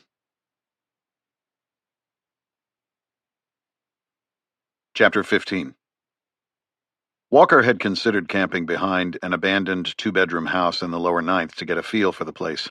He even tucked his van beneath the drooping arms of a weeping willow with branches that shielded him from the street. His VW bus was well hidden, but not invisible, and in a place that looked dead, but wasn't. Movement drew attention. The slow rolling cars, the flickers of light in otherwise dark homes were signs, territory markers, and Walker could not shake the feeling that he might have parked on someone's invisible line. A gang leader's turf, a dealer's drop zone, a place where strangers weren't just noticed, they were shot. This is a bad idea. You need a FOB, a forward operating base. He decided to drive it at night before conducting a foot patrol. Many of the houses that looked abandoned during the day weren't empty. Walker saw flashlights flickering behind boarded windows. He witnessed fires in barrels. In some houses, he caught the dull glow of a phone screen or a lighter's spark betraying the presence of squatters or addicts. A few blocks had vehicle traffic, cars creeping up, idling, pulling away. By day, the ninth was a graveyard of broken promises. By night, it was something else, feral and alive. The district stretched wide, hemmed in by the Mississippi to the south, a 12-foot levee wall to the west, and swamp to the north. Leanne had managed to decode street names from Connor's notes, but no addresses. Walker still had ground to cover before he could pinpoint the drug houses Connor had written about, those tied to Officer's slate. He noted white NOPD vehicles with Crescent Star logos and COPE on their doors. He thought they might pull him over as the van looked out of place. He was prepared to tell them he was driving from Washington to Florida and had gotten lost without a GPS. Having pushed his frogman luck enough for one day, he steered the van north, hugging the edge of the swamp along Florida Avenue. He rolled over a crumbled curb, tires crunching over a broken sidewalk, and picked up a dirt track that snaked across rusted rail lines and into a patchwork of neon green grass and stagnant brown water. Out here, Cover came easy. Switchgrass towered like sentries, and shaggy gum trees leaned in like they were listening. It was just what he was looking for. He fed Paladin and boiled water to make ramen noodles before cracking Connor's journal and going to work, his finger tracing over the smeared pages. Leanne had already mapped out some patterns, phrases, symbols, fragments of street names. Walker suspected a Vigilante cipher, the kind that needed a key, maybe a book or phrase. He fell asleep in the roof tent, the journal open on his chest, the swamp air drifting in through the mesh triangle of the pop-top. It might have been a decent sleep, the air cooled by the swamp, if Paladin hadn't nudged him awake. The dog was rigid, ears forward, eyes locked in silent alert. Walker knew that posture all too well. He had seen it in 100 bivouacs across Iraq and Afghanistan. Walker stayed still on the elevated mattress, hand on the dog's flank. The van was locked, but the windows were cracked for airflow. He listened. A rustle in the brush. His first thought was wildlife. The swamp was alive after dark with animals that might be unfamiliar to Paladin. Earlier that evening, Walker thought he had seen the glint of alligator eyes floating offshore while Paladin drank. He had stood watch with a pistol in hand just in case. Maybe it was an animal now. Maybe. Then the rustle shifted and he heard a whisper. Two voices, trying to be quiet. Fuck. If he killed someone, even in self-defense, he would have to answer weeks of questions, maybe even be charged with something in the process. That would defeat his purpose for being in New Orleans. If he could, it would be best to defuse this situation. And if he had to kill, then he would find out if those eyes in the water really belonged to gators. Maybe the locals did not like a strange van parked on their turf. Their attempt at stealth and the time they chose to visit said it all. They weren't here to talk. Walker slipped his hand around the grip of his Glock 19 and rolled to the side, careful not to silhouette himself. Through the mesh he caught the silver glint of moonlight on swamp water. Then across Paladin's back, he saw an old Chevy Blazer on the other side of the train tracks. 80s era, fat tires. He whispered a command to Paladin, instructing him to stay still. Then, like doing a dip in a gym, he positioned his arms on the sides of the hatch and lowered himself into the van. The shift in weight made the vehicle shake. An audible laugh from outside. Guess he heard you, he's up. A shout very close to the van. Hey man, get out here, let's go. Walker pulled on his jeans so he could holster the Glock and quickly pulled on a t-shirt to conceal it. He didn't want to kill anyone. He had done enough killing. Walker saw the 12-gauge shotgun barrel poking through the cracked window on the driver's side, a light shining down its barrel as the gunman scanned the inside of the van. He spotted another gun barrel at the window on the starboard sliding door, one that belonged to an AKM. It was like seeing a ghost. Get the fuck out of there, one shouted. Come on, move! They were young, mid-20s. The one with the shotgun had a slack mouth, ribbed black tank top, Florida Marlins hat, and a gold chain. The other, wielding the AKM, wore a beanie and sported a wispy beard. The way they held their weapons told Walker that they were amateurs. Still, he remembered an adage from one of his instructors at the farm. A bullet from an amateur will kill you just as dead as one from a professional. If they knew the area and were looking to score, maybe they could be useful. Get out here, Beanie yelled. Hands where we can see him. Don't fuck with us. What do you want? Walker called out. Just camping here for the night. Whatever you have, now get your ass out here, bitch. Negative, Walker said. You come in here. They hadn't expected that. The pair traded a look. Tank Top tried the sliding door and found it locked while Beanie cupped his hands to the window. It's just him, Beanie called. Open it, Tank Top shouted. Do anything else and we splatter you all over this piece of shit. Walker leaned forward, unlocked the van door and slid it open. This is a classic, he said. Out, Tank Top called. Walker stepped through the door and stood barefoot in the dirt. Tank Top's slack mouth twisted into a sneer. Cover him, he said to Beanie before stepping inside the van. Walker waited for Tank Top to cross the van's rear quarter. He would be blind in that moment. Only for a half second, but enough. 3 steps, 2 steps, 1. Fuss! Walker shouted. Bite. Paladin leaped down from his roof perch, 100 pounds of muscle and fury. He flew into the man with the shotgun. Paladin compressed his jaw over the gun arm, snarling, teeth flashing, neck thrashing. The shotgun fell to the floor of the van. Walker lunged at Beanie, spinning him into the corner of the van with bone-jarring force. The rifle was trapped between them, barrel pointed skyward. Walker's knee shot up, slamming into his assailant's groin, and as Beanie doubled over, Walker ripped the weapon free. In one fluid motion, he reversed it and drove the stock into Beanie's face with a sickening crunch. Beanie screamed, hands clutching his shattered nose, blood pouring through his fingers as he crumpled to his knees.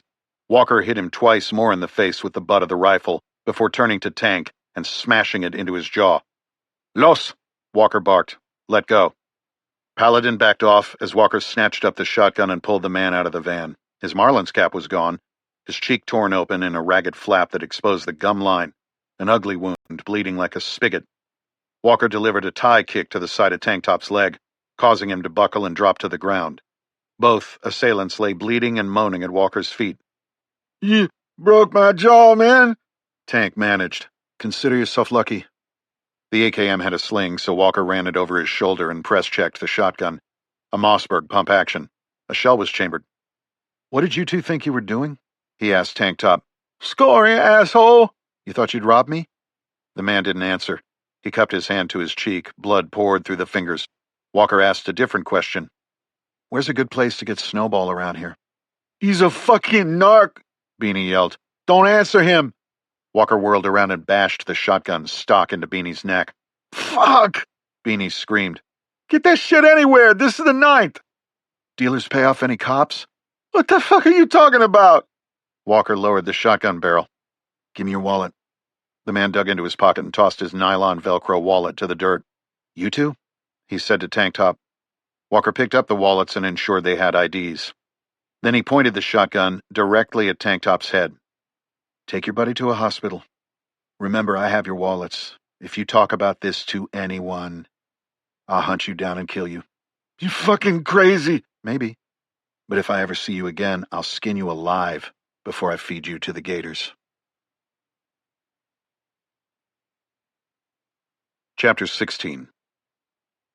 Walt Kimball wasn't about to meet with Lieutenant Cornelius Bates in a bar at the base of the Four Seasons, a few stories beneath the ballroom where the city's elite continued to drink and celebrate while the media snapped photos.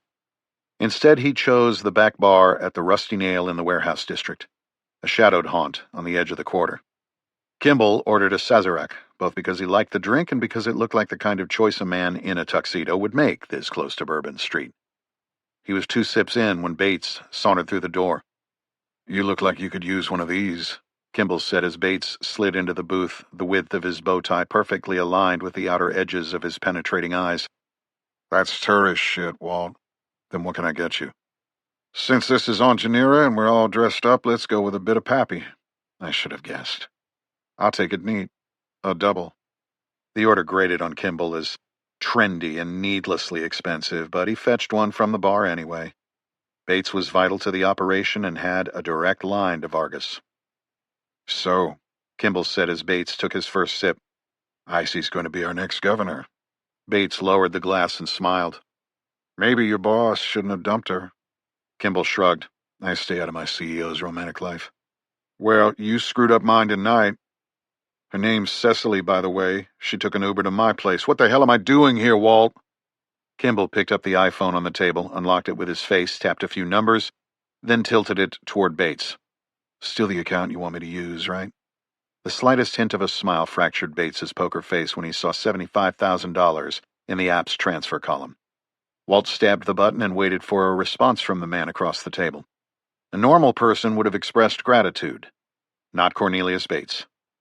"That's just a little bonus to make sure our arrangement doesn't change once Icy gets into the governor's office in Baton Rouge," Kimball said. "We wanted to let you know what a valued partner you are." Kimball caught the subtle shift in Bates's posture, the way his mouth sucked his cheek. The trouble with dirty cops was that they never knew where to draw the line. Their egos always took over, incapable of the cool detachment needed to keep an operation running smoothly. Then again, that's why they were cops, not businessmen. Kimball knew what was coming. Bates leaned in close, his voice nearly drowned out by the piano playing on the far side of the bar. "You think I'm fucking stupid, Walt? That I'll keep doing this for scraps? I know you have your big product launch coming up." "Which one is that, Bates?" "Xylaxin." "You read the business section, congratulations." "I also know the ties between Xylaxin and Snowball." The hand that feeds, Cornelius, Kimball said, holding up his palm. Watch those big teeth of yours. Bates sat back and laughed, sipping a little more bourbon, regarding Kimball with a slit-eyed stare before leaning in again. Xylaxin will replace fentanyl. That's your plan, right? It's possible. Fentanyl's tainted even though it's a bona fide cancer treatment. What would your board, hell, what would the FDA do if they found out that your business partner in El Salvador was taking the precursor chemicals for Xylaxin, which are every bit as potent as fentanyl but not on the DEA's radar, and cutting them into the white pills the kids call Snowball? You are playing a dangerous game, Bates. If that fucking Staub kid figured it out, someone else will too. You took care of that. He figured out that Cuchillo's legitimate sugarcane freighters were bringing it in. Now how do you suppose a kid who was not even a journalist worked that out? I think it started with your crew, Bates. I told Vargas that selling it in New Orleans was a bad idea. I know you think you are hot shit, Walt. Even Cuchillo thinks you're the whiz kid who masterminded a way to use Janira's pharmaceutical distribution network to move Snowball around the country and then launder the money to make the earnings report shine. I understand all that. But with Janira's growth, I want points on this. That's not how it works. It is now. And until you figure out how to make it work, you can keep the skids greased with another little bonus.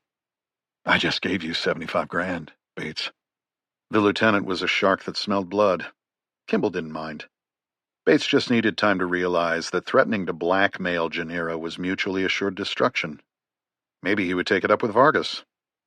We have a profitable arrangement for all of us, Kimball said. We should aim to keep it that way. He lifted his phone, tapped on the screen, and turned it to Bates. Another 75 headed your way. Good? Bates nodded. For now. The Janira executive pressed the blue button and shot another $75,000 over the wires. Bates finished his pappy and set the empty glass on the table. I'm glad I swung by for this little chat, he said, getting up to leave. I've kept Cecily waiting long enough. Kimball watched him leave and took a deep breath, wondering how long they would be able to keep their enterprise alive. Chapter 17. The Tulane Medical Center cafeteria was never truly quiet, but just now things were deceptively mellow. Walker was always in tune with rhythms.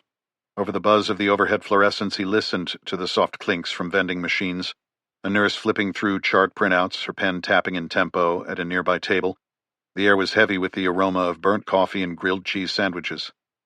Leanne sat across from him next to the window. The sleeves of her scrubs were rumpled. Her hair was pulled back in a loose braid, clipped hastily and starting to fray. A paper cup of black coffee sat untouched on a napkin. You didn't bring Paladin, she said, glancing at the empty spot near his boots. Walker shook his head. Didn't want him picking up the wrong scents. He took a bite of his turkey sandwich, chewing slowly. The artificial chill of lettuce met the faint bite of mustard. I've been watching the 9th for the past 4 days, he said after swallowing. Connor's journal is starting to make a little more sense. You've cracked his code? Not quite. I've started working up a few notes on the typewriter. He used a cipher that requires a key we don't have, but like you, I see context. Now that I've been out there a bit, I recognize some of the place names. Leanne leaned in, one hand wrapped around her coffee cup. How about Officer Slate? I've seen multiple police patrols. One cruiser lingered near a stash house on Clouet for 20 minutes. It's not exactly damning. She sipped her coffee at last. It had already gone cold. Be careful, Chris. I'm careful, he said, then added, You should be too. Vary your routes to and from the hospital. Lock your doors, and I'd recommend a security camera setup that you can monitor from a mobile device. She shook her head. I know, I need to do that. Make time, he said, voice low but firm. You're not invisible in this. She gave a small nod, her eyes serious. Do you have a firearm in the house you are comfortable with? I have John's Glock. He taught me to shoot, but I'm not any good. We'll find a place and get you back up to speed. We probably should, she responded in resigned affirmation. And while we're talking about them, I've seen a few cruisers with the acronym COPE on them. Do you know what that is? She tapped the table with one nail, thinking. I've heard of it. It's some Special unit within the police focused on drugs, I think. Not really sure. Probably a political tool, something to look good. Down here, symbolism matters. Hang on, I'll look it up. After a few seconds on her phone browser, she nodded. It stands for Community Outreach Through Police Engagement. The law down here doesn't have the best reputation, so they invent things like this as window dressing. Maybe even as cover, Walker added. It's possible. When John and I were in Afghanistan, we knew a DEA guy who would pass through the CIA station for intel updates. Ramirez, Sanchez, Vasquez, something like that. I remember that he was from New Orleans. You don't happen to remember anyone like that, do you? Her eyes assumed a distant look. After a few seconds, she offered a close-mouthed smile. I bet he met Javier Gonzalez. John invited him to a 4th of July barbecue we hosted a few years ago. Walker snapped his fingers. Yes, that's it. Speedy Gonzalez. Gonzo. John saved him a couple $100 when he was about to buy a fake 1860s Enfield rifle as a souvenir. The real ones went quick at the beginning of the war, but there was a market, so a ton of fakes flooded it. DEA's federal. It would be good to talk with a familiar face, someone who knew John and what he did overseas. Might be a good source of intel on local PD. You don't have a contact for him, do you? I'm sorry, I don't. There is a federal building. Maybe start there? After tapping her phone screen, she flipped it to show the Google Maps reference. Walker scrawled the address down on a napkin. Just as he finished, Leanne's pager buzzed on the table, jumping once, then again. She looked at it and frowned. Sorry, Chris. Drive by. Multiple GSWs incoming. Walker stood with her. Can I help? This is my job. Come back by the hospital when you're finished in town. I'll be close to the end of my shift by then. Her pager buzzed again. She looked down and, without another word, ran from the room. Paladin was happy to see Walker when he got back to the van, which he'd parked in the shade of a garage with a window cracked and the canine cooling fan engaged. The dog thumped his tail while the former SEAL fired up the old beast. He studied his paper map carefully, thinking through the route, before exiting the hospital area. He drove beneath the sky bridge that connected the main building to the new Tulane Genera Cancer Research Center. The sky bridge was still emblazoned with a green and gold poster from the grand opening, Where Hope Meets Healing. The drive took him into the heart of city traffic before spitting him out onto a freeway with a view of the Superdome. He was soon on a tall bridge crossing the Mississippi, its brown water snaking its way south, dotted with barges. All federal buildings looked bland, Walker thought on arrival, but after the stunning architecture of the Garden District and the dazzling sensory assault in the French Quarter, this building looked particularly boring. 4 stories of beige concrete with a square sign out front. In the lobby, he saw metal detectors and a guard in the dark blue uniform of the Federal Protective Service. Anticipating that, Walker had left his pistol in the van. He made it through security and studied the directory on the wall. There were entries for the United States Attorney's Office, the Health and Human Services Department, and the Department of Homeland Security. Though there was no entry for the DEA, Walker approached the front desk. "Hey, I'm sorry to bother you, but I'm looking for an old buddy who works at the DEA," he said. "Is there a way to leave him a message?" "Name?" "Javier Gonzalez." The man scanned Walker's bearded face, dirty ball cap, untucked button-down shirt, and jeans streaked with road dust. "You can submit a general meeting request through the DOJ." He handed Walker a clipboard. Walker studied the form. The questions were innocuous but probing. Social security number, full name, date of birth, legal residence, phone number, reason for the inquiry. While reading, he heard the metal detector beep behind him. He noticed the cameras in the corners of the room. The memories the form conjured were not pleasant. The board of inquiry, the threat of prosecution, the warning never to speak of his last mission in Afghanistan. He wondered what his social security number might trigger in some nameless, faceless database in Washington. Then again, it said right there on the form that lying about the information or omitting it would be treated as a felony. Walker's head throbbed. Fuck. He returned the clipboard without writing anything. "I'm not big on paperwork. I'll connect with him through Facebook. Thanks anyway." "Oh, yeah?" the marshal said, staring intently at Walker's face as though memorizing every detail. "Appreciate your time," Walker said as he turned back toward the exit. Coming here was a mistake. The final link in a long chain of them. Chapter 18. Kabul, Afghanistan, 2021. 2 months before U.S. withdrawal. After the Soviet occupation, before the Taliban swept through like a sandstorm, the Ariana Hotel had been the closest thing Kabul had to a Western outpost. 10 stories of brown masonry, it looked more like a college dorm than a hotel, but in a city where the power grid was a suggestion and plumbing a luxury, the Ariana had become a beacon for diplomats, journalists, and spooks after the Soviet withdrawal. When the Taliban rolled in with black flags and Kalashnikovs in 1996, the Ariana had been seized within hours. They turned it into their de facto seat of government. The bar was shuttered, the satellite dishes ripped down, the pool filled with sand. After 9/11, the reversal was swift and surgical. American Special Forces working with Northern Alliance fighters retook the city in weeks, and the Ariana was among the first objectives, with Taliban ministers slipping out the back as U.S. operators breached the front. Within days, the building was rebranded as the U.S. Embassy Annex, a name that meant nothing and everything. In reality, it became a CIA base of operations. The agency wasted no time. They set up a bar in the basement, an unofficial morale booster in a dry country. They called it the Talibar, a dark joke in a war full of them. General Order No. 1 of the United States Central Command forbade alcohol for U.S. troops, but the CIA didn't answer to CENTCOM. The alcohol flowed freely. Walker found Fisk in the back corner, nursing a drink under the dim glow of a bare bulb. The walls were lined with graffiti, messages left by those passing through over the past 20 years of misadventure, including Kipling's warning from The Young British Soldier. A Soviet RPG launcher was suspended from the ceiling, a scorched fragment of the Twin Towers bolted to the wall near a framed photo of the CIA team killed at Camp Chapman. "What are you drinking?" Walker asked. "Manhattan," Fisk said, though his glass was nearly empty. "Want another?" "Better not."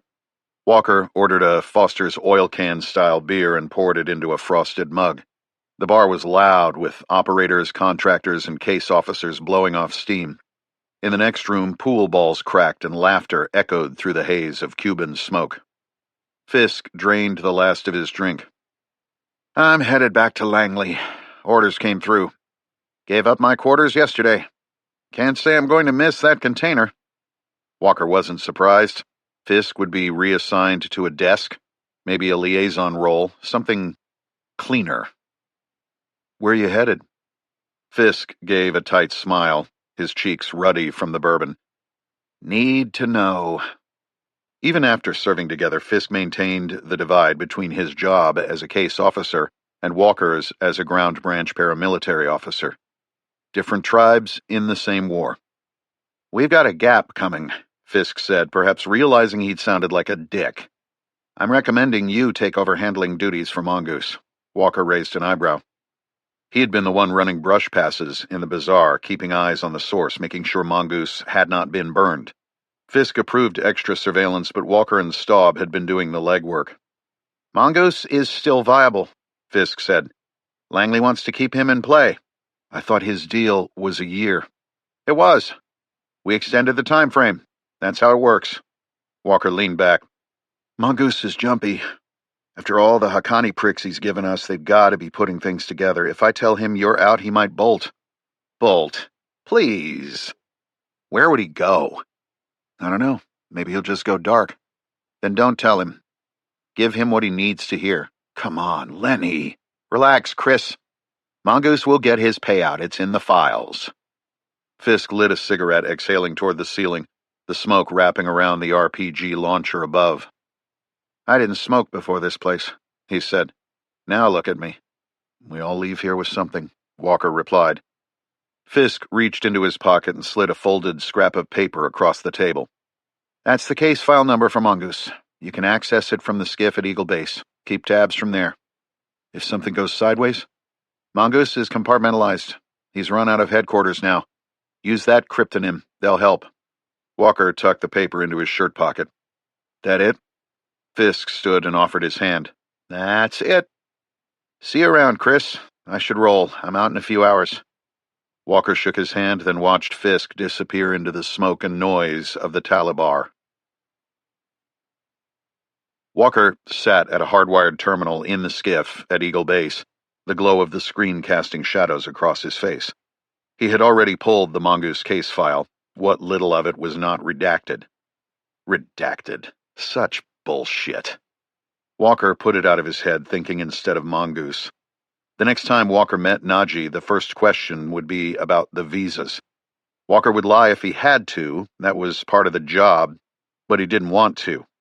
He would do as instructed and contact the counter-terror center at HQS. Maybe he could get the visa expedited. The door hissed open. Staub entered fresh from a briefing, still wearing the chalky white gypsum of the compound on his boots. He kept his voice low. The meeting I just came from? You are not going to fucking believe it. Walker didn't look up. What's up? Staub leaned in, even though the skiff was hardened against every known form of surveillance, analog, digital, or otherwise. The chief read me into a new SAP, he said, pronouncing the acronym like the stuff of pine trees, short for Special Access Program. We're planning to shut this place down. Walker looked at Staub. Define shut down. Evac, Staub whispered. It's not just a military like we thought. Extraction routes, safe houses, contingency plans for certain assets. The kind of thing you do when you're pulling stakes. Walker's stomach tightened. A full withdrawal? The chief called it a contingency, but yeah. And it already has a code name, Sable Wind. He wants the plan finalized in under 2 weeks. Walker sat back. The quiet in the skiff. The empty cubicles. The silence before the storm. No agency presence? Doesn't look that way. We all thought we'd keep a small footprint here if we stuck to the political drawdown timetable, but it looks like everyone is pulling chocks to include us. When do we leave? Nothing official, but unofficially, we're out of here in a month, maybe less. You get a list of asset evacuees? Eyes only file. Chief said it's in the system. I can pull it from here. Walker slid his chair aside. Well, here's the system. Let's see the list. Staub logged in. It took 5 minutes of multi-factor authentication, biometric scan, and rotating encryption keys appropriate for SAP-level access. Finally, a list populated the screen. No names, just 6-digit identifiers, roughly 100 of them. Just numbers, Staub muttered. Walker leaned in. His eyes scanned the list, looking for the cryptonym Fisk had given him that represented Naji. He walked through the first 3 digits of all the lines. They're leaving Mongoose behind, he said. Those fuckers. That can't be right after everything he's given us. Walker pulled a folded slip of paper from his shirt pocket, double-checking the alphanumeric string. He held it up to the screen. This is Mongoose. He's not on here. Staub reviewed the list and cursed under his breath. That's low. Even for Langley. Why would they leave him behind? A mistake? Walker's voice was flat. I don't know, but if we leave him, he's as good as dead, and so is his family. The chief said to keep all assets in place, but maybe we can find a way to get him out sooner, Staub said. We could ask him to get some intel in Pakistan, tell him to take his family, something like that. Staub looked at him. You're talking about a black extract, off the books. Maybe we just give him a little help to make it to the other side of the border. Walker gestured to the screen. No one at Langley is going to notice that he's gone anywhere. They're not tracking him, and with a withdrawal coming, things are going to get fast and loose. I saw it when we left Iraq. We can take advantage of that. Taliban might be watching to see who moves. They are going to note a change in our posture, no way around that. If they want to know who turned, they will be watching for people and families trying to get out before we leave. Then we protect him. Fuck, for all we know, Langley sold him out, Staub said. Why would they do that? I don't know, some backroom deal? Whether intentional or inadvertent oversight, I'd say Naji is cooked. He's our responsibility. Staub exhaled slowly. You want to whisk Naji and his family out of here. No agency support, no air cover, no backup. Just us.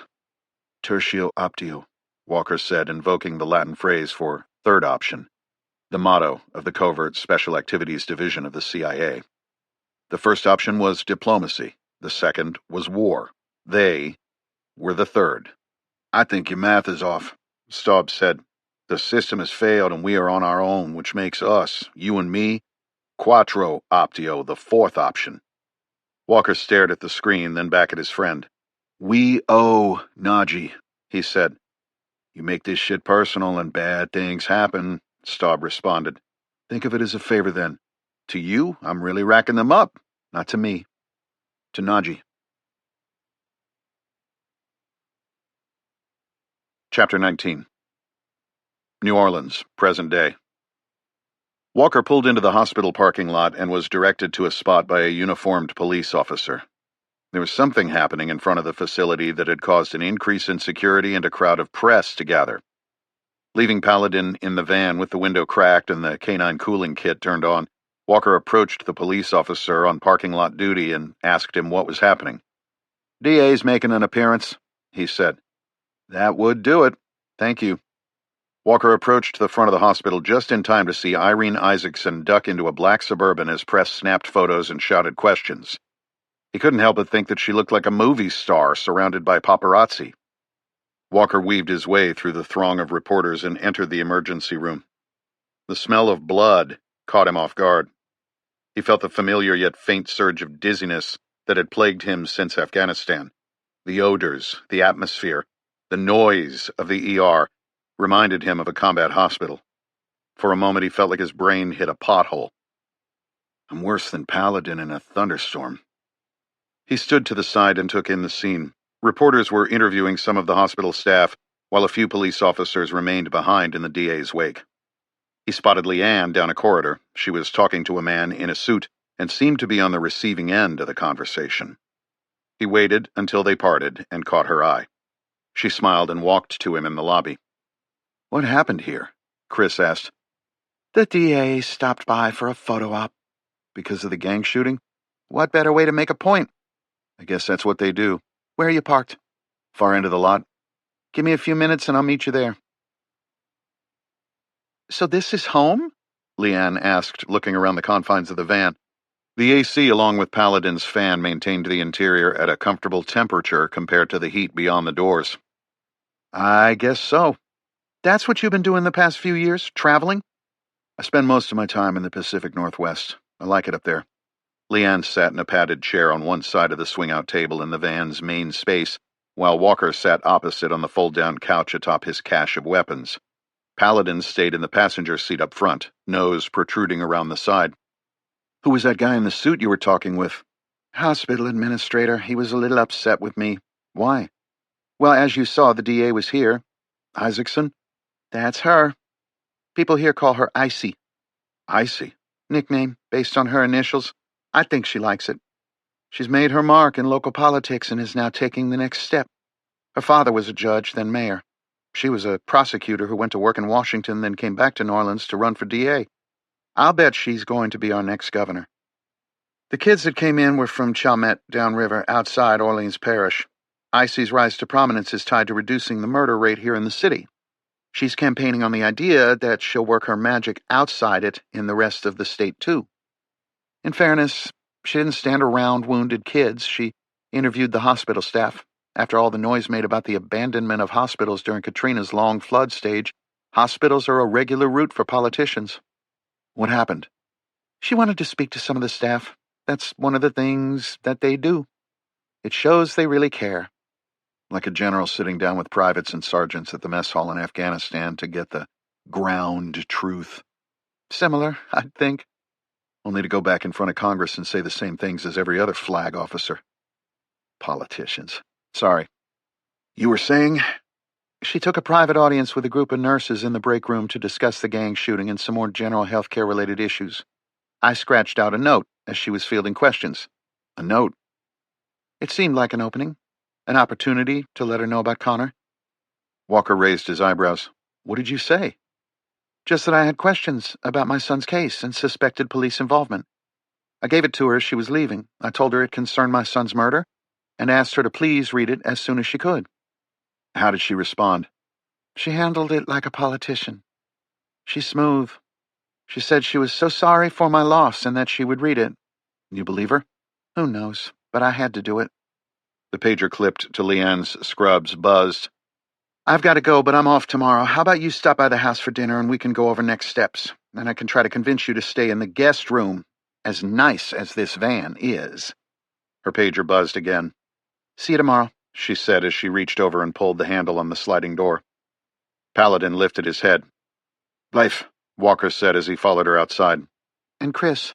"Yeah?" "Thank you."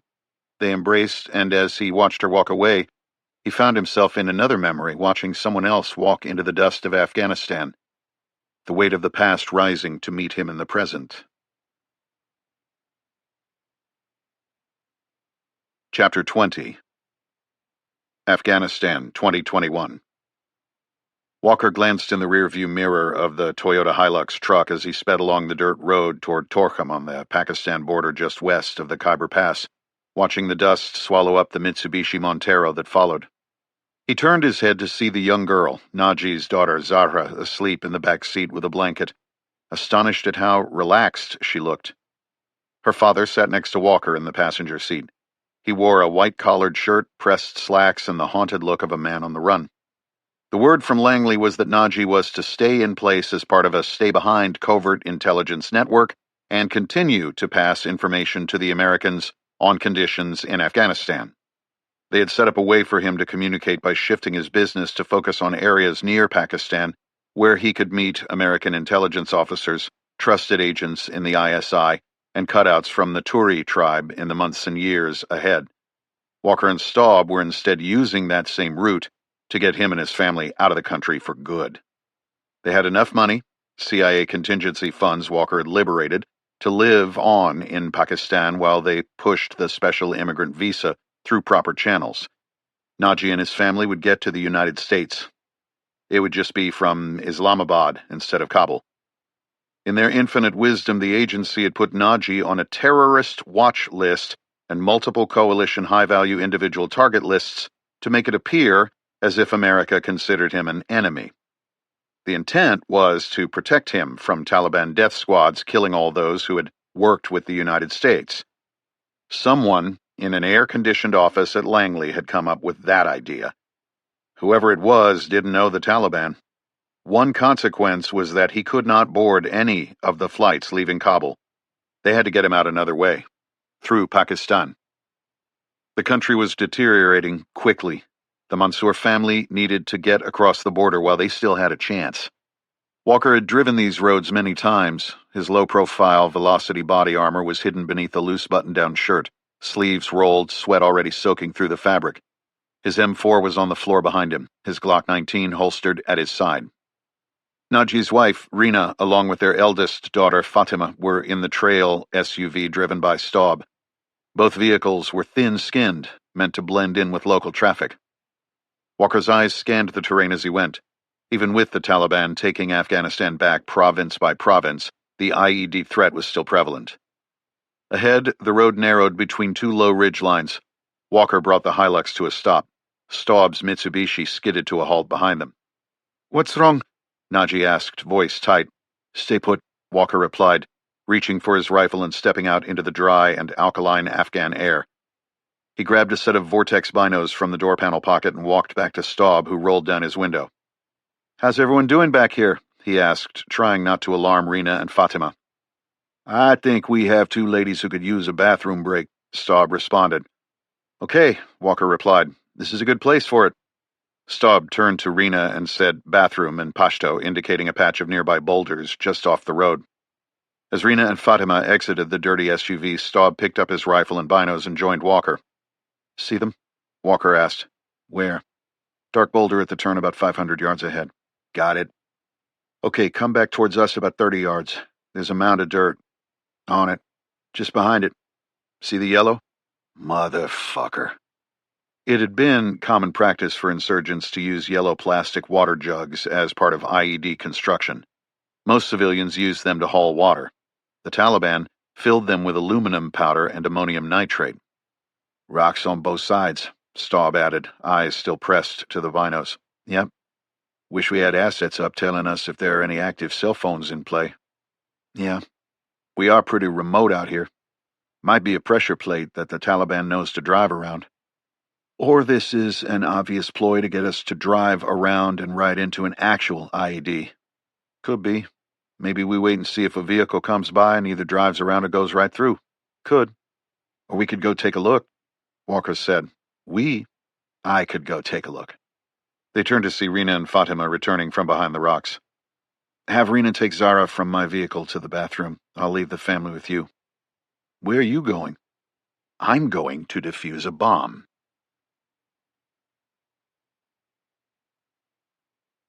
Chapter 21. New Orleans, present day. It was 4:30 in the afternoon, the end of the workday for many in government service, but not for Jarrett Stanton. Inside the sterile fluorescent-lit conference room on the third floor of the federal building, the air was cool and dry, humming with the low buzz of a ceiling vent. The walls were bare except for a whiteboard filled with color-coded charts and a corkboard pinned with maps of the great state of Louisiana, each one marked with pins and string like a spiderweb of crime. Stanton stood at the head of the table, sleeves rolled to the elbows of his crisp white shirt, tie loosened, correctly indicating he had been at it since dawn. His dark eyes scanned the room like a hawk circling a field. He was in his element, his weekly trends meeting, where data was gospel and patterns were prophecy. The room was quiet, professional, anodyne. Two rookies sat stiffly at the far end of the table trying to fit in. He always like this? One of them whispered. Oh, yeah, came the reply from a grizzled agent with a coffee-stained tie. We do this every week. The door creaked open, and Augustus Lloyd, the special agent in charge of the New Orleans field office, poked his head in. He was a big man with a double chin, a slow drawl, and a thinning hairline in sharp retreat, his face aged with sunspots. We've got that call with the DA, Lloyd said. Stanton checked his smartwatch. Transmitting, sir, just finishing up. I'll get us dialed in. Lloyd gave a mock salute and disappeared down the hall. Stanton had near-religious reverence for the Trends meeting. This was how you fought crime, not by chasing rumors or gut feelings, though those could help, but by amassing data, spotting patterns, and digging in. He believed in numbers. Numbers didn't lie. Analyzing data was the most efficient way to do their jobs, and if he was going to get on the phone with a former federal prosecutor who was likely to be the next governor of Louisiana, he wanted to have his trends buttoned up. Opioid deaths were picking up across the state, and with the DA running for governor, she was going to want to know more. That might be so she could pin it on her opponent, the current state attorney general, or it might be so she could do something about it. He clicked a remote, and a projector lit up the wall with a spreadsheet of calls, arrests, and incident reports. We're seeing a spike in opioid-related calls upstate, he said, tapping the screen with a laser pointer. Synthetics. Same pattern as last quarter, but the clusters are tighter. Someone's moving product again, showing up in Baton Rouge, also some in neighboring states. Thoughts? Stanton's voice was calm, clipped, precise. The agents scribbled notes. Stanton was about to encourage the team to voice theories based on data when a voice piped up from the far end of the table. Scott Abrams, one of the rookies, eager, sharp and still green enough to think initiative was always rewarded. Not sure if it could be related, but we had a visitor yesterday, he ventured. You were on complaint duty? Yes, sir. Complaint duty was a rite of passage for the new guys. 9 or 10 crackpots a week drove out to the FBI District HQ on Lake Pontchartrain to talk about UFOs, Elvis sightings, and the Trilateral Commission. But every now and then, a walk-in said something useful. A walk-in? Here? Stanton asked. No, sir, it was down at the federal building. U.S. Marshal reported a strange encounter with a walk-in. Drug-related. Stanton turned his head slightly. Okay, Agent Abrams, what do you have? A man came in looking for a specific DEA agent. When he was asked to fill out the usual forms for the request, he bolted. The marshal thought he got spooked by something. ID? Video surveillance? No ID. He was wearing a hat pulled low, bearded. I saw it, which is why I bring it up. Where are you going with this? I'm not sure. Something stood out about him. He was a rough-looking character. I saw a still photo first and pegged him as homeless, but on the video he sure didn't walk like a homeless guy. What does that mean? Just seemed like he walked with purpose, like a cop. His voice lowered, steamrolled by the scoffs from saltier agents. Stanton waved them down. Who was he looking for? A UC, he said, using the acronym for undercover. Javier Gonzalez. Can we enhance the video? Maybe do a facial pattern search? Find out who this guy is. The man wants to meet with the DEA. Let's give him the FBI. Yes, sir. I'll check. Stanton's watch buzzed. Time to talk to Icy. Chapter 22. Afghanistan, 2021. Walker drove slowly ahead, thinking about fate, and stopped the Hilux 100 yards shy of the yellow jug concealed behind a pile of rocks. This close, he was able to see the det cord running through a hole punctured in the 5-inch diameter white screw top, and ran his eyes to a flat spot in the road in line with where a vehicle would cross it. There's the plate. He had seen this type of pressure plate a dozen times before. Most setups were made up of 3 components: switch, battery, and electric blasting cap. The pressure plate, or switch, was usually saw blades, separated by a non-conductive material and placed in the road, where a vehicle's wheel or wheels would most likely roll, thus creating the pressure. Wires would be connected to each saw blade, and when a wheel ran over the pressure plate, the saw blade would bend, touching the other saw blade to complete the electrical circuit, which set off the electric detonator. The bulk explosive was usually buried on the side of the road or directly underneath the vehicle. If Walker had the right explosive charge, he could have blown it in place. Too bad he didn't. There was also the possibility that this was a hoax IED set up to get them to drive around and over a more cleverly camouflaged device. He looked back at Staub, who was watching his every move through binos. He had left his radio with his partner, as radio frequency transmissions and IEDs did not play well together. He turned back to the device. It was time. He lay on his stomach and crawled forward, carefully inspecting and probing the ground as he went. One doesn't want to inadvertently set off a pressure plate or secondary IED. Sweat from heat and nerves dripped from his pores as he approached the yellow jug. There was no way to tell from outside of the makeshift bomb how much explosive was inside. The standard insurgent ratio was 9 parts ammonium nitrate and 1 part aluminum powder, and the jugs were usually close to 40 pounds, which was more than enough to destroy a Hilux truck or mid-size SUV. Or one dumbass messing with it. As he got closer, Walker could see the det cord poking out of the lid, attached to a blue wire. If he could sever the wire, he would render the whole thing inoperable. Well, you haven't blown yourself up yet.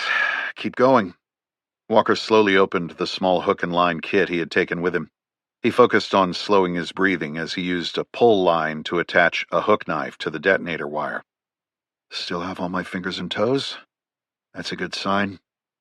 Walker slowly backed out the way he had come, with the pull line in hand, careful not to inadvertently jerk or pull too soon while still exposed to the blast.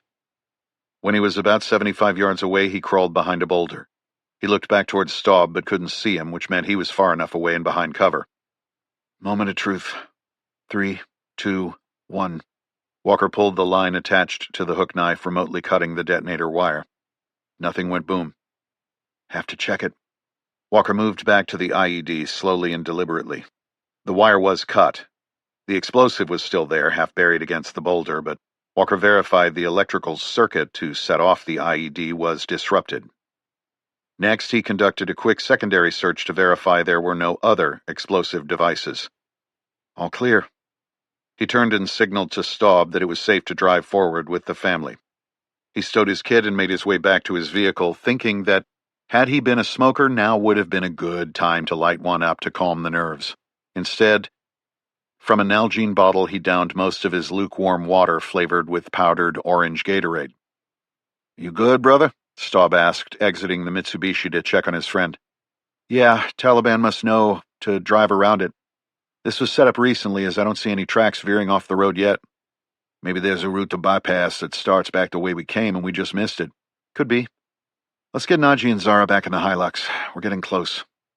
The 2-vehicle convoy continued on, slower this time, the 4-wheel drive vehicles eating up the miles to the border. You have the papers handy? Walker asked Najee. Najee patted a worn leather satchel and smiled faintly. Right here. The road ahead shimmered with heat. 3 clicks later, Walker squinted at the horizon and keyed his radio. Checkpoint up ahead, panel van. Bakshish? Walker asked his passenger. Gift? Most likely, Najee said. They know there will be a surge of traffic to the border with the Americans leaving. They're going to want to capitalize on it. Opportunists. Let's hope so, Walker thought. What do you think? He asked Staub over the radio. I think it's time to pay up. Walker keyed his mic twice in response, then reached into the center console and pulled out a white pillowcase and $1,000 in U.S. $100 bills. As they approached, two men carrying AK-type rifles stepped out of the van. They were dressed in black. Walker rolled down his window, slowed the vehicle, and held out the white pillowcase. Just be calm, Walker said as he brought the Hilux to a stop about 10 yards from the checkpoint. Give me your papers. He stuffed the money into the pillowcase and stepped out, one hand raised with the white pillowcase, which doubled as a truce flag, the other holding the agency-forged Taliban travel papers at shoulder level. The fighters watched him advance. Walker only knew a few phrases of Pashto which he hoped would be beneficial in this situation. He was counting on the cash and documents to speak for him. He was also counting on human nature. If the travel documents were real and these bandits killed people traveling under Taliban protection, they and their families were as good as dead.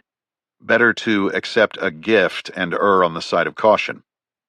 We're leaving the country, per the agreement, Walker said in barely passable Pashto. He said it in a way that assumed everyone knew about the agreement, playing on the intellectual vanity of human nature. The lead fighter, a hawk-faced man with a black beard, nodded slightly. Exit papers, he said. Walker handed over the forged documents. You are a soldier, Hawkface replied in heavily accented English. Just a security guard. We're only assisting in the withdrawal from your country. The fighter barked something in Pashto that Walker couldn't follow, but he understood the hand signal to mean pay up. Walker handed the pillowcase to the lead man. The bandit pulled the money out and seemed to weigh it in his hands. Then he handed it to his partner. Go with God, the man said, throwing the pillowcase back at the American. And never come back. Walker kept his hands up by his shoulders. Don't you worry, he replied before turning back toward his vehicle. Chapter 23. New Orleans, present day. Walker pulled into the rundown service station and prepaid for gas in cash through a sliding drawer to a man with hollow eyes sequestered behind thick glass. He then began fueling his faded blue van and took Paladin to a nearby patch of weeds so both man and beast could stretch their legs. Parts of the Ninth Ward had clawed their way back from the brink, pockets of resilience scattered among the wreckage. Here and there, clusters of retail shops stood like outposts, their windows scrubbed clean, their signage defiant. Some homeowners had fought to reclaim their blocks, painting trim, planting flowers, polishing their porches like armor against the decay. The ward wasn't rotten to the core. In fact, its core was the part still holding on. It was the fringes, the outer edges, where the rot had taken hold. That's where the streets turned quiet in the wrong way, where the houses jutted like broken teeth, and where the criminals dominated the night. Walker was surprised at how inexpensive the fuel was in this part of the country. New Orleans was home to a number of petroleum-related businesses along the Mississippi Delta, which must have helped reduce cost of fuel. The gas pump clicked off with a thunk, while Paladin sniffed around a patch of weeds near the curb, tail twitching, ears perked. Walker wandered over to the dog and stood with his hands in his pockets, feeling the sun on his face. He turned to the sound of a green 70s-era BMW 2002 patched with Bondo and coughing smoke that had lurched into reverse and backed up in front of the van. Walker's spine stiffened. There were other pumps open, so it was odd that this driver had chosen the one directly in front of his. His hand instinctively went to the Glock beneath his shirt. The car looked familiar. He had noticed a similar vehicle when he exited the Federal Building. The instinct faded when the driver's door cracked open and a girl stepped out. She was young and wiry, a pale waif with thick mascara-framed eyes. Her dark jeans were torn at the knees and tucked into black Doc Martens. A crucifix tattoo, medieval and jagged, clung to the side of her neck. She looked like she weighed 90 pounds soaking wet. She put the nozzle into her car, punched the buttons, and while waiting for the tank to fill, ambled to Walker's van. She must have assumed he was inside, paying the bill, because she kept to the driver's side and peered through the windows, standing on tiptoe. Walker calmly approached out of the dead space. "Can I help you?" he asked, careful to keep his voice neutral. Oh, she said, turning. Sorry, You like old cars? He asked, looking at her vintage Beamer. Her pale face flushed. Sorry, yeah. I was just checking it out, she said, backing toward her car. Walker wasn't buying it. The way she had pulled in and immediately checked his van suggested that was her intent. He wondered if she might be related to the guys who had tried to rob him at his campsite on the swamp. She removed the nozzle and hung it back on the pump. Walker moved to his van's driver's side door and opened it for Paladin. Then Platz, he said. The dog jumped into the van and across to the passenger seat, staying upright and watching through the front windshield. Platz? What the fuck language is that? German. Cute. Bleif, Walker said to Paladin. German? That was Dutch. A multilingual dog? Kind of. The commands are more of a mashup of Dutch, German, and a little English. That's weird.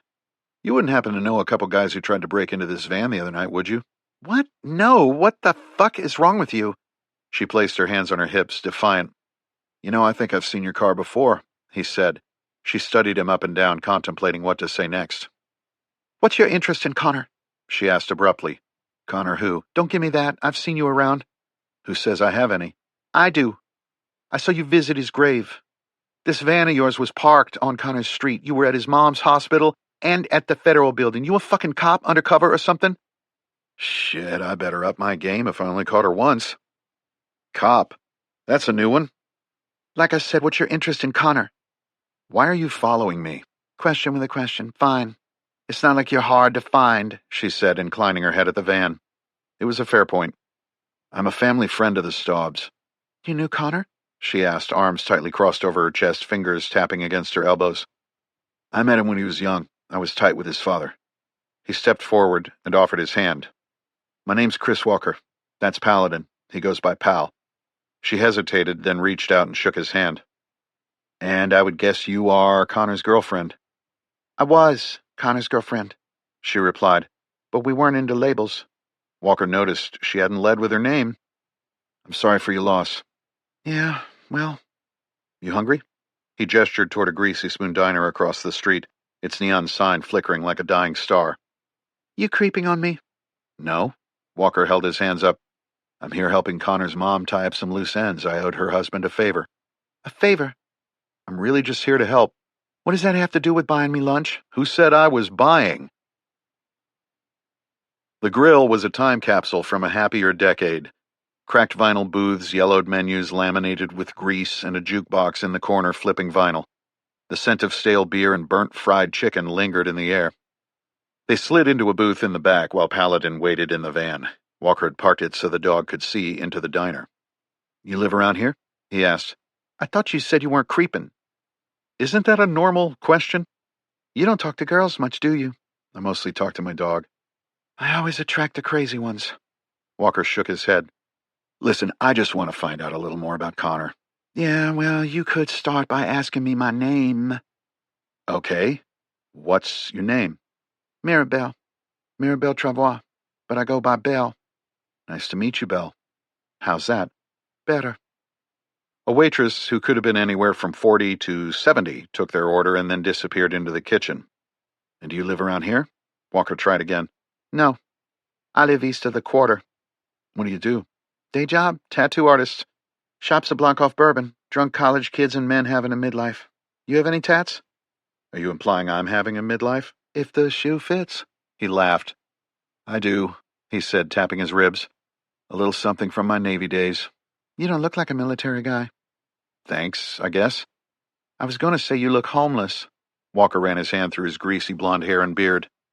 Yeah, I guess I could use a trim. Are you and Leanne involved? She asked. You mean romantically? Hey, I wasn't accusing you of anything. Well, the answer is no. Did you have a good relationship with her? They were interrupted as their burgers and soft drinks arrived. Hardly, Belle continued when the waitress was out of earshot. She thought I was a bad influence on her son. Were you? Guess so. Connor's dead. Walker studied her with fresh eyes. She was hurting. Her eyeliner was smudged and her black nails were chipped. She sat with one leg tucked under the other. She picked at her burger, took a few bites, then pushed the fries around her plate. I saw the guitar in your van, she offered, distant eyes gazing out toward the parking lot. Nice vintage Martin. You play? I dabble, but not acoustic. Industrial punk. Well, that's a bit of common ground. She grunted and stuffed a ketchup-covered fry in her mouth. I go to LSU Extension. Got my bachelor's in accounting, working on my master's in management information systems. What's that? How old are you? I'm not much of a computer type. Well, it's like the technical infrastructure of the business world. I have no idea what that means. Doesn't much matter. I ink people up to pay for school, live with my grandmother to save money, and help look after her. How'd you meet Connor? He asked. A show at the Dungeon. Dungeon? Punk venue. Connor was different, smart, angry but in a good way. He had a kind of coyote energy. He was a doer, wanted to fix things. Found out we both went to LSU. Did Leanne think you got him into drugs? She dropped a fry. Fuck you, man. You think just because I look like this I got a clean kid from the Garden District to OD? He had pushed too hard.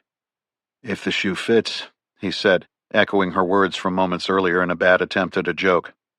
Hey, I'm sorry, I didn't mean anything by it. Most everyone, like you, correctly assumes I'm homeless. Well, get a haircut and take a shower, she said, settling back down. Maybe I will.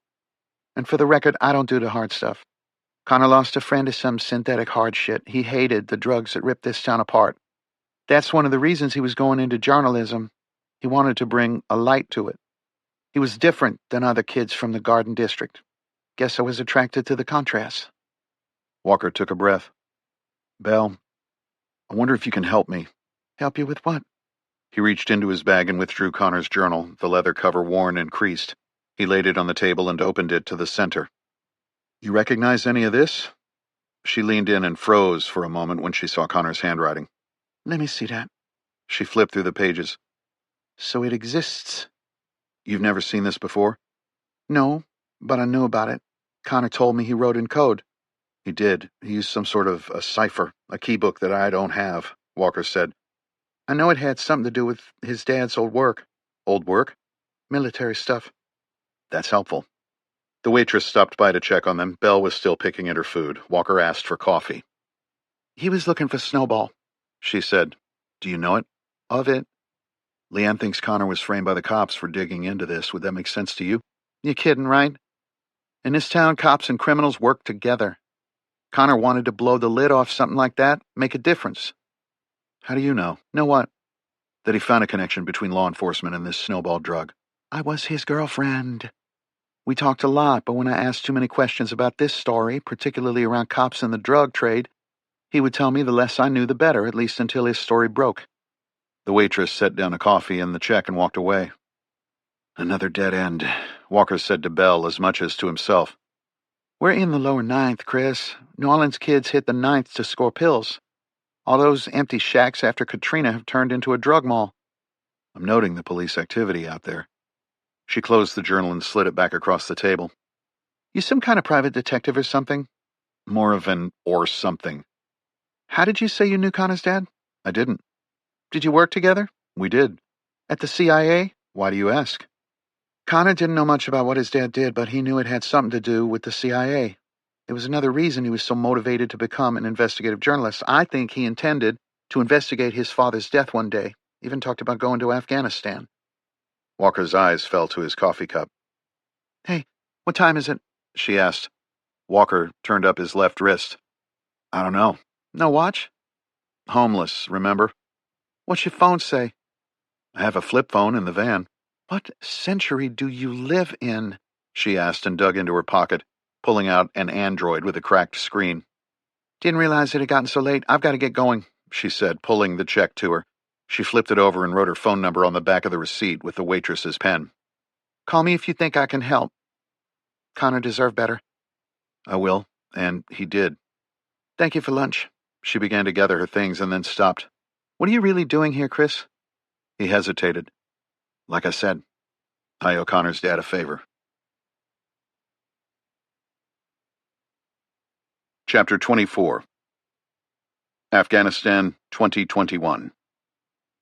The Hilux rumbled over the rutted dirt road, dust clinging to the windshield like a second skin. The Pakistan border was close, though as everyone working in this part of the world knew, borders here were merely a suggestion.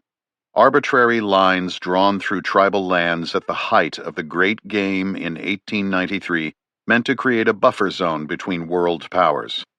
Durand's ghost haunted them still. Walker adjusted his grip on the wheel, steering the smoothest course he could while constantly checking the rearview mirror to ensure the green Montero was still behind him. His eyes were on that rear view when Naji hit his shoulder and pointed ahead. Walker braked and snatched the binoculars from the door pocket. Ahead, he saw the familiar outline of a Toyota Land Cruiser.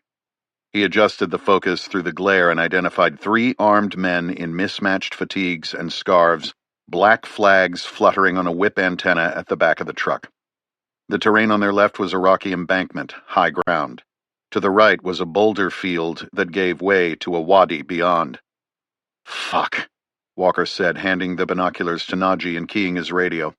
3 MAMs visible, he transmitted, using the term for military-aged male.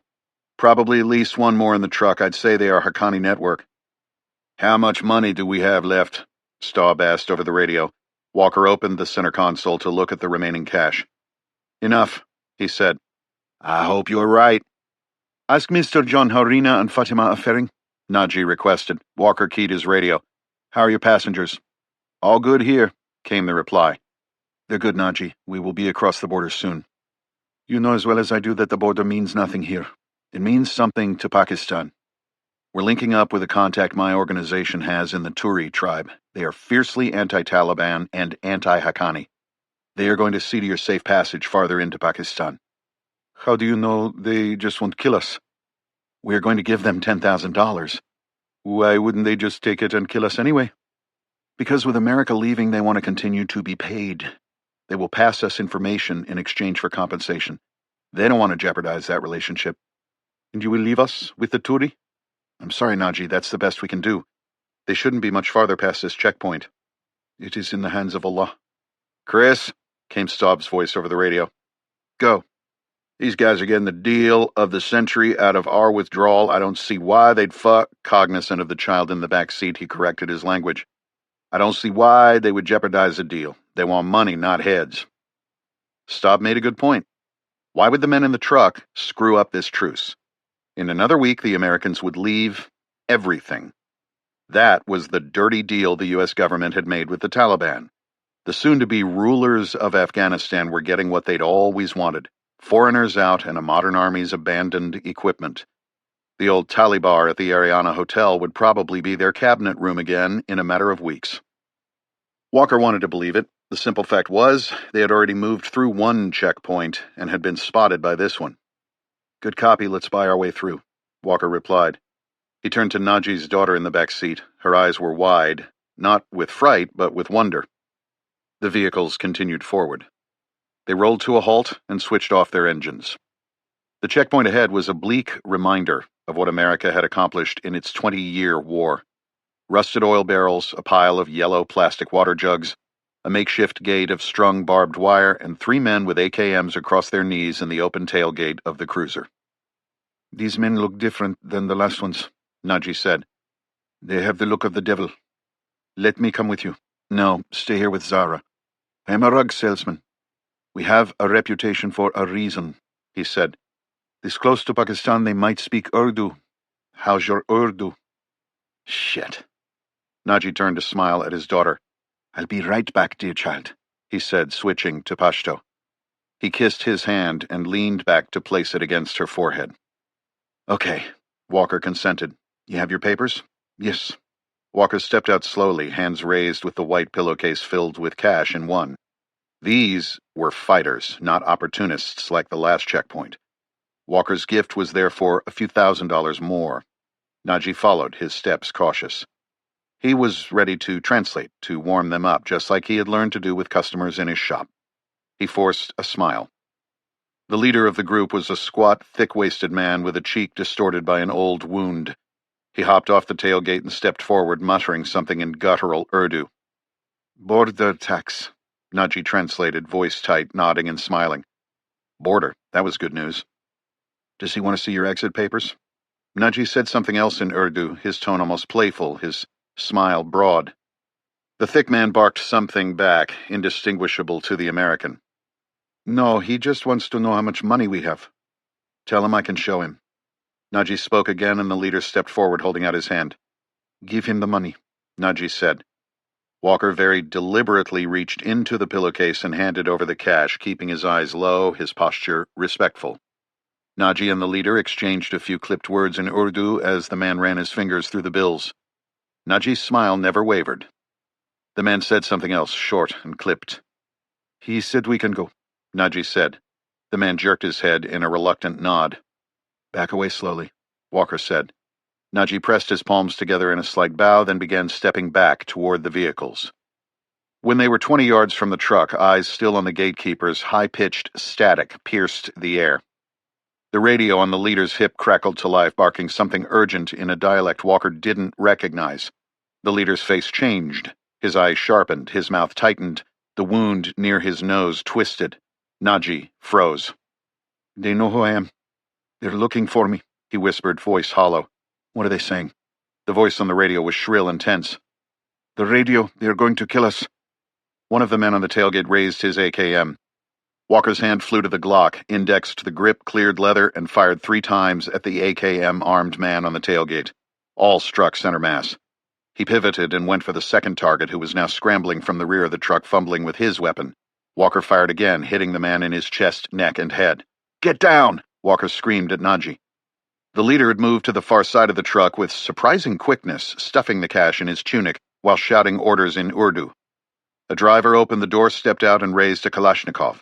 Walker crouched and fired as Staub's rifle erupted behind them, sending rounds through the Land Cruiser's window and door, shattering the glass and punching through the thin steel, taking the man in his stomach and chest. He fell to the ground in a heap. Walker finished him with a headshot. Move! Staub yelled from the rear vehicle. Walker grabbed Najee by the arm and hauled him to his feet as Staub's rounds tore through the Land Cruiser. The leader tried to run up an embankment behind it, but took 6 rounds of 5.56 in his back. He continued to claw his way up as 2 more of Staub's rounds caught him in the head. Walker could hear the voice on the radio and didn't need to speak Urdu to understand what was being said, but there was no one left to answer. He heard the Montero approach, engine racing.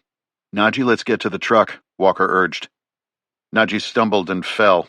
Walker was hauling him to his feet when the unmistakable shriek of an RPG ripped through the air overhead.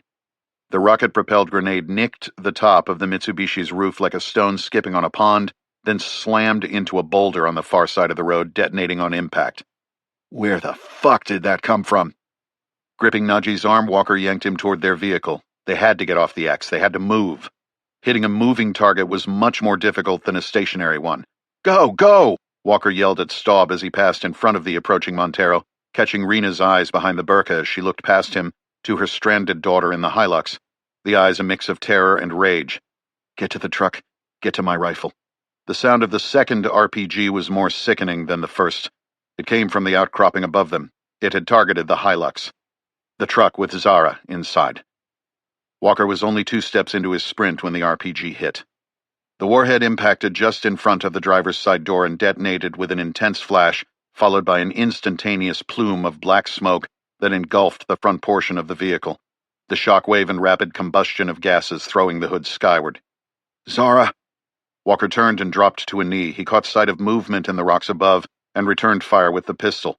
The slide locked to the rear as he heard Staub's rifle pick up cover from just outside the SUV. He pulled the Glock into his workspace and pressed the magazine release with his thumb, stripping the magazine. His hand continued to the pouch on the left side of his belt, grabbing a full one and slamming it home. He then pulled back on the slide to release it and chamber a round. Get to Zara! He heard Najee scream his daughter's name as the older man scrambled to his feet and stumbled toward the wreckage. Walker saw movement from the back side of his truck. Zara had escaped the vehicle and was running toward her father. There is a distinct difference between the sound of an AK-type rifle and the larger caliber PKM belt-fed machine gun. It was the man behind the general-purpose machine gun who took Najee's life. The first rounds fell short, eating into the hard-packed dirt between Walker and his source, then adjusted. The first round caught Najee in the leg when he was mere feet from his daughter. As Walker ran, he watched Najee stumble, the projectiles taking him in the hip and lower back, and working their way up the right side of his spine, neck, and finally his head. He was dead before he crashed atop his young daughter. Staub's rifle picked up again, sending rounds up at their assailants, providing cover fire as Walker slid to a stop in the dirt and rolled the rug salesman over. Zara was still, and for a moment Walker thought she was dead too. There was blood trickling out of one ear, and her face was dirty and dark from the explosion. Her eyes blinked. She was in shock. Walker threw his hands under her neck and legs, scooping her from the ground and sprinting to Staub's vehicle as his partner continued to send rounds into enemy positions in the rocks above. He threw open the right rear door and pushed Zara in with her sister, jumping in after her.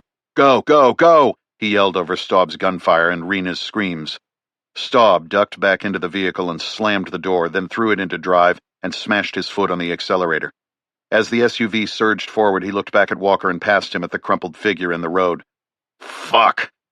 He turned back to the obstacle ahead, yelling, "Hold on!" and crashed the vehicle through the makeshift barbed wire gate. The vehicle ripped the gate off a wood pole on one side where it was haphazardly attached and pulled the other pole directly from the ground. The barbed wire wrapped around the front grille of the SUV as it careened down the road, gunfire continuing to erupt behind them. Walker threw his body over the kids in the back and felt a round impact his rear plate, just as the SUV careened around a bend, putting them out of their enemy's line of sight. "We're clear," Staub shouted. Rena continued screaming and moaning in Pashto, reaching back to her daughters, whom Walker was checking for gunshot wounds.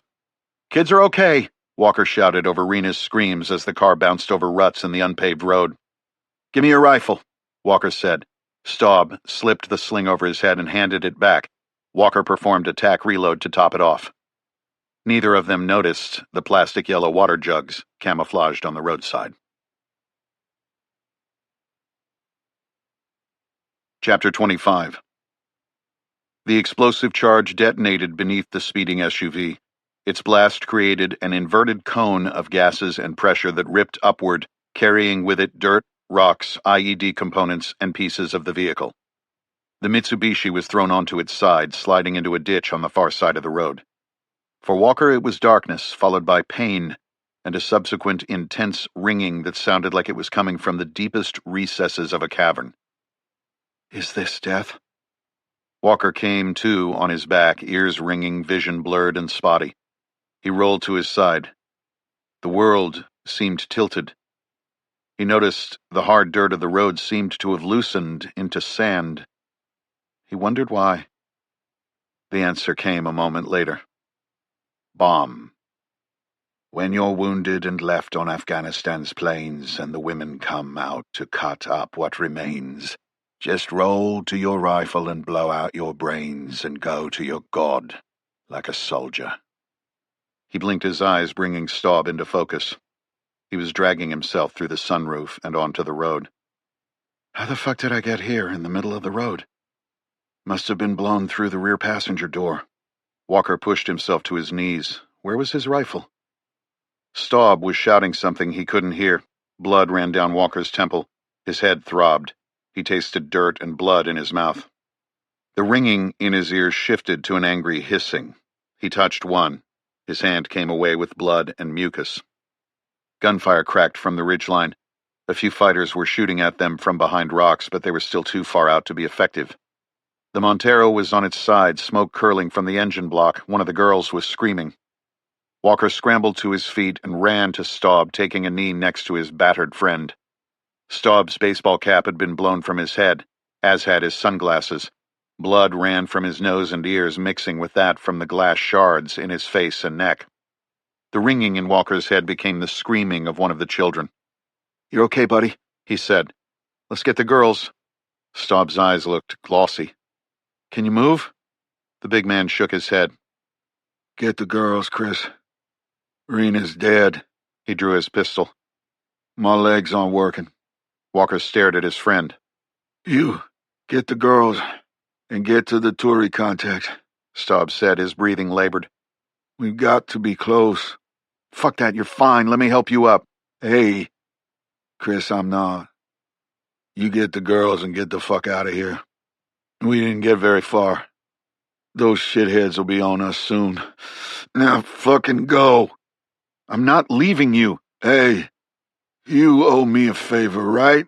"What?" "You owe Me. Now get the girls. And hey, he managed to smile through labored breathing. If you make it out of here, look in on Leanne and Connor. He slipped the Tudor Submariner from his wrist. You know what to do with this, he said, handing it to Chris. Walker reluctantly slid it into his pocket. Staub set the Glock across his chest. I'll blast anyone that comes down the road, he said, now coughing up blood. I'll get the girls, but then I'm taking you with me. They heard the unmistakable sound of an incoming mortar. I said go, Staub shouted. Walker ran to the back of the overturned SUV and grabbed the screwdriver from his plate carrier as a mortar landed and exploded 50 yards long. They are bracketing us in. He tried to pull up on the lift gate, but it was jammed from the crash. The rear window had been blown out, but splinters of glass were held in place by the weather stripping, which Walker scraped away with his screwdriver. He then crouched low and crawled into the toppled SUV. The interior was still filled with smoke and dust. Walker could feel it burning his lungs. His left shoulder bumped the back of the rear passenger seats. He reached toward the screaming. It's okay. I've got you, he said, trying to calm the hysterical child as he dragged her past the rear seat. It was the youngest daughter, Zara. He looked back and could see Fatima through the smoke. She appeared to be breathing. Can you crawl? He yelled at her. Crawl, come to me. Nothing. Shit. I'll come back for you. He grabbed Zara under his arm and hauled her through the SUV. A second mortar landed 20 yards short of the vehicle. Hurry, Chris, Staub yelled. Once outside the SUV, Walker threw the small girl over his shoulder and sprinted for a mound of rocks down in the wadi.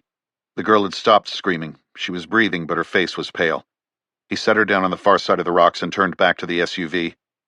He was halfway there when he heard the whistling of a third mortar. Please, dear God, no. The prayer failed.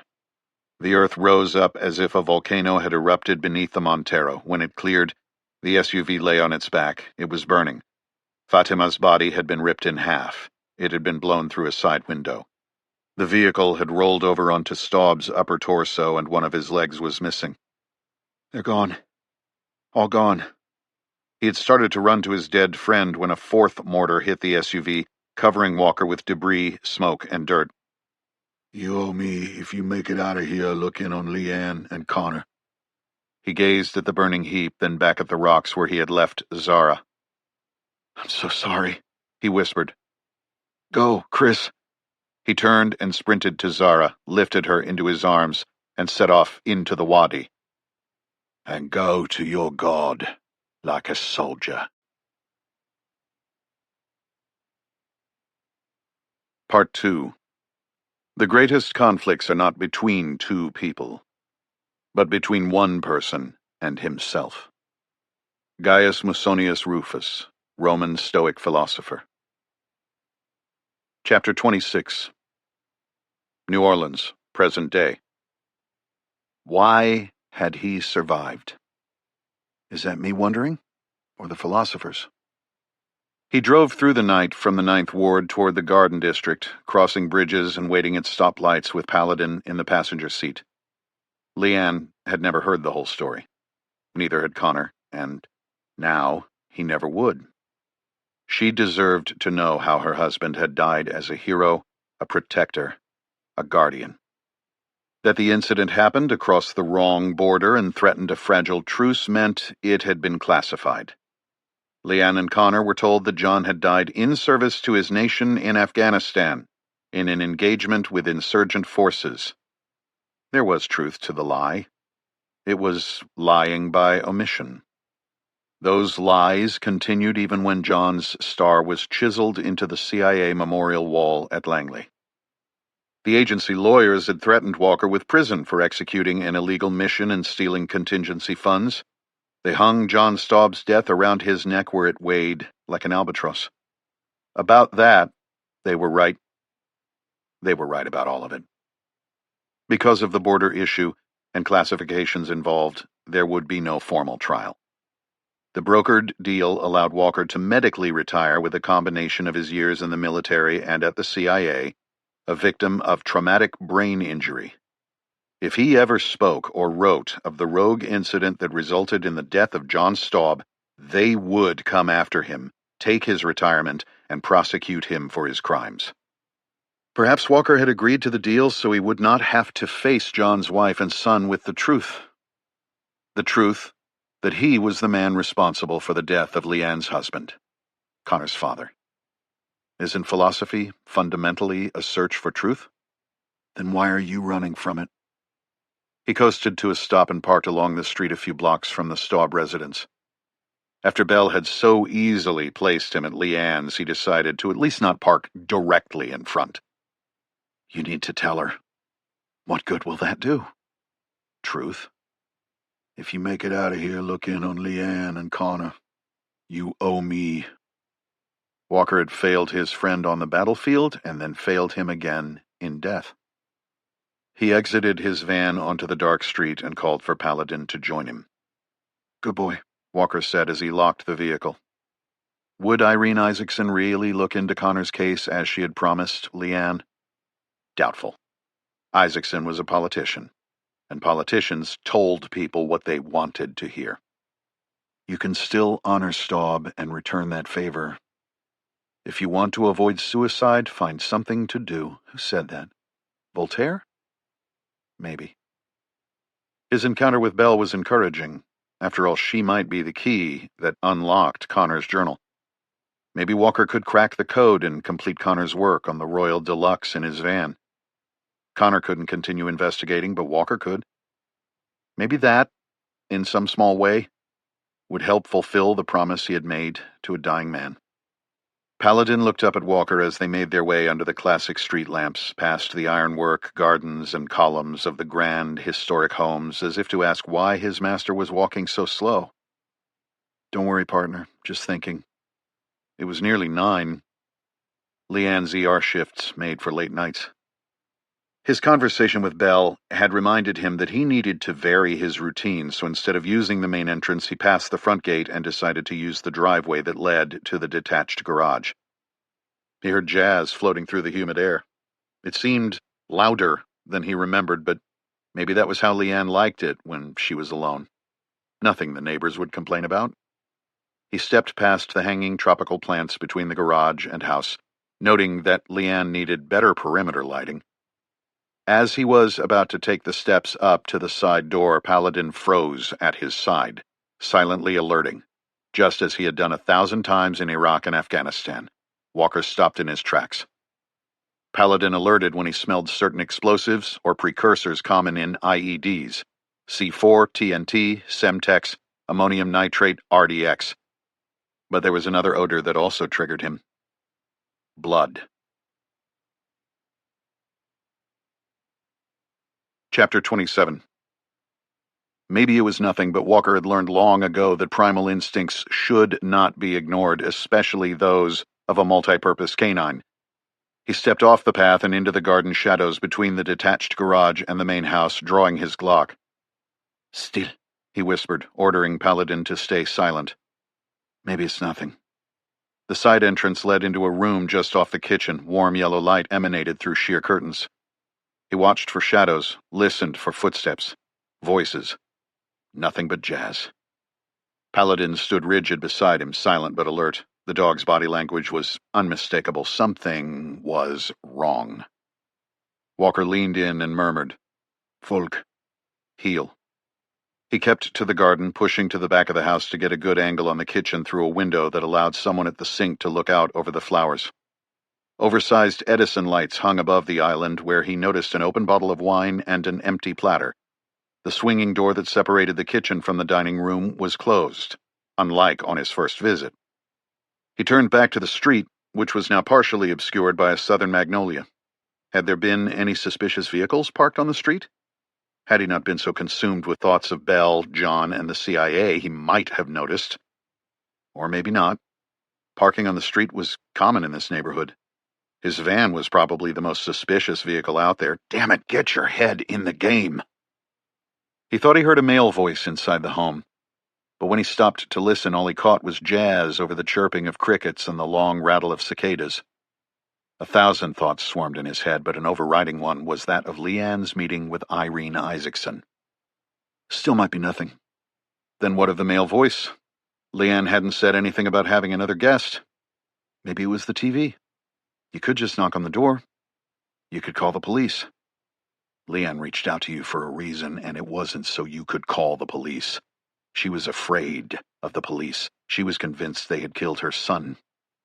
Staying low, Paladin at his side, he wound his way along a garden path and covered the rear corner to the home in a few seconds, maneuvering through the landscaping lights over a small patch of grass and around fluted canna lily buds, angular bird of paradise flowers standing 5 feet high, and the leafy hostas and ferns hanging over fine-grained cedar bark. He paused near the side of the house, next to a shovel, bucket, rake, and pruning shears. Paladin wasn't interested in the plants. His snout pointed like a spear at the rear porch, utterly silent, a predator on the hunt. Stop, look, listen, smell. Walker heard a door swing open and saw a shadow fall across the back porch. The shadow took the shape of a man with a slung weapon. A guard? Lookout? Just like Afghanistan and Iraq. Why was his weapon slung? The man walked across the veranda, briefly illuminated in the light. He was mid-20s, maybe 30, Hispanic, shaved head, neck and face covered in tattoos. He walked to the far edge of the porch, unzipped his fly, and began to relieve himself. There is not going to be a better time. He's at his most vulnerable. What if this is a mistake? It's no mistake. Kill him? Question him to get intel and find out how many more are inside? Take him with the Glock? That warns anyone else on site and gives up the element of surprise. If there were more, Walker needed to stack the odds in his favor. Send Paladin forward? Too noisy. Blade? Maybe there was a better way. Walker holstered his Glock and grabbed the shovel. Bleif, he whispered. Stay. Kill or capture. Leanne made the decision for him as her voice twisted into an unmistakable scream echoed from the recesses of the home. Execute. The man must have thought Walker's footsteps came from a comrade because he finished shaking the last of his urine into the bushes before turning with a look of annoyance that altered to disbelief as the full force of Walker's baseball swing with the shovel connected with his face. His neck snapped back, his brain reverberating against his skull. If Walker had any thoughts about keeping him alive, those thoughts faded when he heard Leanne's next scream. As the man collapsed to the deck, Walker smashed the shovel into his head once again. He then placed the flat cutting edge of the tool against his unconscious opponent's neck, and as if he was about to start digging into hard dirt, he slammed his boot down onto the footstep. He adjusted the shovel's angle and brought his heel down twice more in quick succession, almost severing his enemy's head from the body. Here, Walker said. Paladin vaulted onto the porch and crossed the deck to his master, sniffing the body at his feet. The dead man's weapon was slung over his shoulder, so Walker set the shovel aside and worked the sling down his arm, prying his left hand from the lower wood handguard, noting the man's fingernails were stubby and embedded with dirt. What the fuck is this?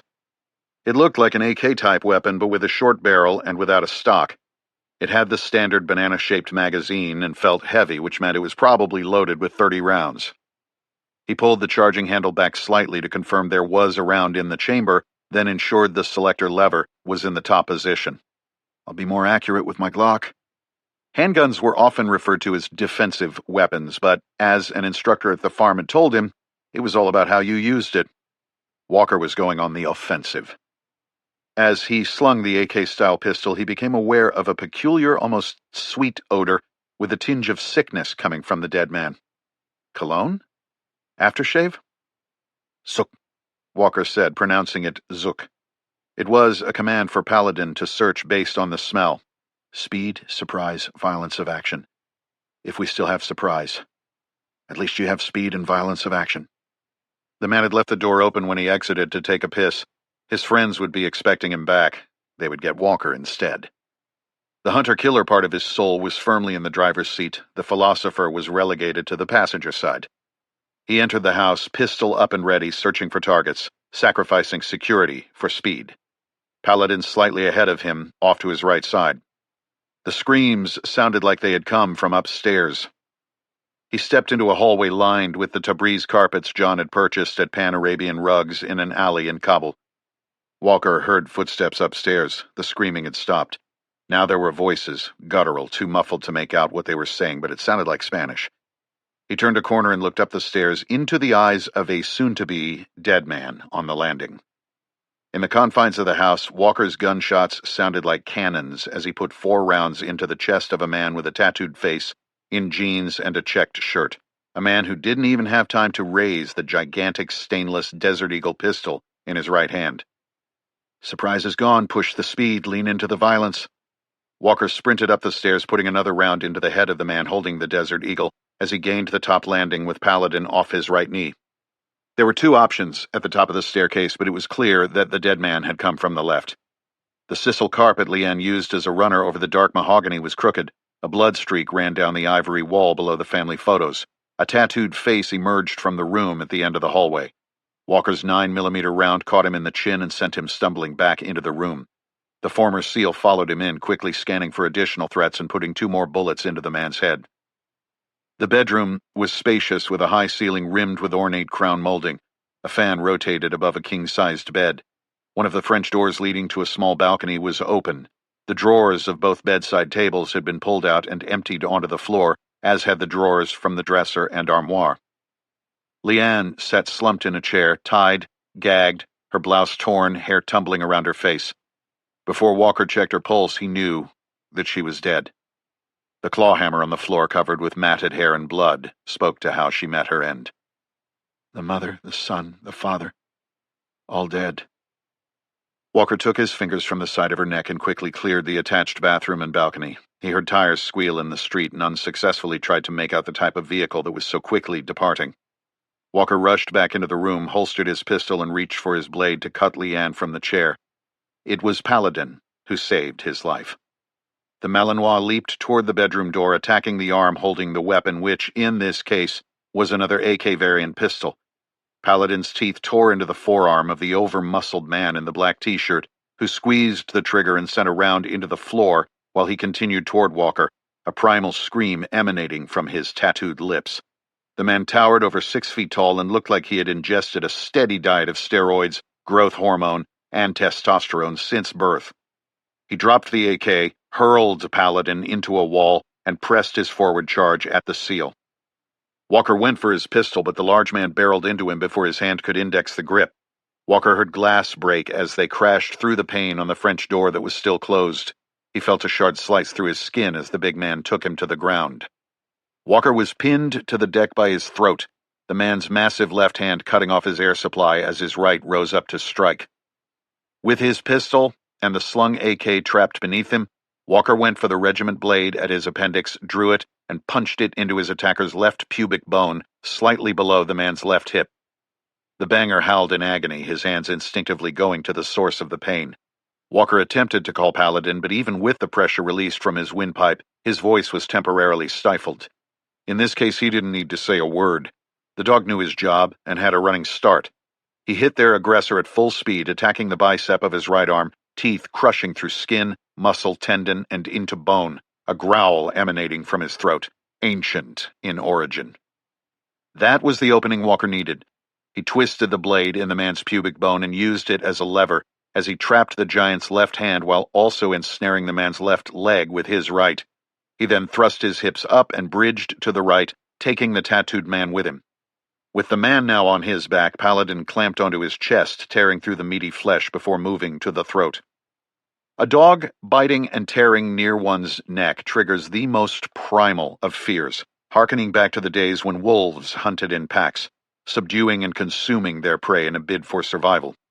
The big man's eyes were wide with fright, and a guttural howl escaped his lips as he thrashed, wanting nothing more than to be rid of the devil upon him.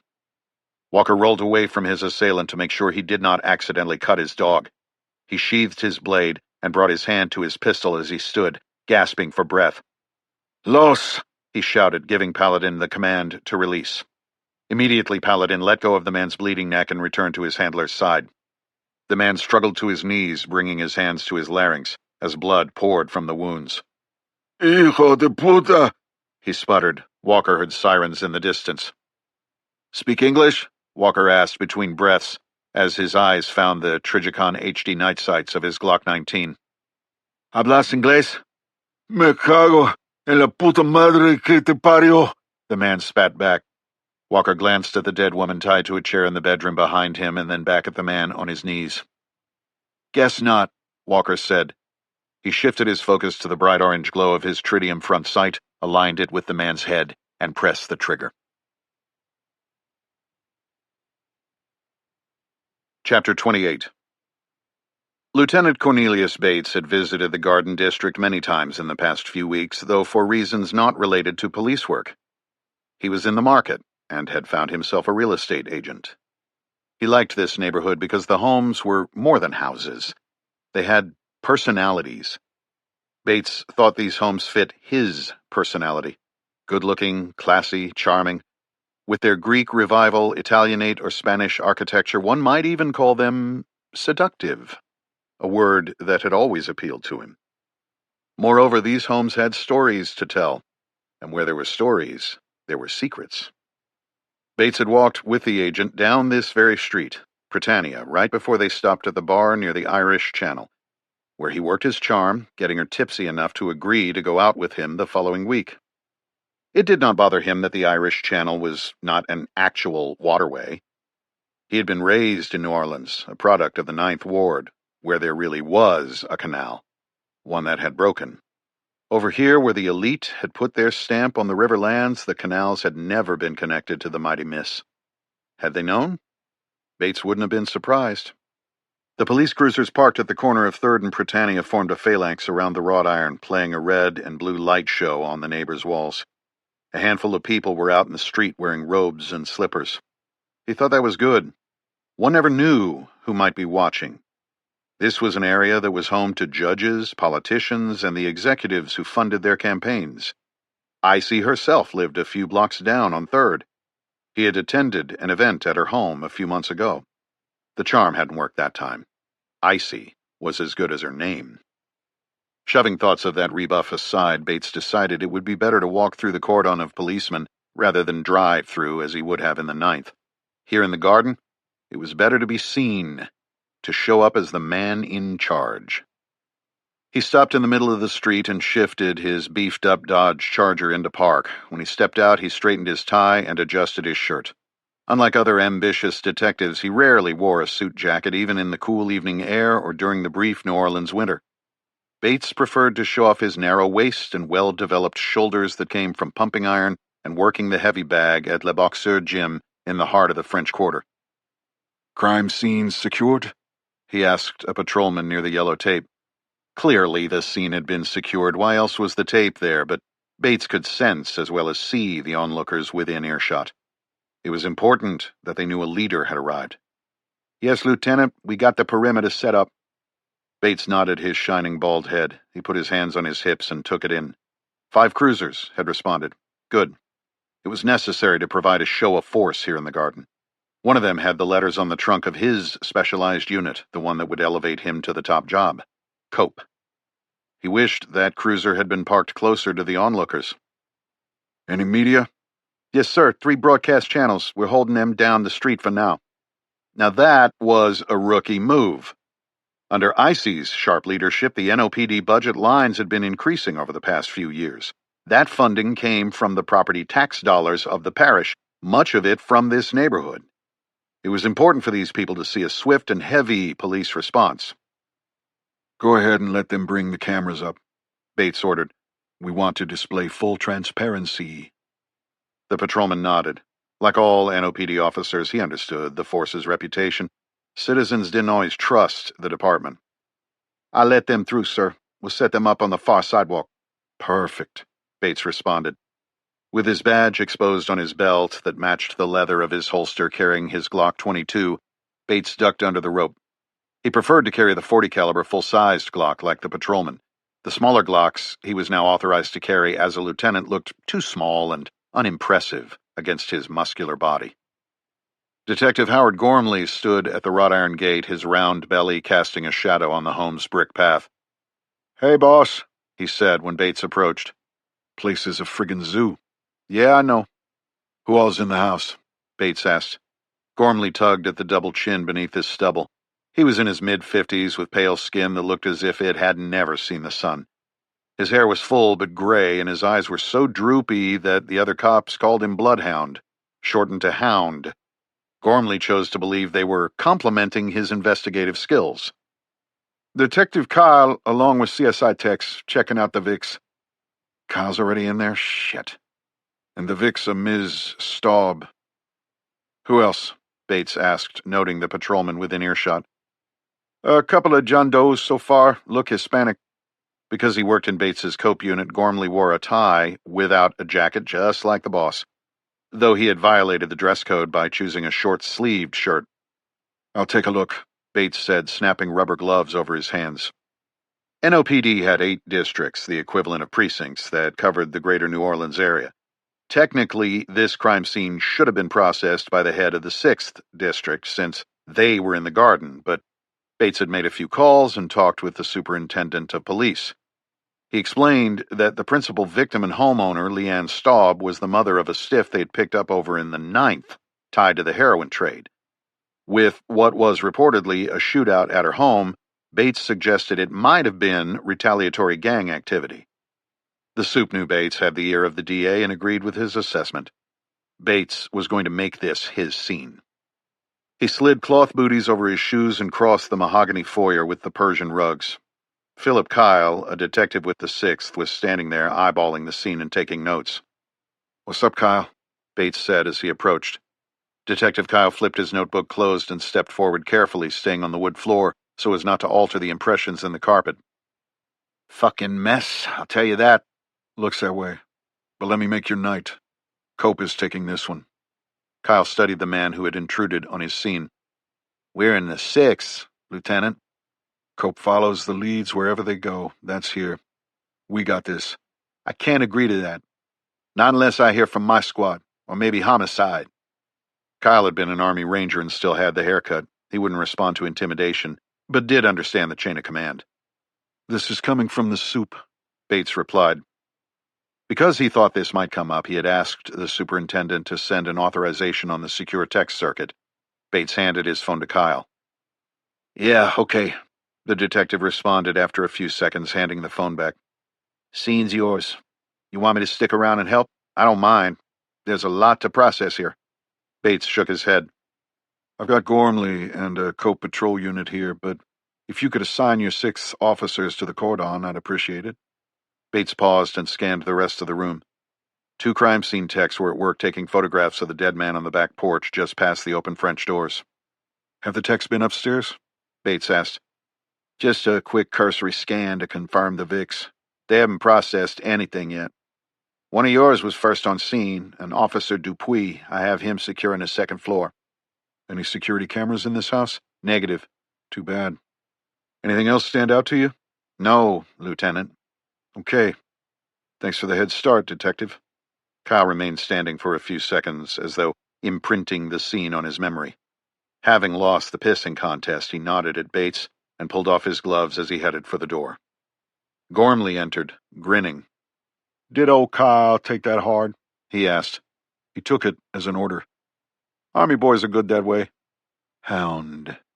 Bates began, speaking softly, careful to keep his voice lower than those he could hear on the front porch. "Go grab Rain. He's outside somewhere. 6 is taking cordon." "I'm on it." "And make sure the guys from the 6th are set up in a way that allows media to see the house, but that's it. We all circle up here. This is our show, nobody else." "Damn straight, Corn." Cornelius didn't like his name shortened to Corn, but this was the NOPD, and when you had a name like Cornelius, your nickname was preordained. With Gormley out of the house, Bates quickly scanned the pantry and then stepped outside to speak with the CSIs. Just as he had with Kyle, he asked them to give him some time on site to process. When they shot him a puzzled glance, he smiled and explained that he preferred the crime scene to be free of investigators when he arrived. "I like to see it just as it went down," he told the 2 women, one young, the other middle-aged. "No distractions." Finally, alone with the dead man on the back porch steps, Bates knelt, backlit from the kitchen, casting a shadow out over the garden. He snagged a penlight from his shirt pocket, clicked it on, and used it to check out the dead guy's face. The cause of death was obvious. Someone had almost chopped off his head with a shovel. Rigor mortis hadn't yet set in, which suggested he had been killed less than 2 hours ago. Bates had been on a date, enjoying a whiskey over at the Carousel Bar in the Monteleone when Gormley called. Desiree had worn that plunging number, teasing him whenever she leaned forward, touching his arm and laughing at whatever he said. Maybe he would take her out again tomorrow and ask her to wear that same dress. He ran the light over the man's body and noted a patch of clothing had been seemingly cut from his shirt. Strange. Bates clicked off the light and turned it around. He used the narrow end of the device to pick through the dead man's clothing, finding a chain on a belt loop that disappeared into a pocket. Bates carefully tugged the chain and found a wallet attached to it. He flexed the D-ring at the belt loop and set the wallet and chain to the side. In the dead man's other pocket, Bates found a set of keys. The man's fingernails showed residue of a light brown substance. That would have to be cleaned. He glanced around to ensure he was alone. Detective Sergeant Gormley was back in the main living room talking with Officer Tim Rain. Rain wore the blue shirt and tie of the NOPD, crescent-shaped badges on his chest. Bates jerked his head, beckoning them outside. He stood up and handed the wallet, chain, and keys to Gormley. "Get rid of this?" "You got it." Gormley and Rain followed Bates inside and up the stairs. All three policemen had to step carefully on the polished wood to avoid slipping in the cloth booties that covered their shoe soles. At the top landing, they stopped and looked down at a man holding a Desert Eagle pistol who had taken multiple gunshots to the chest and at least one to the head. "Notice the grouping," Bates said. "Tight," Gormley said. "Yep." Bates looked both ways down the hall. "Otis," he shouted for Dupuy. "Down here, sir," came the reply from the left. Bates turned and saw the tussled sisal carpet and blood streaks on the wall. He had done 5 years in homicide. While the other two cops waited behind him, he lowered himself to a crouch like a baseball catcher and shined his penlight along the floor molding, where fibers tended to collect. 5 feet forward, he noticed something on the molding. He got to his feet and moved carefully down the hall. Gormley and Rain waited. They had seen their boss at work and knew when to shut their mouths. Bates bent down to examine what appeared to be dark animal fur, bunched up atop a slight film of dust on the floor, which meant it was recent. It was too coarse to belong to a cat. "Did anyone mention a family dog?" "There wasn't one," Gormley said. "Maybe she got one a week ago or something," Rain offered. "You know, because she was nervous after the kid thing happened." "Yeah?" Bates asked, turning slightly. Rain was young, had a lot to learn. "Then where is the damn dog?" "Gunshots could have scared him off?" Gormley took it as an opportunity to correct the younger officer. "No dog toys in the yard, dish in the kitchen, or kibble in the pantry." "That's why he's the detective," Bates said. He jerked his chin at Gormley. "Bag that fur hound. We should check it out before the CSIs do." Bates stood and entered the bedroom, his eyes drawn to the dead woman on the floor beside a chair in the room's center, a bloody hammer beside her. What a way to go. Beyond her on the balcony was a massive body with a gunshot wound to the face. Sergeant Otis Dupuy stood to the side of the dead woman with his thumbs in his belt loops. Bates didn't like that and nearly told the patrolman to stand up straight. He was a cope man. He had been Army, hadn't he? Airborne or something? He should look like a cope man. Then Bates reconsidered. He needed Dupuy for this. No sense in pissing him off right now. Might even be good to give him a little positive reinforcement. Dupuy had promise, and it was important to build a base of supporters. "You keep the CSIs out of here, Swampy?" Bates asked. Dupuy was from Jean Lafitte, Jefferson Parish, down Highway 45. The hard-scrabble town was built on fill dirt poured into the swamp, named for an infamous pirate, thus the name. "Yes, sir, Lieutenant," Dupuy said, syllables softened by a lazy Cajun drawl. "Nice work. Talk us through what we got here." Dupuy hitched his pants, removed his thumbs from his belt loops, and pointed out the features of the scene. "We have 2 deceased males and 1 female. Windows are smashed on the door that was locked in place. Glass outward on the balcony. Wood splintering in the corner. I think it'll match the brass casings from the Draco AK pistol over there," he said, pointing at the weapon on the floor. "Those fucking things," Bates said. "What else?" "Foot scuff on the sill, outside like somebody hopped it." "And?" "Room has been tossed. The way these books and papers are knocked all over the floor suggests the perps were looking for something. Contusions on the woman's hands and feet indicate torture, sadism, or an interrogation." "And the rest of the house?" "Upstairs rooms are tossed like this one. Downstairs doesn't show signs of a search, so either they knew what they were looking for was on the second floor, or they did not have time to toss the lower level." "Let's talk about the Vicks. Start with this guy, Bates said, pointing to a man in the corner whose face was a mess of bone, blood, and brain matter. Lad and male, hard to tell how old he is. Face caught at least 2 rounds, maybe more. Tats visible on his arms and neck, still holding the Draco. Bates walked past the dead woman and pointed his penlight at the muscled Hispanic man on the balcony. His face was blotted with tattoos. And him? Lad and male, about 30, maybe a little older, Dupuy continued, looking at his notepad. There are bite marks on his right forearm, bicep, neck, and even the right side of his chest around the armpit. Dog. What did I tell you? Bates said, looking back at Gormley and Rain. You knew there was a dog? Dupuy asked. Dog hair in the hall, Bates explained. Looks like the guy downstairs, just bigger, Rain offered. Same kind of shirt and tattoos.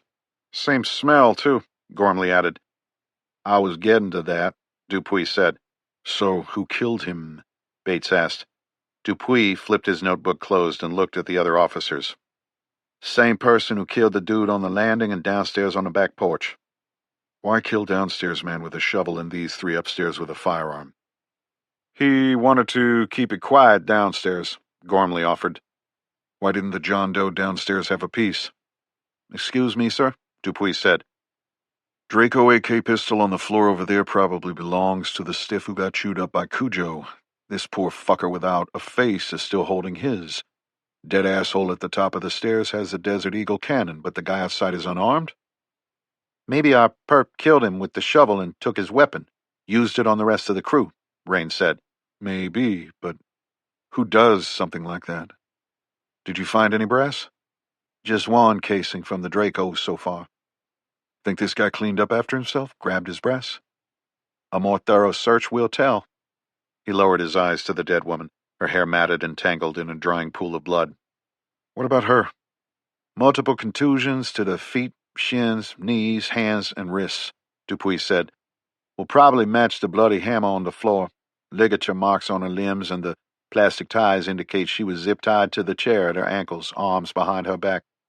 Until someone cut her out, Rain said. Bates turned to Gormley. What did you find in the kitchen? Open bottle of red, some sort of roast in the oven, very well done when I got here. The chrome faceplate was smeared with blood. So she had invited someone for dinner. Yeah, Gormley said. That someone killed the rest of these fucks. Even though they were inside with the lights on, Bates examined the woman with his penlight. She was dressed up in a silky blouse and nice pants. She was also barefoot, which to Bates's way of thinking meant she was probably comfortable with whomever she had invited over. He let the light linger a little too long over the thin silk concealing her breasts. The 3 subordinate men exchanged a look. Bates shook his head. Looks like Mrs. Staub had a date. He interrupted a robbery. Whoever he was, he cut the zip ties and tried to revive her. That's why she's out of the chair. He took at least 1 weapon from the man he killed on the back porch.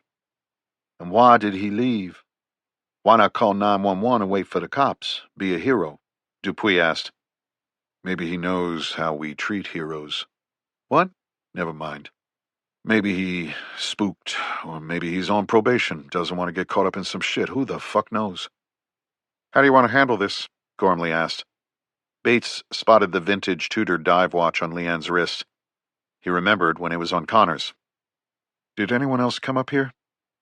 Just Detective Kyle, but he took a quick glance and told me to secure it.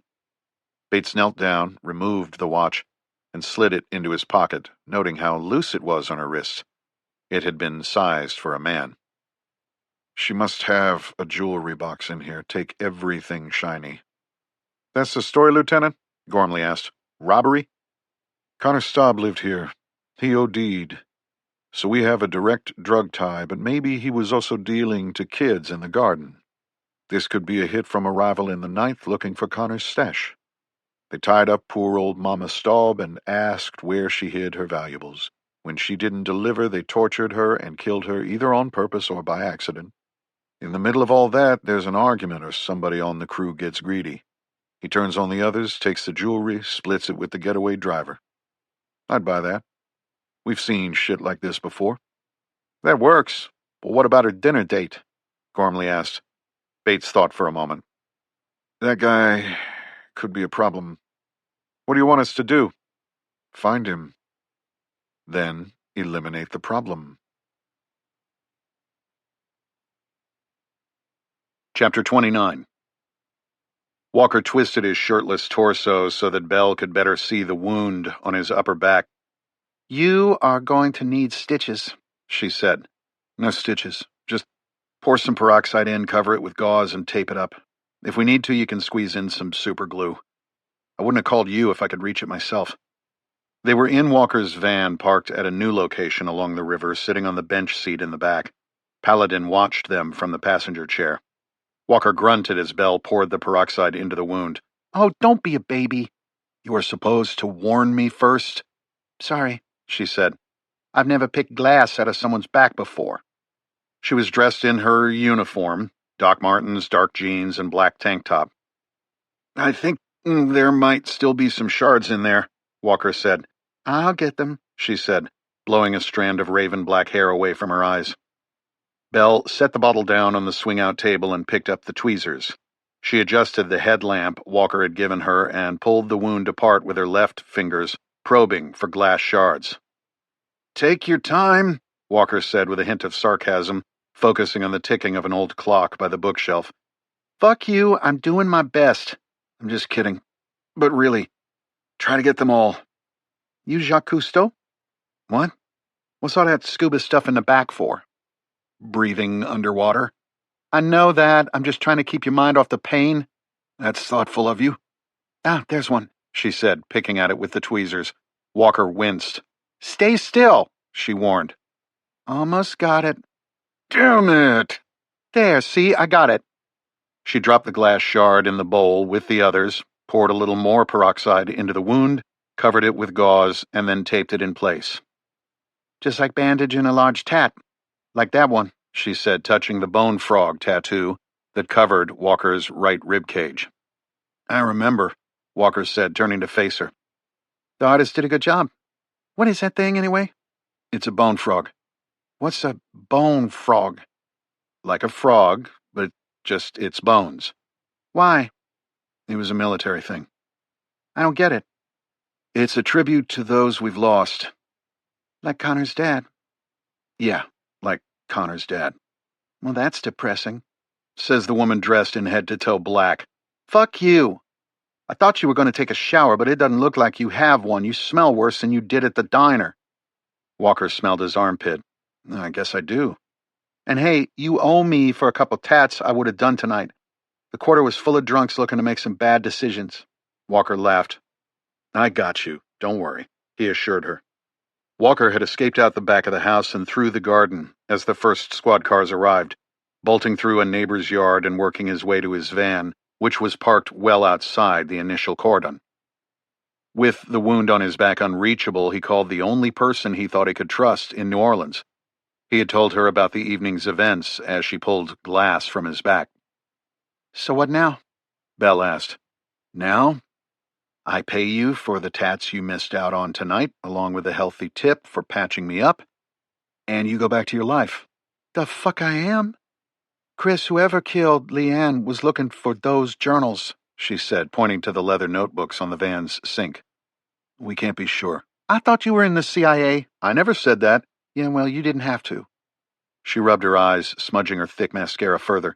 Despite the outside veneer, there was a frailty to her. Walker turned his head and looked at the notebooks. Maybe the best thing to do is burn those things and get out of town before anyone else dies. Earth to Chris, she said, reaching out, gently touching his chin and turning his head back to hers. Sorry, he said. I just don't know what else I can do here. She crossed her arms. I thought you said you owed Connor's dad a favor. I do. Well, what? Well, stop feeling sorry for everyone, especially yourself, and let's get to work. Belle, this isn't a game. This is serious business. You don't have to tell me that. I fucking know it. I just don't want to see you get hurt. I'm already hurt, Chris. And guess what? You come to town, and next thing you know, Leanne is dead. If these assholes who killed Connor are willing to kill his mom to find those journals, how long do you think it is before they come looking for me? Maybe they track me down to my grandmother's. Do to me and her what they did to Leanne. Take a breath. Think this through. Chris, the only way to protect me is to decipher those journals and print Connor's story. Otherwise, I think whoever killed Leanne is going to keep tying up loose ends. His head ached as his internal philosopher began to stir. Was the DA mixed up with the corrupt cops? Could the information in Connor's journals keep her from becoming the next governor of Louisiana? You lit the fuse. You knew the risks. You chose to act. Next came the darker voice, the one shaped by years of reading Schopenhauer, the one whose internal voice was more whip than whisper. The old question of misguided actions from free will. Walker's dissertation had argued that Schopenhauer's will was not moral, not rational, it simply was. A blind, ceaseless force that drove all beings to act, to strive, to suffer. And if that was true, then what of guilt? What of responsibility? If I am merely the puppet of a blind will, then am I not absolved? But he didn't believe that. Not really. Not anymore. You knew what you were doing when you came here. You knew what would follow. You didn't act blindly. You knew. He exhaled sharply, frustration boiling over from the endless loop of philosophical self-condemnation. Get it under control. The guilt, the grief, the circular logic. Stop! He barked. Paladin's ears perked, Bell's mouth opened slightly. Walker swallowed hard, embarrassed.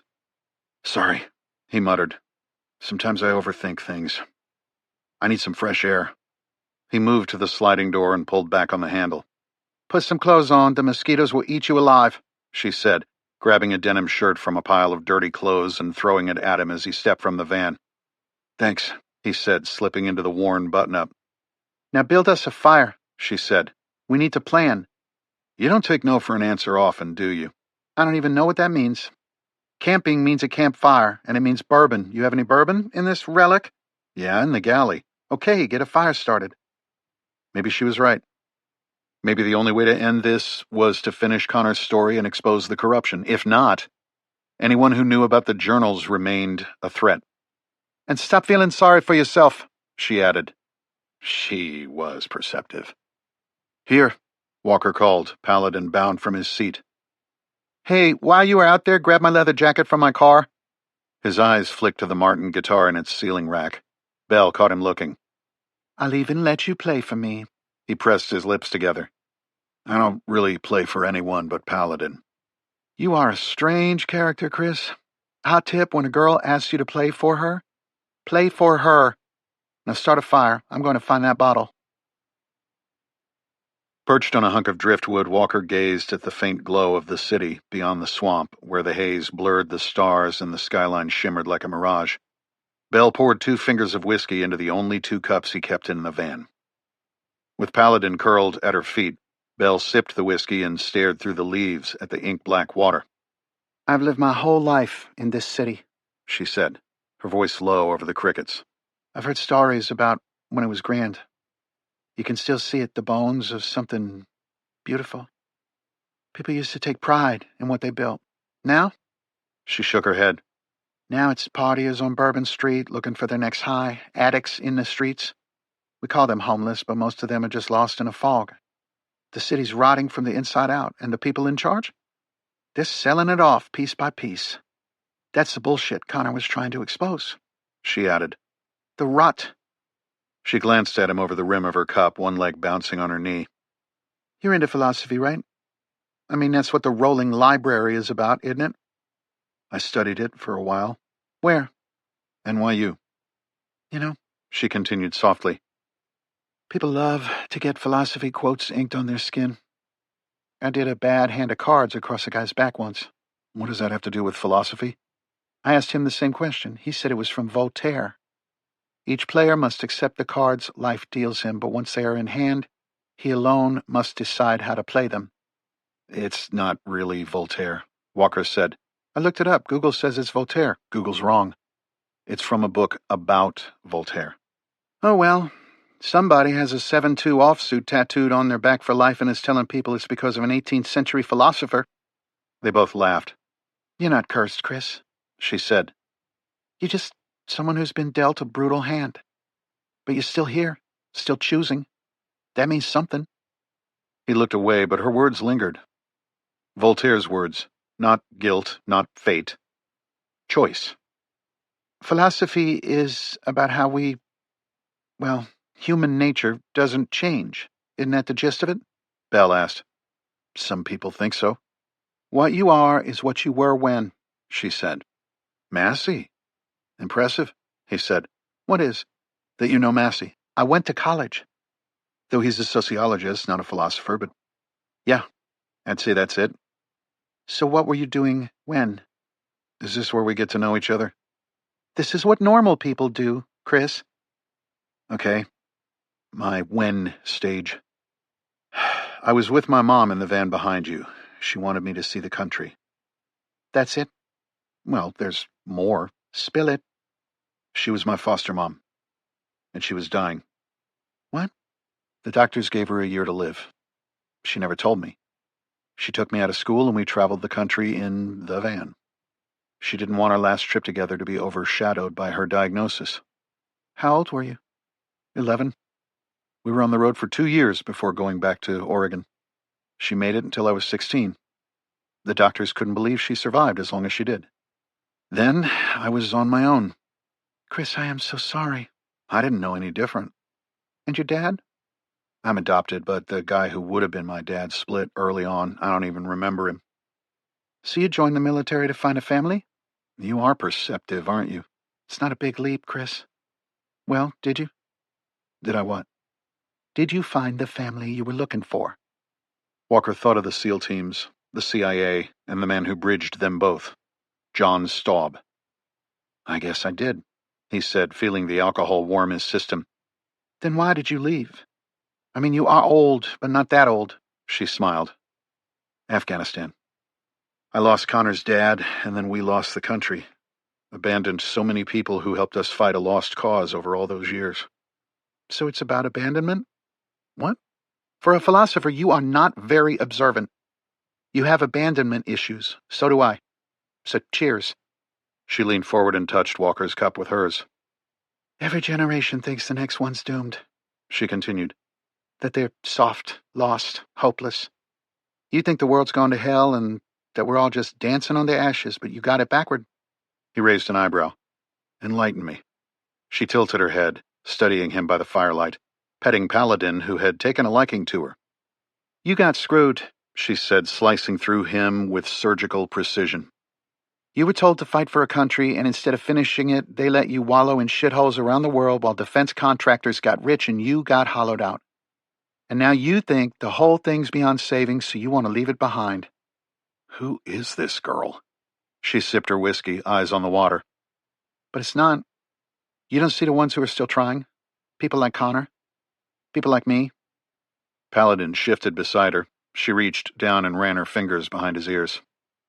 Connor was trying to make a difference, Walker said quietly. Is that your point? Yeah, she answered. That's my point. He saw his dad fighting for a sinking society. Leanne was doing that too, working in that ER like it was a battlefield hospital. Connor wanted to fight, but he was different. His weapon was a pen, not a gun. And he saw the enemy for what it was, corruption from within. The ODs made it personal. We can finish what he started. You can still make a difference. How old are you again? I'm wise beyond my years, she said, taking another sip of bourbon. She leaned toward the fire, elbows on her knees. Her eyes were sharp. We're not going to let these bastards get away with this, are we? She asked. No. What's next? Walker looked at the thin young woman across the flames of the fire, a girl he was now responsible for protecting. He bent forward and met her gaze. We finish Connor's story. Chapter 30. An hour after leaving the scene of Leanne Staub's murder, Lieutenant Cornelius Bates leaned back in his air-on office chair, cracked his knuckles, and cursed the city manager for the 1,000th time. The air conditioning in the NOPD headquarters on Royal Street had failed again. Typical. The building, a peach-colored Greek revival wedged between antique shops and tourist traps, was beautiful, historic, and utterly dysfunctional. An uncharitable observer might consider it a metaphor for the city it served. Bates, however, was not an uncharitable observer. He loved the location. A block from Bourbon Street, across from the famous Café du Monde that served beignets and lattes 24/7, a dedicated parking spot, and the Carousel Bar at the Monteleone just steps away. Tonight the heat was a slow, sticky crawl. The window was open, the ceiling fan spun lazily, and Bates fanned himself with a manila folder, muttering about bureaucratic sabotage. In New Orleans, even air conditioning was political currency. A knock at the door. You ready for me? Came the female voice. Yeah, Bates said, rising to shake her hand.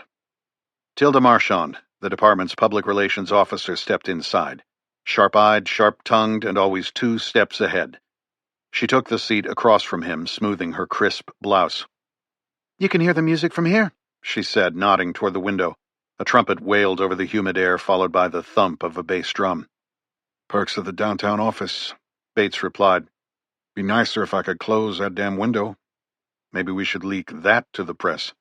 Don't bother. They'll just cut the power. He forced a smile, but his mind was elsewhere. Bourbon and a 62-degree thermostat were calling. All right, he said. What are you hearing? Tilda tapped her pen against a yellow legal pad. That reporter, Evan Greer, he's been calling every 10 minutes. Says he's got sources in the Garden District. Bloodbath, he says. Wants to run with a gang angle. He's pushing for home invasion. You know how they love that phrase. Sells papers. Bates didn't respond. He reached for his glass of Diet Coke, condensation causing it to weep, took a slow sip, and let the silence stretch. Icy's office called too, Tilda added. They're nervous. This kind of thing in that neighborhood, not good for her campaign. Bates nodded slowly. Isaacson had built her platform on a cleanup narrative. Crime down, streets safer, the city reborn. A massacre in the Garden District didn't fit the script. He could already see the headline. Bloodbath in the Garden. Icy would lose her mind. Grizz said he's going to print by 2 a.m., Tilda said. Then we don't have time to clear this with anyone else. Your call, Lieutenant. I'll spin it however you want. Bates rocked in his chair, eyes narrowing. In New Orleans, everything was connected. Departments, favors, secrets. Manus manum lawat. One hand washes the other. Year 1 Latin class, 9th grade. Tell Greer it was a cartel hit, he said. Mexicans probably came through Eagle Pass, Texas. Shift the blame. Make it sound like a turf war that spilled the banks. Sinaloa, Jalisco, Gulf, let Homeland Security take the heat. Tilda raised an eyebrow. You sure you want to throw shade at DHS? Not shade. Context. 4 of the Vics looked like cartel guys. They were in the home of a woman whose son died of an overdose a month ago, meaning there were drug ties. Don't give Greer the name, just hint at it. Let him think he's cracked something. Grizz already got an angle on the woman, nurse at Tulane. Good rep. He wants to paint her as a martyr. Bates hesitated. Based on the narrative he and his crew had set up, Staub was the mother of a junkie who brought this mess to her door. But martyrdom had its uses. If the public saw her as a victim, Icy could spin it as sympathy by association. Let him run with the martyr angle. And the brutality? That's the obvious question. He heard she was tortured. Somebody said a hammer was involved. Bates swore inwardly. Someone had already leaked something to Greer. One of the CSIs? Detective Kyle, pissed off that he'd been bounced from the case? Cartels were looking for something, he said. Kids, drugs, maybe cash. The house was torn apart. Jewelry was gone, so at least one perp got away with it. A buzz in his pocket. Not the phone on his desk. The other one. The one that never left his side. Tilda glanced at the desk. That you? Bates stood. Confidential informant. I take these outside. Don't want them hearing police chatter. He buttoned his collar, tightened his tie, and stepped into the hallway. The building was quiet, the fluorescent lights humming. He took the stairs 2 at a time and pushed through the rooftop door. The night hit him like a warm, wet towel. From here he could see the Mississippi, dark and slow beyond the rooftops. He dialed the missed call. It's me, he said. I call. You answer. I was in a meeting about the thing. Cuchillo's voice came through like a blade. The thing, he seethed. 4 men gone. Do you have a leak? You got my men the address and now they are dead. You said it would just be the woman. For all the clinging heat, Bates felt a chill. There's no leak. We think she had a date, someone we didn't know about. Some random date didn't kill 4 of my men. This was a pro. We have not ruled anything out yet. Did one of my competitors hire someone to send me a message? We don't have a complete picture. The press is hungry. For now, I'm feeding them Mexican food. Cuchillo liked that, Bates could tell. The silver lining might just be some added heat to his competition over the border. We have a good thing, you and me. We have for a long time. What was that he heard in the background? Bates wasn't sure whether it was the ocean outside one of Cuchillo's El Salvador homes or simply the static of a satellite bounce. What do we know? The drug lord asked. Bates felt better. What most people didn't understand was that those who ran complex cartels were thoroughly talented managers. Sometimes that meant checking emotion at the door and getting to the facts, not dissimilar to police work. We have a witness report from a neighbor. Saw a white guy. Described him as homeless looking, longer hair and a beard. Thinks the dude was blonde but wasn't sure. Had a dog with him. About all we got so far. Unbelievable. My 2 men who got away thought a SWAT team was in the house. Are you sure it was one man?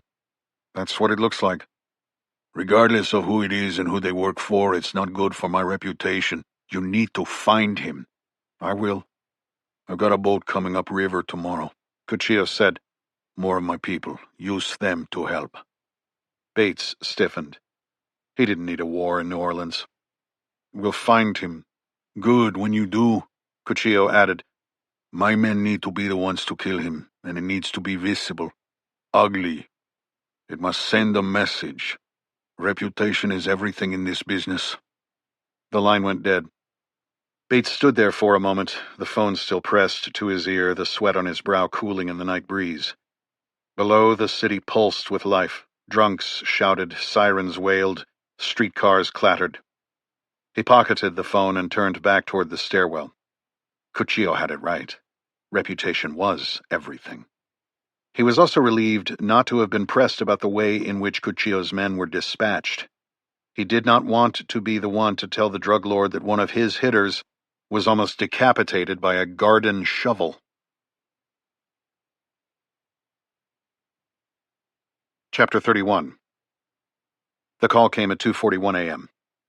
Jarrett Stanton's phone buzzed once on the nightstand. He stirred beneath the cotton sheets, the ceiling fan above him spinning shadows across the plaster. Alma lay beside him, one arm flung across the pillow, her breathing slow and even. Stanton reached for the phone, squinting without the aid of his glasses. Augustus Lloyd. He silenced the phone and slid out of bed like a man defusing a bomb, careful not to wake his wife. The floor was cool under his bare feet as he padded down the hallway, past the girls' rooms. Veronica's door was cracked open, a faint glow from her nightlight spilling into the hall. He descended the stairs and stepped into the kitchen, where the scent of jasmine from the courtyard still lingered in the air. He called his boss back. The SAC answered on the third ring. Jarrett, sorry to wake you. Stanton rubbed his eyes. What's going on, sir? Icy just called me, direct, at home. She's pissed. That woke Jarrett up. What happened? Local PD is reporting a federal crime, a cartel hit on a home in the Garden District, tortured and killed a woman, a nurse from Tulane. Why is a cartel killing a woman in the Garden District? Apparently her son was mixed up in the trade and OD'd a month ago, but there's something else that doesn't make sense. What? 4 of the hitters were killed on scene. By the cops? No. They were dead when they got there, likely Mexican nationals, according to NOPD. Media's already up and running. That reporter Greer pinged Icy's office for a comment. They're saying it's a drug war that crossed borders, maybe from Mexico to Texas to here. Sinaloa, I think. Stanton blinked. I haven't seen any data that suggests Mexican cartel activity in New Orleans. Doesn't matter. What matters is the narrative taking shape. Icy's office is in damage control mode. She's worried it's going to blow up, maybe go national. Generate political interest on the Hill. If it's true, it's a juicy story. You can understand why she'd try to get ahead of this. Politics, Stanton said. We're short of facts. He shook his head briskly. rattling the cobwebs in faint disbelief. Didn't truth matter anymore? The nurse's son was Connor Staub. NOPD said he was an addict and a dealer, which is how he got mixed up with the cartels. We have any touch points on that case? Jarrett's mind was still catching up. As a numbers man, he had a good memory for qualitative details. He didn't recall anything about a Garden District kid involved with cartels. Not familiar with it. NOPD must have handled it. Yeah, I figured. For what it's worth, Icy's already all over this. She wants us to find the link to the Mexicans, which is federal jurisdiction. Assuming there is one, you mean? Where there's smoke. No need to make this complicated. Stanton leaned on the kitchen island. I'm not making it complicated. Things get that way naturally. The SAC exhaled sharply. I probably don't need to say this out loud, but a story like this will probably get interest from the deputy director. Stanton remained quiet. You don't want to turn lemonade into lemons, Augie went on. Icy's critics are going to have a field day with the Garden murder and with the victim being an ER-charge nurse at Tulane. It's bad. Find the link to the cartels and get me something I can use with Icy. See you at the office. Stanton stared at the phone for a moment and then set it aside, flipping on the coffee maker which he had set up to brew the night before. He propped open the tall French doors that went to the hardscape and let the cool night air inside. The city was asleep in the dark. No trumpets, no grind of garbage trucks, no inebriated revelers hollering in the alleys. He listened to the hum of the refrigerator as the coffee dripped into the decanter. He was so deep in thought that he didn't hear his wife approach. He gave a slight jump when she wrapped her arms around him. Did I surprise you? Just thinking. The coffee ready, Alma poured them 2 cups, yawning in her silky robe and fuzzy slippers. Everything all right? She asked. I got a call from Augie Lloyd. Is it bad? He took a few seconds before replying. Yes. Just not sure how bad. Not yet. I'm sorry. I need to get to the office. I need more data. Chapter 32. It was still dark when Jarrett Stanton walked down the front steps in a blue tropical wool suit. It was already shaping up to be another scorcher, but Stanton was used to it. His father had been a law professor at the University of Georgia and later at Auburn, which meant the family was accustomed to the heat. And at his level, FBI agents wore suits. This one concealed the Glock 19 he carried in a black leather holster on his belt. Handcuffs were in a matching leather case at the small of his back, and a spare magazine rode on his left side. Like most FBI agents, he had never fired his weapon in the line of duty. He was prepared to do so if necessary, but he believed that if you worked the data, you could build cases and make arrests without having to go to the gun. A tanker truck, contracted by the city, roared into view, spraying water through nozzles on its front bumper with the force of a fire hydrant. Stanton breathed through his mouth. The water was infused with lemony detergent, which helped freshen the streets throughout the quarter. But early in the morning, it was like a big dose of the lemon pledge his mom used to spray all over his childhood home. Still, he noted the morning procedure with approval, another sign that this city was cleaning up its act. One disadvantage of the neighborhood was that he had to deal with street parking, specifically a reserved parallel spot in front of the house. The lemony foam was still draining into the gutters by the truck as he approached with a computer bag slung over his shoulder. When he was a few feet from the vehicle, he checked his watch. He expected to do a lot of driving around the city and knew it would be tough to hit his step goal when stuck behind the wheel. He opened the rear liftgate of his bureau-issued Chevy Tahoe and removed his jacket, laying it down in back so it wouldn't wrinkle. The truck's rear cargo area was dominated by a 3-foot-high truck vault that created a raised false floor beneath the carpet. Every FBI special agent across the country carried tactical gear, often stored in their vehicles to minimize response time to a crime scene. Stanton had more gear than most because of his SWAT qualification. The back of the truck vault was secured by a cipher lock that opened to reveal 2 long storage drawers. One held his raid windbreaker and vest with ceramic plates. The other contained his M4 and 4 loaded magazines. The FBI New Orleans field office was 8 miles from the quarter, a drive that took him 20 minutes. He drove in silence to make sure he could hear the encrypted radio traffic. As the sun clawed its way over the eastern edge of Lake Pontchartrain, Stanton flicked the windshield wipers. The humidity near the lake was so thick that it condensed in droplets on his air-conditioned windshield. He slowed to turn off Downman Road as Lakefront Airport came into view. The terminal was in the distance, a faded Art Deco gem with bones of marble and steel, its elegance dulled by time and the damp swamp air that drifted off the shallow lake. Once the crown jewel of New Orleans aviation, it now resembled an abandoned movie lot. A few years ago, he had talked Alma into watching all 4 seasons of The Untouchables, the Elliot Ness TV series starring Robert Stack, in which the legendary Prohibition-era FBI agent took down Al Capone. To Stanton, the airport looked like a set from the show. The only spoilers were the corporate jets sitting idle on the apron, their white skins catching the golden morning light. He passed the airport and turned toward the field office a few blocks away.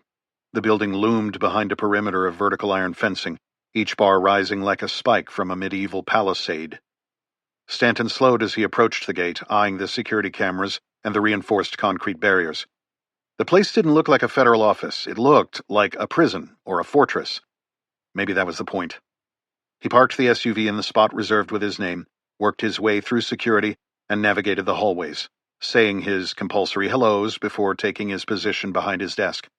He had called ahead for Connor Staub's case file. It was sitting on his desk. Staub, Connor, male, age 21, deceased, cause, overdose. He read through the NOPD report. Even though it described the tragic death of a young man, the initial field report was as impersonal as a traffic ticket, with checked boxes, a date and time, and a signature. A few pages down, Stanton saw the final report, typed, but essentially saying the same thing. Connor Staub was found in a 1993 Volkswagen Jetta in a vacant lot in the 9th. DOA. Overdose. Heroin in the trunk. Stanton leaned back, the springs in his antique oak desk chair clicking. He was picturing the scene.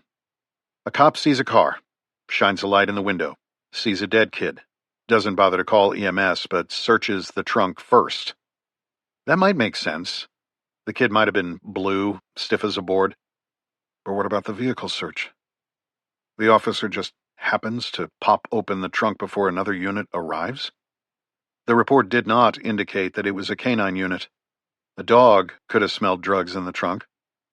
By the letter of the law, he didn't need a warrant. It was a homicide, and NOPD was seizing the vehicle.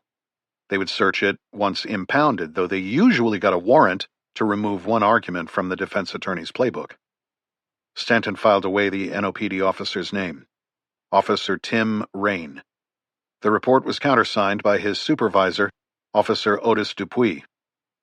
And that was it. Until the kid's mom was murdered along with 4 gangbangers in her Garden District home. Stanton lifted the phone. Morning, JJ. You dig up anything on the Staub case? He asked Agent Jennifer Jimenez. Yes, sir. Bring it over, would you? Stanton hung up and swiveled behind the capacious desk, neatly arranged with a clean blotter, a bureau cup with a dozen black government-issued Skillcraft ballpoints, and a brass desk badge Alma had given him when he was promoted. Jarrett Stanton, ASAC. He checked his watch and shook his head. Less than 1,000 steps, not good. He swiveled to the display case behind him, a horizontal shadow box topped with glass and with 4 metal feet, about the size of a coffee table. Stanton stood up. The watch would buzz soon to tell him to do it anyway.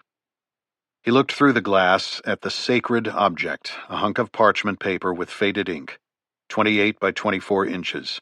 In artful, cursive script, the first paragraph read, "We, the people of the United States, in order to form a more perfect union, establish justice, ensure domestic tranquility, provide for the common defense, promote the general welfare, and secure the blessings of liberty to ourselves and our posterity, do ordain and establish this Constitution for the United States of America." Stanton knew it by heart, but liked to read it at the start of every working day. After the original Constitution was signed in 1787, the official printers of the new Congress, John Dunlap and David Claypool, created 500 copies for review by the delegates. Less reported were the additional copies the printers sold to citizens of Philadelphia for the next 10 years. Jarrett's grandfather had purchased it at an estate sale in Buckhead, where it was assumed to be a handsome yet insignificant copy. It was later verified to be a surviving souvenir from around 1790. It wasn't worth as much as any of those first 500, but it was still worth as much as Stanton's house. If it wasn't safe inside these four walls, the document wasn't safe anywhere. 2 quick raps at the door broke his concentration. Stanton turned. "Come in." "Good morning, sir," JJ said, walking forward in dress pants and a tucked blouse, Glock and badge on her belt, folder in her hand. "Close it, please." JJ had been in the district office for just over a year. She had transferred from Miami, where she had spent 8 years as a special agent assigned to the criminal drug squad. An attentive, observant, athletic former Chicago prosecutor turned agent. She was objectively good-looking, with the dark features and black hair that streaked naturally brown in the summer. Stanton was not concerned with her beauty. He was interested in her intellect, dedication, and investigative instincts, which was why he had called Augie Lloyd on the way in and requested that JJ be assigned to the Garden murders and report directly to him. She shut the door, and Stanton waved her to the chair in front of his desk. "Okay," he said. "What did you find?" "The Staub kid's OD was handled by the Cope Squad at NOPD. Lieutenant Bates's unit. They do a lot of work in the 9th. Not surprising they got the call." "Do we know how the call came into dispatch?" "It didn't come into dispatch," she answered. "Records indicate it was a routine patrol. I have inquiries into the NOPD vehicle pool to see if they match up. Also checking the standard routes that they drive over there." Stanton nodded his approval. That was why he had chosen JJ. "What else?"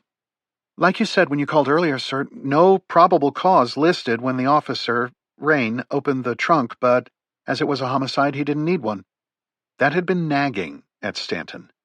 The drugs found inside the trunk had informed the cause of death, an open and shut case. Too simple? Sometimes cases actually were exactly what they seemed, but not always. "The car is a 93 Jetta base model," he said. "I looked it up, and at least according to what I could find, that model didn't come with an inside trunk release." "Meaning Officer Rain would have had to reach across the dead kid to grab the keys from the ignition or search his pockets for them to open it," she said, completing his thought. "That seems strange to you?" "Not necessarily. They were in the 9th, high crime area with a dead kid. I don't think it would be all that unusual to search the car. Inventory exception allows him to do it once they were seizing the vehicle, though it is a little odd that he did it alone." He tented his fingers before his face and rocked in his chair. "And the tox screen?" She glanced at her papers. "A smorgasbord of opiates." "Do you mean opiates as in truly derived from the opium poppy plant, or opioids as in synthetics?" "Both, according to the tox screen." "Fentanyl?" "No." "What drugs exactly, then?" "Like often happens, the OD was a result of a drug cocktail. There were elements of opiate-based heroin, but also synthetic opioids. When they intermingle, the lab techs can't attribute the lethal chemicals back to individual drugs." "Any of that drug we've been hearing about from up north? Snowball?" "There's no telltale chemical signature to Snowball. It reads as another synthetic opioid. I can say that there were no pills at the scene, just the heroin bricks." "So he took pills somewhere else?" "It happens. Or he had some leftover pills in his system and shot up with heroin before he crashed and burned." "Track marks on his arms?"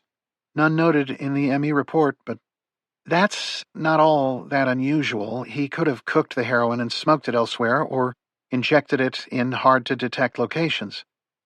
"Can we check out the heroin stash to see how it might have been accessed?" "We can, but I would need to get it from the NOPD evidence locker." "Hold on that for now," Stanton said. The normal way for him to handle this would have been to start a PI, a preliminary inquiry, to officially look over the NOPD's evidence records. But after studying the case files in his home office early that morning, his gut told him to poke around a little first, quietly. The politics on this thing were too explosive for someone to start shouting that there was an FBI investigation in the works. "Tell me about the mother," he said to JJ. She flipped a page vertically, folding it over the file folder. "Leanne Staub, 48 years old, long career in nursing, some of it on naval bases in Virginia. For the past few years, she worked at the Tulane Medical Center ER as a charge nurse, a senior position. Record? No criminal record." "What about professionally?" "She was a star. Well respected at Tulane, JJ said. At least with what I've been able to uncover so far in interviews and personnel files. Finances? She had a 401k worth about $300,000 and $35,000 or so in the bank. That's a good chunk, but not enough to afford a house in the garden. How'd she get it? Divorce? This is where it gets a little murky. How so? Her husband had a business that did well for a few years. What type of business? That's the murky part. Final Options LLC. He was the sole employee. I did some digging. Want to know where it led? I do. Langley, Virginia. He was CIA? A contractor. Former SEAL. Worked overseas, so it looks like he collected a few years of tax-free dough that helped purchase the house. He was killed in Afghanistan in 2021. Not much information other than that. Wife got a USAA life insurance policy, enough to pay down the home loan, but not enough to be able to stop working. Interesting. I may reach out to Langley. I worked with a guy there after the terror attack in the quarter last year, he said, referring to ISIS-inspired former Army serviceman Shamsuddin Bahar Jabbar, who in the early morning hours of New Year's Day, 2025, rammed his Ford truck into partiers on Bourbon Street. He then unloaded on the crowd with a rifle and pistol before being shot by police. Jabbar killed 14 people and wounded almost 60 others. He also had a detonator in his truck connected to 2 pipe bombs in coolers on Bourbon Street, bombs that did not detonate. How about media? JJ set her phone on Stanton's desk and turned the screen to face him. This is online and will be in the morning papers. The headline read, Massacre in the Garden. This the crime beat guy? Evan Greer. The article says it was a cartel hit linked to the Sun. Greer is connecting his OD to the drug world. He doesn't come right out and say it, but he sure connects enough dots between what happened in the garden and Connor Staub's OD. Stanton took her phone and perused the article, thumbing all the way to the bottom before handing it back. What's NOPD saying about the scene in the garden? Officially, or what I could dig up on my own? Both. Their story tracks with the reporter. Drug hit, 4 dead guys in the morgue, Hispanic, John Doe's, 0 identifying information other than a lot of tattoos. The NOPD is waiting on the coroner's report, but that's just to stall. One had his head almost taken off with a shovel. A shovel? Yeah. That's a new one. The others were shot, according to the admitting tech I talked to. 3 Draco AKs and 1 Desert Eagle were found at the scene. AKs? Well, AK-type pistols. They have become quite popular after their appearance in rap videos. Seriously? Soulja Boy? He's not on your playlist, sir? I prefer jazz. Are you going to meet with DEA on this? I'll touch base with Mendez and link up with him as soon as he can cut away. Want me to tag along? Maybe for a follow-up. So what's the part that the NOPD isn't talking about? It's more of a sense, really, she said. I tend to listen to those too, paired with data, of course. What's yours? That the NOPD is moving fast with the cartel angle. The CSIs are already done at the house. Evidence is bagged and tagged. All of that in less than 12 hours, you mean? Feels a little rushed. Then again, nobody wants flashing lights in the garden. The DA is going to want to put a bow on this quick, Stanton said, tapping his fingers on his desk and thinking about Isaacson's announcement at the gala, the run for governor, the spotless record. The cartel message was just what she needed. Not on my watch, she could say. This is a failure of the federal government. JJ, you remember in the last staff meeting when the rook on complaint duty mentioned a walk-in at the federal building who wanted to talk to someone at DEA but left? She smiled and flipped another page over. I certainly do. In fact, I was about to mention that. I interviewed the U.S. Marshal who was at the desk that day. He said the walk-in was blonde, bearded, fit. Described him as a tough guy. I verified the description with the lobby cams, but there's not a good shot of his face. He was in a ball cap, eyes down the whole time, almost like he didn't want to be seen. Anything we can run through facial recognition? No, but we have the next best thing. Tell me. The marshal said he felt weird about the encounter, so he followed our mystery man out and saw him drive off in a beat-up VW camper van, 80s era, faded blue with a white roof. It caught his attention because it was raised on its tires, like a 4x4. Plate? It was too far off for him to get a plate, but he thinks the colors were Oregon. So a few days before we see a cartel battle play out in the garden, a guy shows up, asks to talk to the DEA, and takes off because he got nervous. Pretty thin. Agreed, sir. Let's look into it anyway. At least we can cross him off the list. Do you want me to have NOPD put out a bolo? She asked, using the term for be on the lookout for. Who's working this homicide? Kyle from 6th? He should be, but because this looks gang-related, it's going to the COPE unit. Bates. Direct report to the superintendent. That's right, sir. And let me guess, before you look, the case has been assigned to...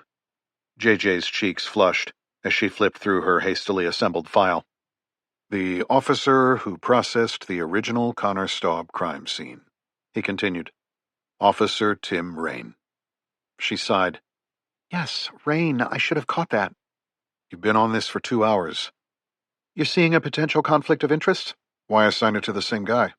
Because he's already familiar with the case? Maybe, Stanton said, tapping his fingers again.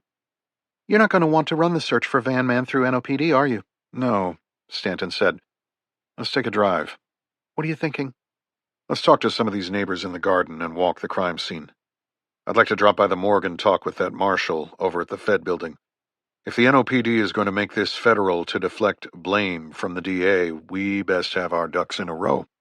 If we do all that, we're going to kick up a lot of dust. NOPD's going to know we're looking into this. It's going to make a lot of people uncomfortable. Stanton stood and put on his jacket. The day you get comfortable in this job is the day you should hang it up. Plus, he looked at his watch. I need to get my steps in.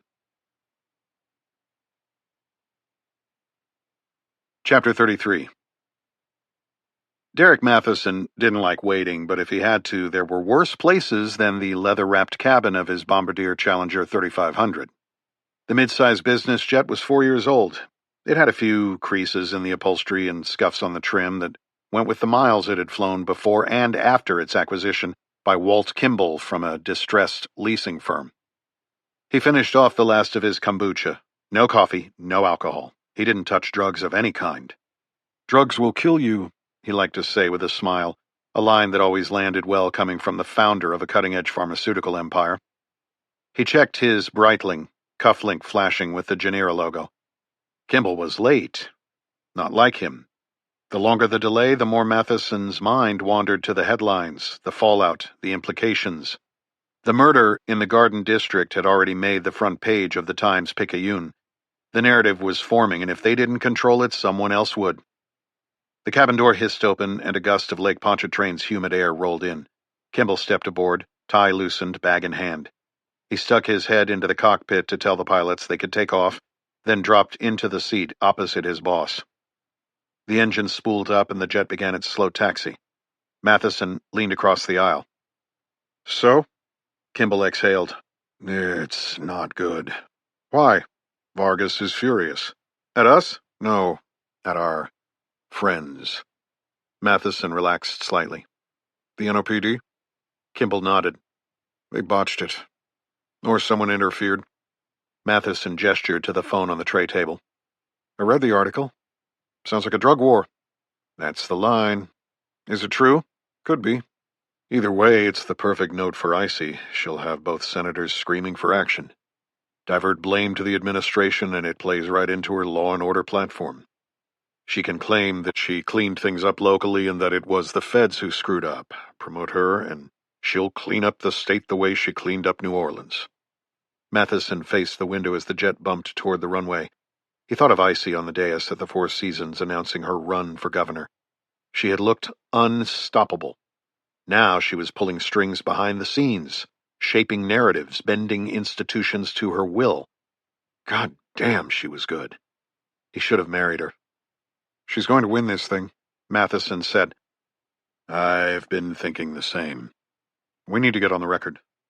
Donate to her campaign. Possible? Can we afford not to? Matheson shook his head. That's why he had Kimball. He had a good team paving the way for him these days, making his job much easier than it used to be. His CFO was already in New York prepping the shareholders. Carolyn Boyle was spinning the press. The machine was humming. How much? He asked Kimball. $5 million. Matheson raised an eyebrow. Off-balance sheet, one of the partnerships. Vargas will fund it as a pass-through. He's vested in us. We're vested in Icy. It's a smart investment for him, and he's a shrewd businessman. How much deeper can we go with Cuchillo? And the FEC, won't the feds be looking into campaign contributions? Isn't that a problem? The Federal Election Commission doesn't have jurisdiction over a governor's race. State level. Louisiana Board of Ethics handles it, and they refer criminal cases to the local DA. I see. Exactly. But the Attorney General, her opponent, could override that. He'd hit her hard with the conflict of interest. Which is why we're going to contribute legally. She set up a 527 Political Action Committee. T-Jaw. T-Jaw? Kimball grinned. Truth, justice, and the American way. No campaign limits on a super PAC, provided they operate independently. I thought super PAC contributions were disclosed to the FEC. They are. But we won't give directly. We create a 501c4 group to run educational issue ads. And since they do not have to disclose their donors, they make the contribution to T-Jaw. Exactly. For general welfare and educational purposes. And, sir, there are some things best left to me. The jet braked at the hold short. Kimball tightened his seatbelt. Get some rest, sir. We want you fresh in New York. The engines roared, the wheels thumped, and the jet lifted into the sky. As they climbed, Matheson looked down at the lake, the city, and the low-slung brick buildings of the FBI's New Orleans field office. The place looked like a prison. Intimidating fences, squat architecture, black SUVs crawling in and out. One of them exited the gate as he watched. Get your head straight. He forced his thoughts to the investor meeting. Today was the day he would unveil his forecasts for Xilaxin, a revolutionary anti-inflammatory and synthetic painkiller for cancer patients. Among its other benefits, it eliminated the need for fentanyl, the legitimate opioid for stage 4 cancer sufferers that had become politically radioactive thanks to Chinese knockoffs and overdose deaths. Matheson's line was ready, drafted by Carolyn, just waiting for the press release. Not only are we enhancing lives, we're eliminating the need for fentanyl. My competitors like to say it's a controlled substance, but is it? When we've lost so much control? That soundbite would echo across CNBC, ripple through trade journals, and land like a sledgehammer on his competitors. Kimball would make the calls. Senators would listen. The pressure would mount.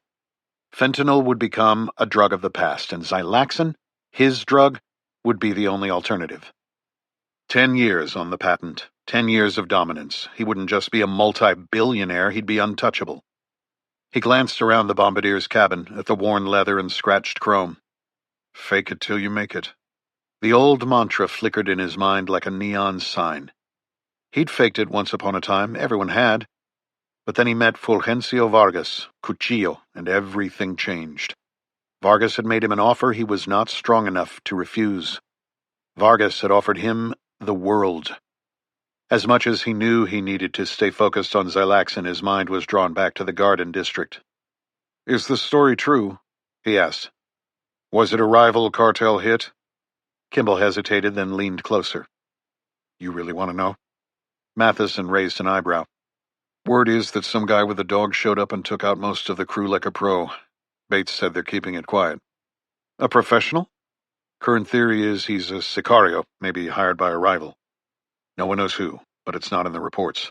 Come on, even I don't buy that. It won't matter for much longer. Why? Because our friends are going to find him before he can talk. Bates? Could be Bates. Could be Cuchillo's people, could be both. Regardless, he's not going to be around much longer. Meaning the official story sticks, and Icy can spin it right into the governor's mansion. Exactly. One guy and a dog against Bates's cope unit and Cuchillo's assassins. Shit, sir. I wouldn't want to be him. Matheson leaned back in his seat and closed his eyes. Neither would I.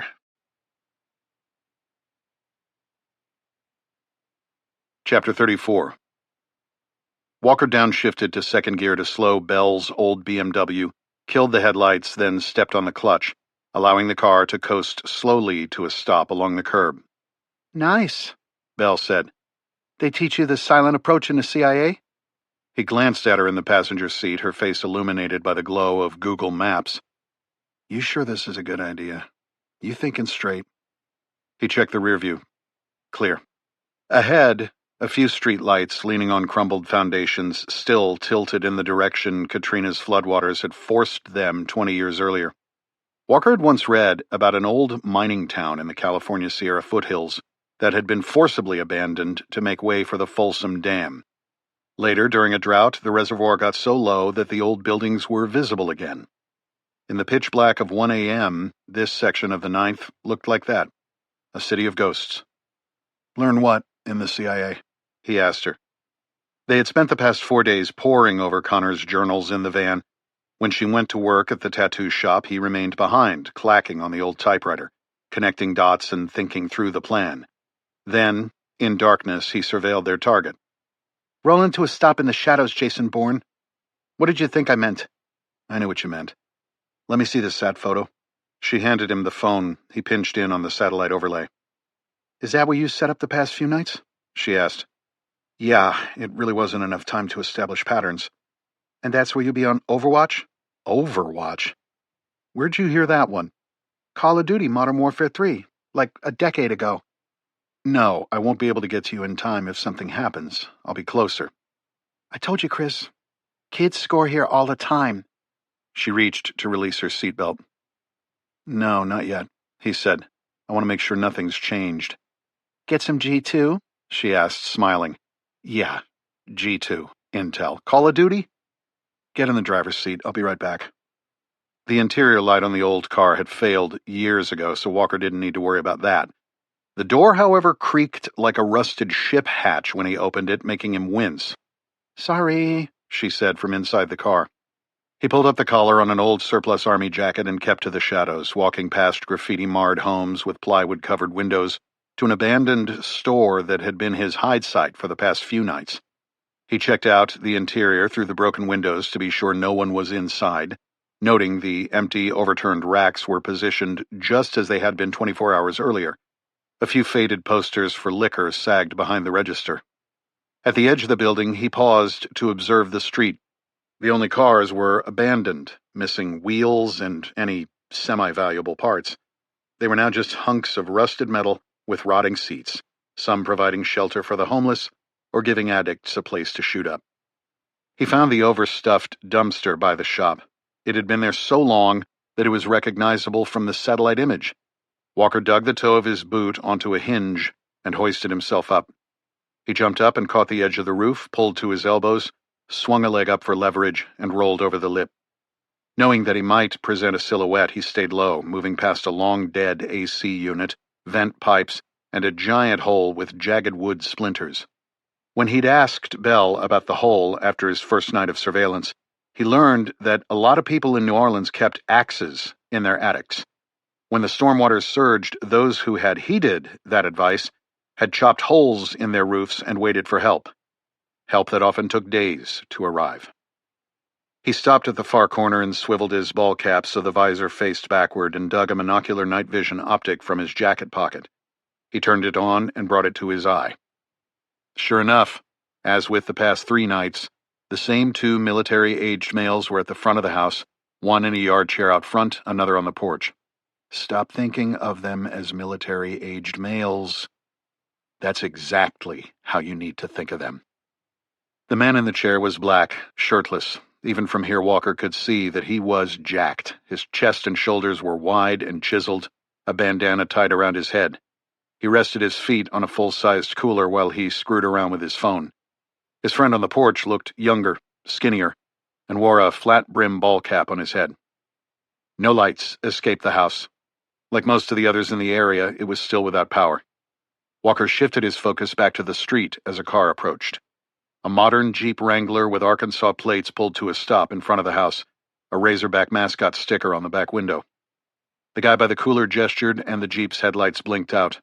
A blond male, also military-aged, in shorts and a t-shirt, stepped out of the car, thick neck, clean-shaven. Walker could see there was a passenger in the vehicle. The transaction went smoothly. Razorback walked up to Muscles, handed over some cash. It was hard to see what, if anything, was exchanged. Then Razorback returned to the Jeep and drove off. Walker had seen similar transactions over the previous nights. Connor's journal indicated that this was a known trap house. Though there were still blanks without the cipher key, they had figured out that The pills had colorful names: Yellow Jackets, Queenies, Pez, and Snowball. Connor was focused on Snowball. There was something different about it. No sign of cops. The two guys out front were the same two that he had seen in his earlier observations. The op was a go. After climbing down, he returned to Bell's BMW, opened the passenger side door carefully, trying to avoid the squeak, and slid into his seat. You happy? Bell asked. Not happy. Why? He glared at her.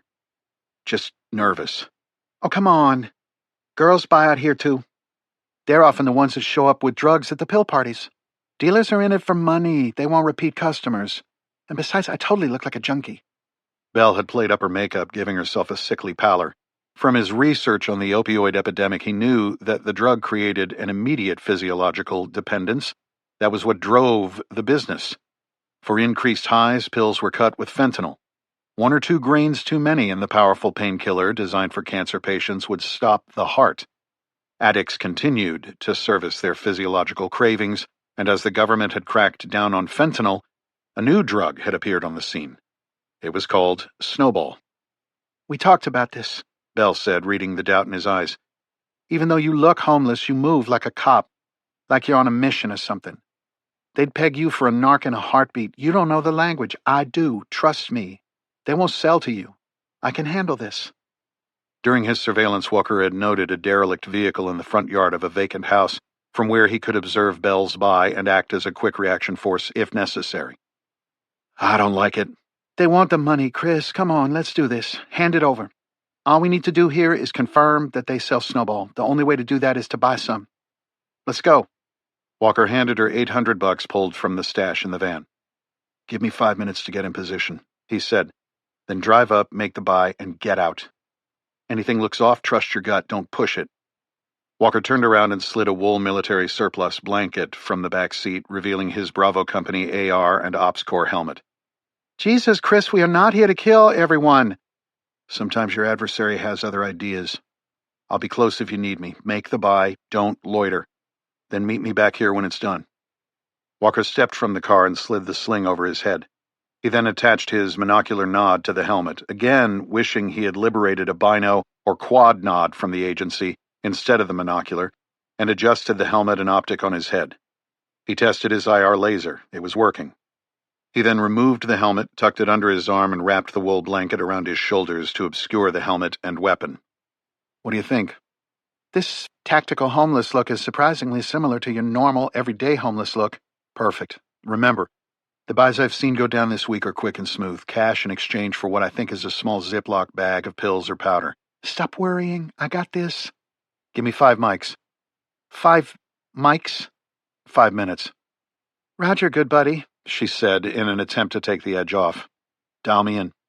He wore a wired earbud that was plugged into the flip phone in his pocket. Bell dialed the number and established the comlink. She zipped her phone into the breast pocket of her leather jacket and adjusted a Bluetooth earpiece. Say something, he said. Read you loud and clear? Can you hear me? Yes. Okay. Stick to the plan. Walker shut the door and moved off into the night. Chapter 35. With his jacket collar turned up, helmet in his armpit, and suppressed rifle pulled tight to his body beneath the blanket, he walked over the cracked, dilapidated sidewalk toward the 80s-era Cadillac sedan DeVille propped on cinder blocks in the driveway of an empty house. Good concealment.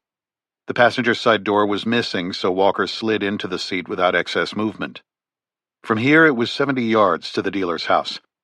He pulled the blanket from his shoulders and adjusted the helmet and nod on his head. He then deliberately loosened his sling and set the rifle's handguard on the dashboard, with the suppressor protruding just over the hood. The DeVille was missing its front window, so Walker had an unobscured line of sight to his target. It's not a target. Yes, it is. I'm in position, he whispered into the built-in mic of his earbuds. Go off Bluetooth and switch to speakerphone. Okay, she responded. Going off Bluetooth. Walker heard rustling as she unzipped her pocket and switched her phone to speaker, so the earbud wouldn't draw attention. He heard the zipper close. How's this? She asked. I got you. Remember, I won't talk, but I'll be able to hear the exchange. I know. Okay, I'm going in. I've got you, Bell. Quit worrying. He could hear the BMW's engine whine as Bell fired it up and made her approach. Her headlights illuminated the green glow of his night vision monocle. A moment later, the car drove into view and pulled to the curb in front of the trap house. He watched her exit the vehicle and heard her via comms. Hey, can I come up? She asked. He couldn't hear the reply, but watched the broad-shouldered dealer wave her in. She stopped a few feet in front of the cooler. Walker scanned the porch. The young man with the flat-brim hat said something. The garden, Bell replied. They'd rehearsed that she was a failure to launch, entitled to lane dropout, who lived with her parents in the Garden District, just in case she was questioned, though they hadn't thought it would really come up. The responding tone of voice suggested the dealer was telling Bell to get lost. The flick of his wrist suggested the same thing. Interesting. Why didn't they want her money? Don't push it, Bell. Get out of there. I need it, she said. Dying, man. Come on, I'm looking for Snowball. Again, the answer was no, the body language telling her she was not welcome. Walker tensed and adjusted his grip on the rifle. Beat it, bitch, Cooler said. It looked like Flatbrim was typing something into his phone. What is going on? She pulled out her roll of cash. 600, she said. The man with the flat brim was coming down the porch steps. He wore high-top sneakers, a New Orleans Pelicans t-shirt, and shorts. He was still on his phone. Come on, Bell, time to go. Flatbrim circled around Bell, focused on his device. Shit. Now, with his back facing the street, he could see that Flatbrim had a shiny pistol jammed in his shorts. His hands were occupied with the phone. My girlfriend told me I could get Snowball here, Bell said. Get out of here, girl, Cooler said, his voice taking on a brasher tone. Take his advice, Bell. Get out. Now, hold tight, pretty girl, Flatbrim said. Why are you so interested in Snowball? Damn you, Bell. Walker pressed the pressure pad on the rail of his rifle, and an IR beam visible only to him cut through the night. He centered it on Flatbrim's upper back. Fine. Fuck you. I'll get it somewhere else, Bell said, stuffing the cash back in her jacket pocket and turning to go. Flatbrim grabbed her arm. Don't rush off, he said. Maybe we can hook you up. Then you hook us up. Walker flipped the selector from safe to fire and brought his finger to the trigger. As he started to exert pressure, his nod lit up from the headlights of a fast-approaching vehicle that screeched to a halt behind Bell's BMW, blocking Walker's view. He studied it through his night vision. New model Dodge Charger, black. The silhouette of a male head in the window. He was wearing a hat and appeared to have short hair. The car had thick tires over plain wheels. Cops? Walker tried to look through the Charger's windows, but the tint prevented it. If these were cops, then she would not get into trouble if she kept her mouth shut. She had no drugs on her, just money. She wasn't in possession. Maybe this was a good thing. It would settle matters peacefully. The man in the undercover police car stepped out, his interior light off. He was tall and thick, dressed in civilian clothes, but wearing a black plate carrier with a Velcro badge. Walker could see there was someone else in the car. A partner? The dealer by the cooler stood up for the first time. Flatbrim made no attempt to hide his gun. What the fuck is going on here? He listened to the interchange through Bell's phone. She's looking for Snowball. Says she's from the garden. The garden, huh? Where? Why the fuck should I tell you, Sasquatch? Because, honey, I'm the law. Bell went quiet. Let's figure this out inside, the cop said. He touched something on his belt. Must have been a radio, Walker thought, because the other man in the police vehicle got out and approached. He was thinner than his partner, but wore the same jeans, shirt, hat, and gun belt, along with a plate carrier, clearly identifying him as NOPD. Let go of me, Walker heard Bell shout over comms. Cops, dealers. Shit. Inside, the cop ordered, marching her up the steps and into the house. What the fuck is this? Walker heard a man yell in his earpiece. The line went dead. They had found her phone. Bell screamed. Walker sprang from the vehicle, weapon up, thumb of his left hand on the IR pressure pad. He moved into the street toward his target. He would have entered the gate while Cooler was still looking back at the house had it not been for the headlights of a passing car that swerved around the corner. The Honda Accord accelerated away, undoubtedly freaked out by the sight of a man with a rifle in mid-stride closing in on the house they were probably about to approach for a drug buy. Damn it! The man by the cooler stood up. He reached behind his back. Walker depressed the pressure pad. An IR laser appeared on Cooler's chest. Cooler's hand holding a Glock 17 was rising when 4 of Walker's bullets tore through his chest. His body contorted around the wounds, and he fell forward into the weeds. Walker put another round in his head as he passed by. Had Flat Brim and the cops heard the gunfire? Even though suppressed, his shots were not completely silent. Whether or not they heard would depend on how loud things were inside the house. He climbed the stairs, crossing the rotting porch, and put his hand on the knob. He doubted it was locked with a sentry out front. He paused for a moment. Were they waiting for him inside, weapons trained on the door? Maybe. He thought he heard Belle's voice telling someone to fuck off coming from deeper inside the house. She was probably loud enough to have kept them from hearing the suppressed shots. There was no time for a safer, deliberate combat clearance. This was hostage rescue and required a more dynamic approach. Walker turned the knob and entered, breaking left to clear the corner and then sweeping back to the right as he continued out of the doorway's fatal funnel. The room contained an overturned card table and a couch with springs exposed. Insulation drooped through gaping holes in the drywall. As he moved down the wall of what was once a living room, he tripped over something at his feet. He regained his balance, confirmed the room was clear, and then looked down at what he thought was a pile of old blankets, to find that he had stumbled over a skinny, naked black woman. Now awake, she looked up at him, her eyes wide with annoyance and confusion. "Just a bad dream," Walker whispered, pushing across the room to a threshold hung with strings of Mardi Gras beads. He could hear the woman muttering behind him. The house was dark, which still gave him the advantage. He pushed through the beads, this time going right. He was in a kitchen filled with trash, smelling of rotting food, decay, and mold. The counter was cluttered with cardboard boxes filled with plastic bags. He stepped closer. The Ziplocs contained pills and small sealed pouches that he didn't recognize.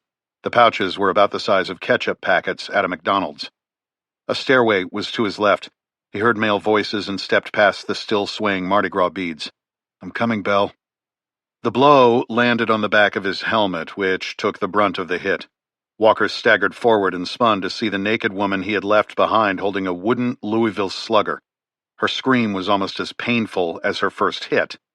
As she wound up to deliver another home run, Walker rotated and drove his rifle into her chest, reset, and slammed it into her neck. She paused the bat mid-swing like she was checking up on an outside ball, allowing Walker to pivot his feet and send her careening through a flimsy plywood-covered window with a spinning back kick. With that scream, they know I am here. He heard footsteps on the stairs. A second later, Flat Brim appeared, stainless Beretta 92 FS in his right hand. "Patricia, shut the fuck up, girl!" he shouted. Walker's first 3 rounds ripped through the Pelican's logo on Flat Brim's chest. A fourth found his forehead, knocking the hat free. As gravity took hold of his body, he tumbled down the narrow staircase, coming to rest in a heap at its base. "NOPD!" The shout came from the top of the stairs. It was followed by the beam of a flashlight.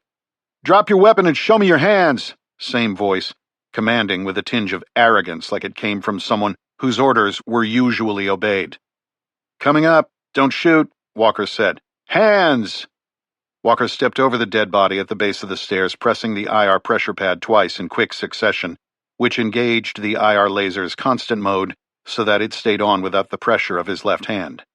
He lifted his left hand high above his shoulder so it would be the first thing someone at the top of the stairs would see. He dropped the rifle to his right side, angled up, on fire, finger on the trigger. Through his monocular nod, he saw the beam of light coming from the top of the stairs. He took a step, then another. "Don't shoot," he said again, trying to make his voice as feeble and weak as he could. He took another step and saw the top of a ball cap, the same one worn by the 2 men who had exited the Charger. With his weapon still below the officer's line of sight, the IR laser landed on the man's forehead just below the brim of his NOPD hat. Walker pressed his trigger to the rear. The single shot broke the sound barrier and caught the officer in the forehead, the bullet splitting the hemispheres of his brain in 2 down the medial longitudinal fissure. He was dead before his body collapsed at the top of the stairs. Walker performed a tack reload, ejecting the depleted magazine and exchanging it with a full magazine in the back pocket of his jeans. He then cautiously worked his way up the staircase. It was a small house. There were not many places Belle could be. He stepped over the dead man. "You just killed a cop. You killed an enemy combatant." The short hallway was clear. Walker slipped into the first room on his left. It had once been a bathroom. A sink was on the floor next to a hole where the toilet should be. He glanced into a filthy bathtub as he passed and saw that a body was curled up in it. The smell conjured images of the dead. "Keep pushing." The bathroom had a second door that was partially closed. He stepped to the side to get an angle on the room, a bedroom with peeling wallpaper. He could hear whimpering. Female. It didn't sound like Belle. He decided to slow his clearance, the thought being that Belle was now the cop's bargaining chip. He won't kill her, Walker hoped. Hope is not a solid course of action. He combat cleared from the bathroom and discovered the source of the crying, another woman, white, short hair, skinny, sitting on the floor, her face between her knees. He moved swiftly and silently across the room to a door that led back to the short hallway. A closed door was directly across the hall, last door on this level. A master bedroom? He moved into the hallway and listened. He thought he heard mumbling and the scuffling of feet. Go through the door? Odds are the cop has his weapon trained on it. Has he called for backup? Other corrupt cops? He doesn't need corrupt cops. He can just call for backup saying they interrupted a deal gone bad. Maybe he should just leave? No way, then he kills her. They know she pieced enough together to come here asking for Snowball. They found her phone. She's a liability. No way he lets her live. You need to interrogate this guy. No. You need to save Belle. Walker looked down the hall. The same rotten decay that infected the lower level was just as prevalent upstairs, including the holes in the walls spilling insulation. He turned to his left and studied the drywall. The first hole did not penetrate through to the room beyond. Walker kept moving. The second hole was smaller. Made by a hammer? A fist? He reached out and as quietly as he could pulled the remaining insulation toward him. Slowly. He tugged a little more and heard feet shuffling beyond the wall. The hole was small, but it was a through and through, and in the green phosphor of his Harris monocular, he saw the police officer. He had Belle's neck and the crook of his left arm pulled tight to his chest. She was on her tiptoes, fingers clamped on his forearm, a human shield. The cop was whispering in her ear to stay quiet. His right arm was extended and his Glock 22 .40 caliber pistol was pointed at the door that Walker had almost entered moments earlier. The hole in the wall was just small enough that Walker could see into the room or feed his rifle into it, but not both.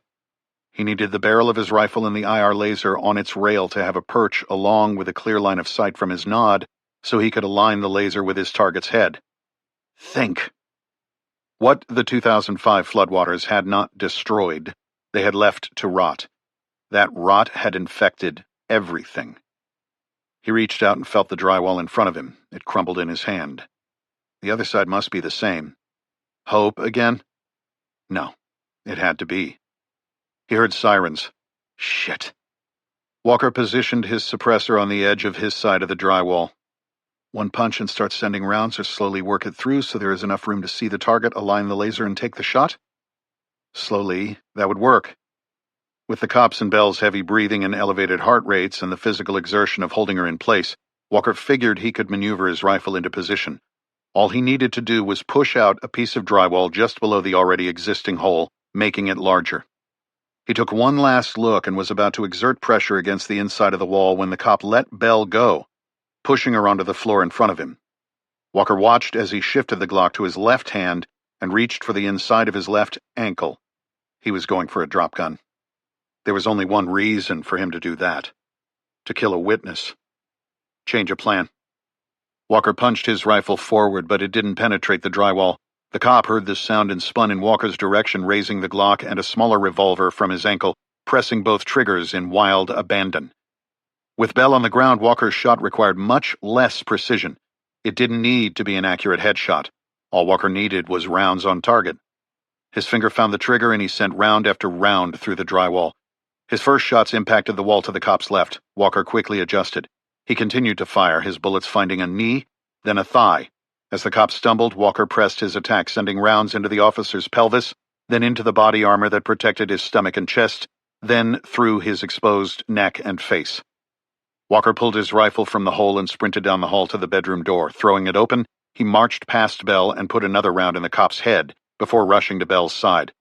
"Are you okay?" She looked at him. "What took you so fucking long?" she asked. "You're okay. Let's get out of here," he said, dragging her to her feet and toward the door. "Wait." She broke away from him and ran to the dead police officer. "This bastard has my phone, car keys, and cash." She pulled them from his pockets and ran back to Walker. The sirens were getting louder. "Let's go," he said, leading her into the hallway and to the stairs where they stepped over the dead body of cop number 1 They rushed down the steps and over Flat Brim. Walker turned left. "That's not the way," Bell shouted. "I know," Walker said, stepping into the kitchen toward the counter. Bell followed. He pressed the button on the back of his scout light and illuminated the cardboard boxes on the counter with white light. They were marked with different names in thick black pen: Yellow Jacket, Pez, and Snowball. Walker reached in and grabbed a handful of plastic baggies from the Snowball box and stuffed them into his jacket pocket. "Now we go," he said, grabbing Bell by the arm and hurrying through the Mardi Gras beads into the living room, out the front door, past dead Cooler Man to the BMW. "Get in," he ordered, running to the driver's side and jumping behind the wheel. "Give me the keys." The sirens had to be just blocks away. Walker stepped on the clutch and turned the key. The engine sputtered. "Oh, come on," he said. "Pump the clutch twice and then slowly give her gas," Bell advised. Walker followed orders and the car rumbled to life. He sped from the curb and kept the lights off until they were 2 blocks away, at which point he slowed to the speed limit and turned on the pale yellow beams. "You ever meet anyone you didn't kill?" Bell asked. Walker ignored her, making sure to obey all traffic laws as he made his way back to the river. Chapter 36. The rain came down in sheets, hammering the slate rooftops and turning the cobblestones of Jackson Square into a slick, glistening mirror. It was the kind of rain that made tourists duck into galleries and locals pull their hats low. But Jarrett Stanton didn't mind. He liked the rain in New Orleans. It washed the city clean, or at least it tried to. He sat alone at a corner table in Genevieve's, a small cafe tucked just off the square. The windows were open despite the storm, and the scent of chicory coffee mingled with the ozone tang of wet pavement. If his table had been 6 inches nearer to the sill, the rain might have splashed into his cup. Genevieve's was a few blocks from the French Market, where he and Alma took the kids for ice cream treats on Saturdays. Across the square, a jazz quintet played under a sagging awning, their brass instruments gleaming.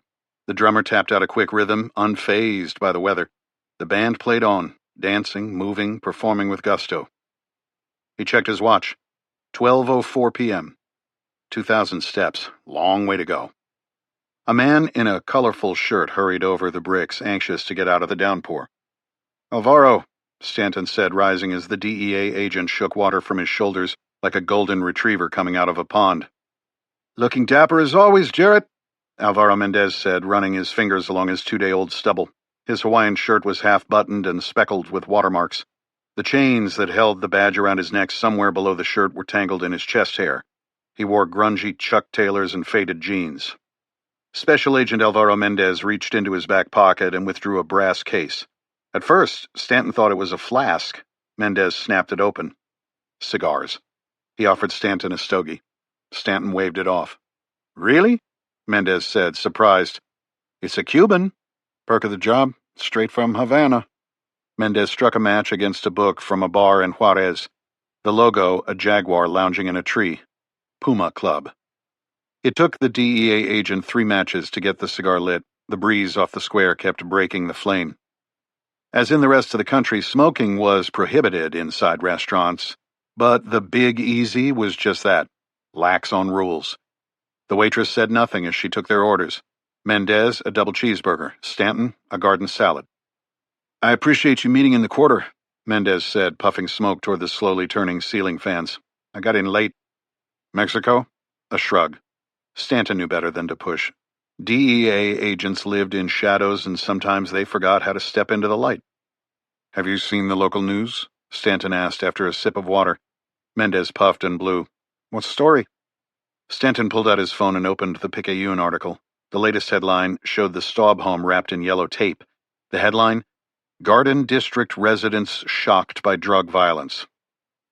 "A month ago," Stanton began, "a kid named Connor Staub OD'd in the 9th.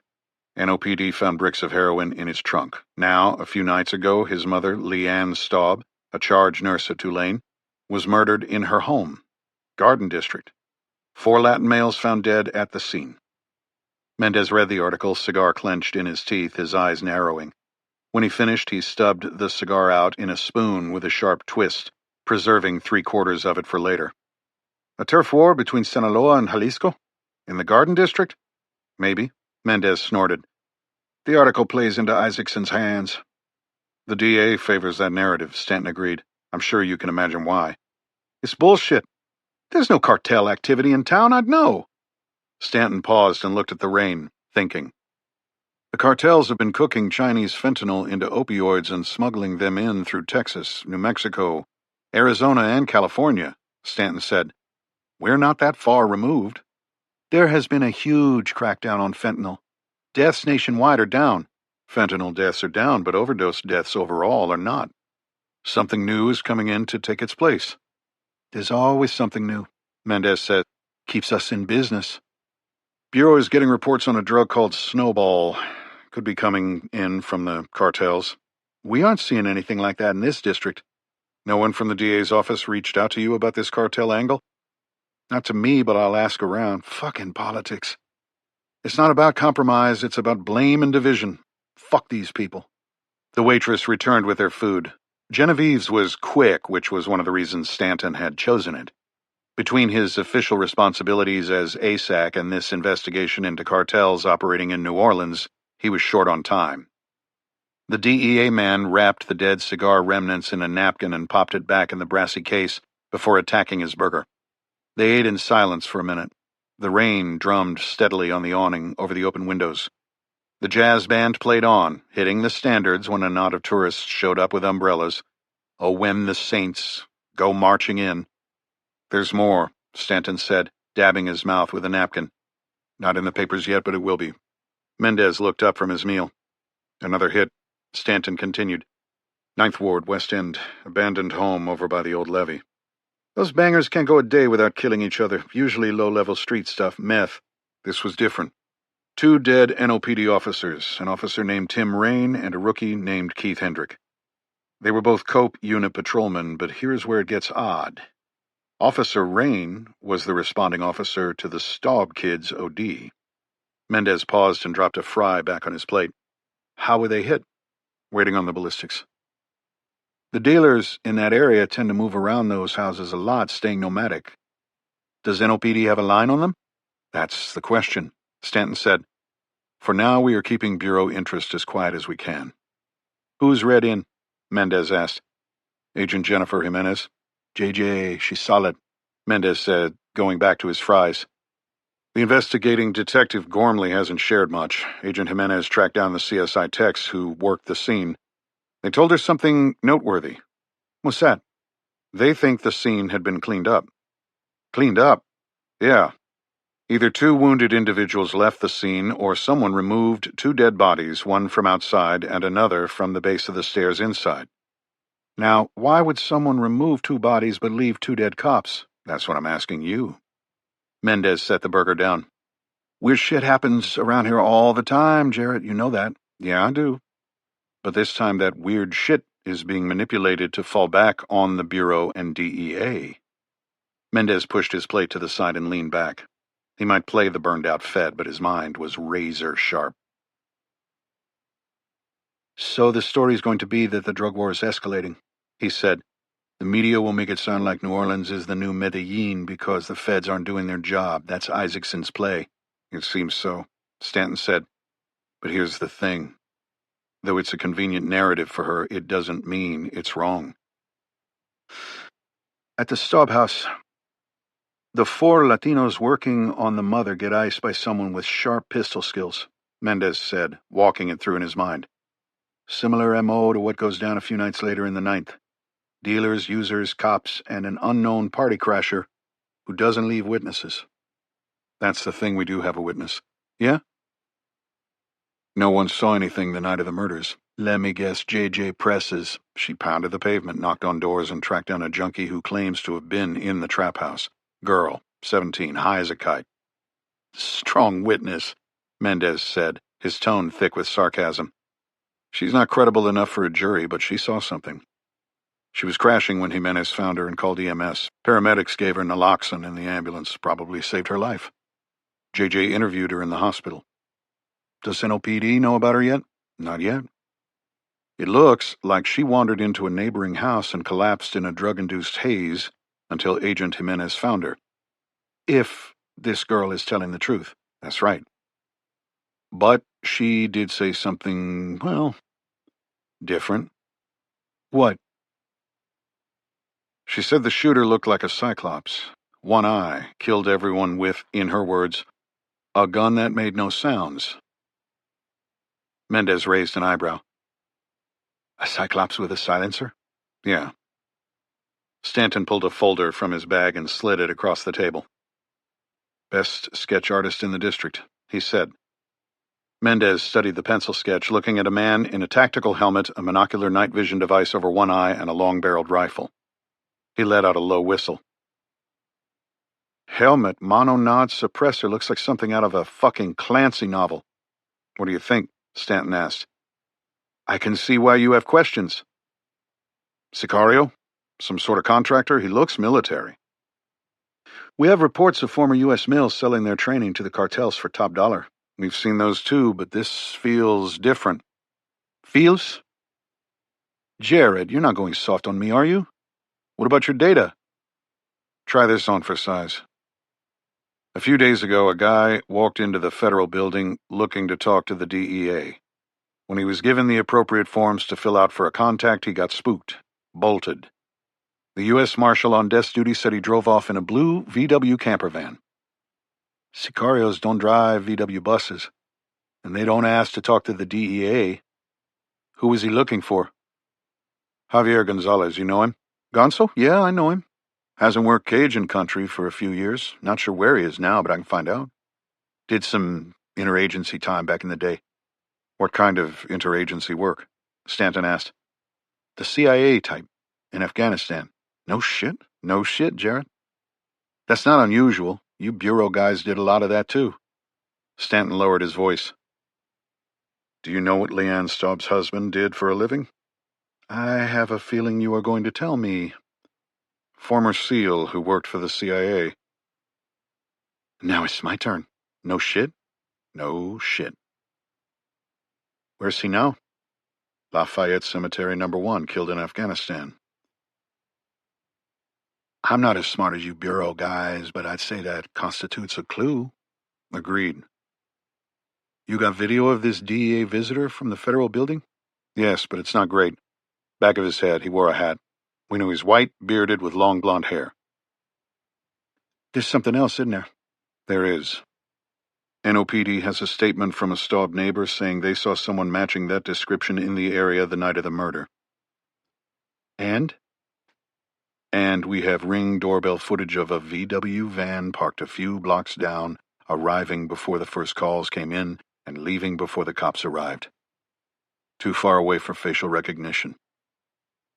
Mendez leaned back and interlaced his massive fingers behind his head. Is this where you tell me you don't believe in coincidences? I do believe in coincidences. I see them all the time. And the dead cops? What were they doing there?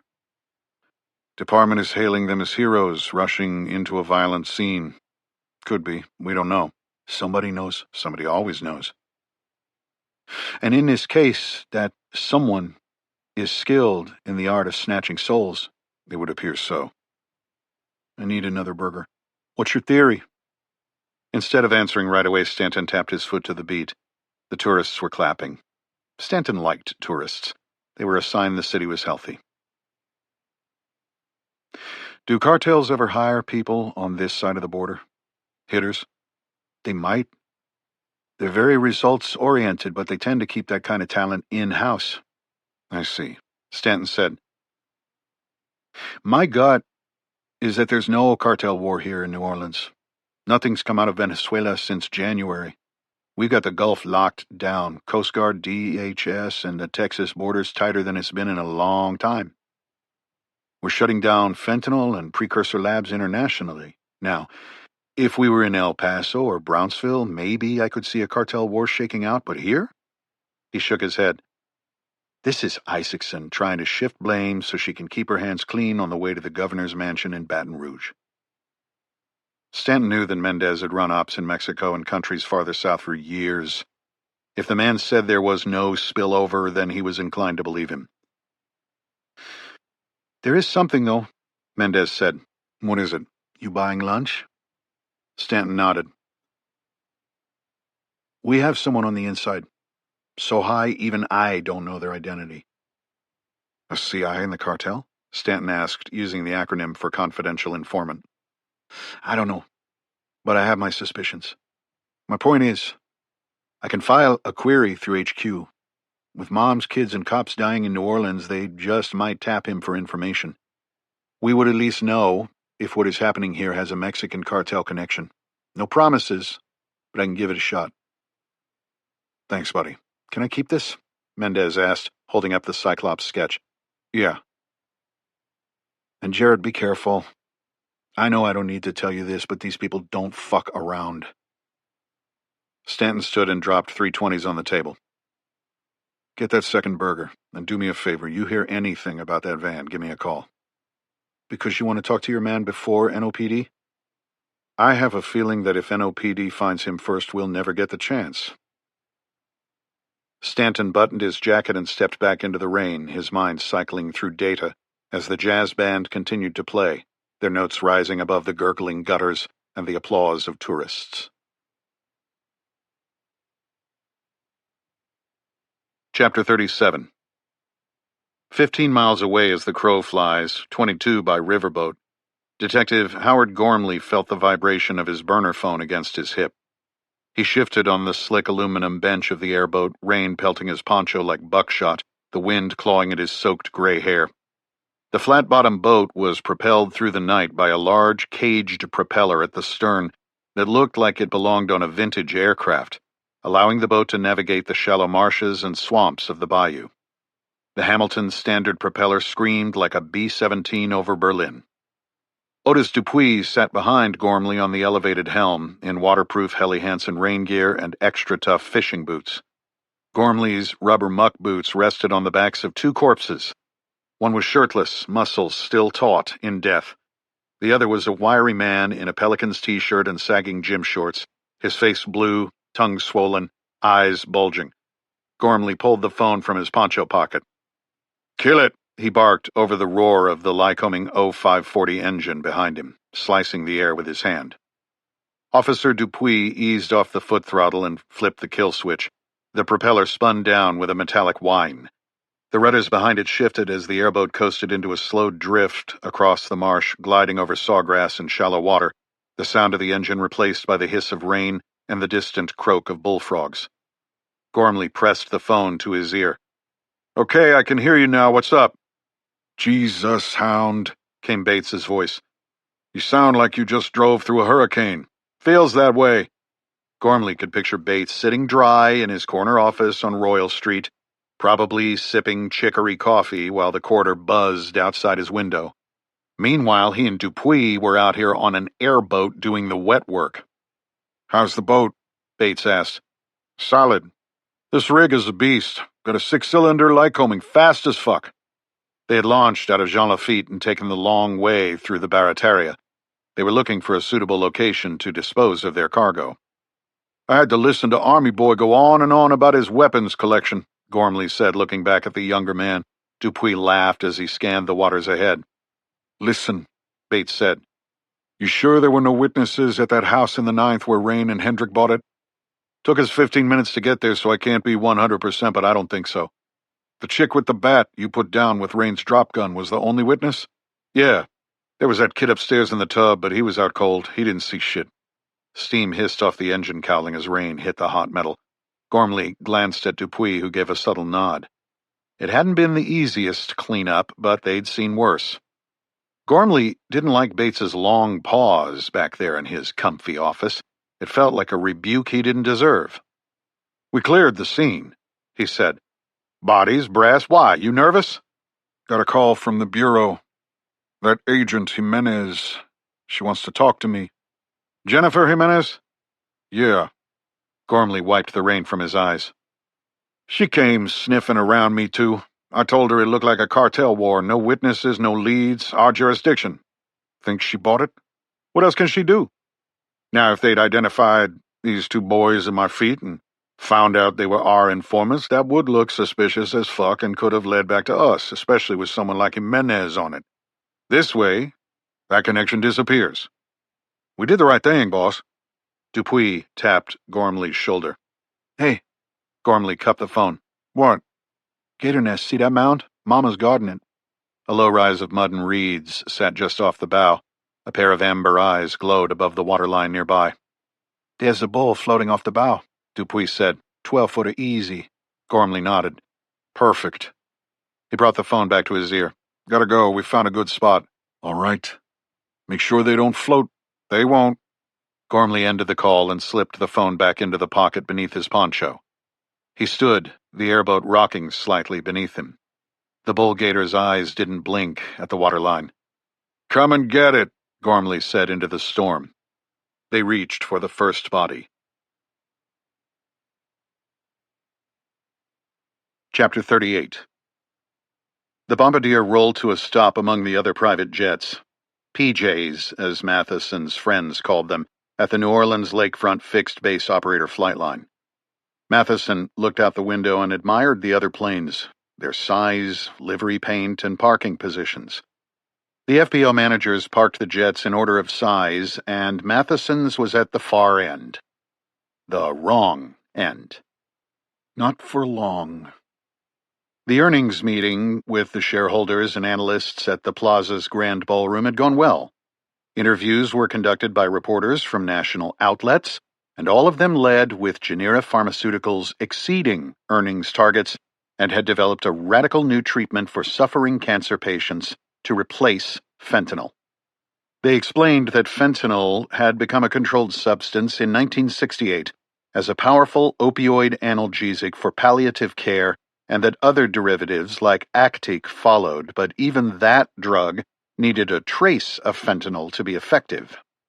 As Matheson had described it in multiple interviews, with Carolyn Boyle sitting somewhere behind him, the whole country had suffered through an opioid crisis with fentanyl-laced pills killing more Americans than had been killed in all wars since the end of World War II.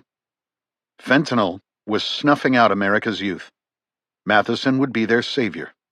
Xylaxin would change the industry by improving patient care while eliminating the poison seeping into American communities.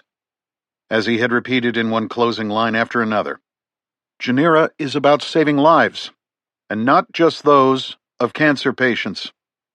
As Kimball had flown back earlier to prep the New Orleans team after the successes in New York, Matheson immersed himself in the business pages throughout the flight. His stock was surging.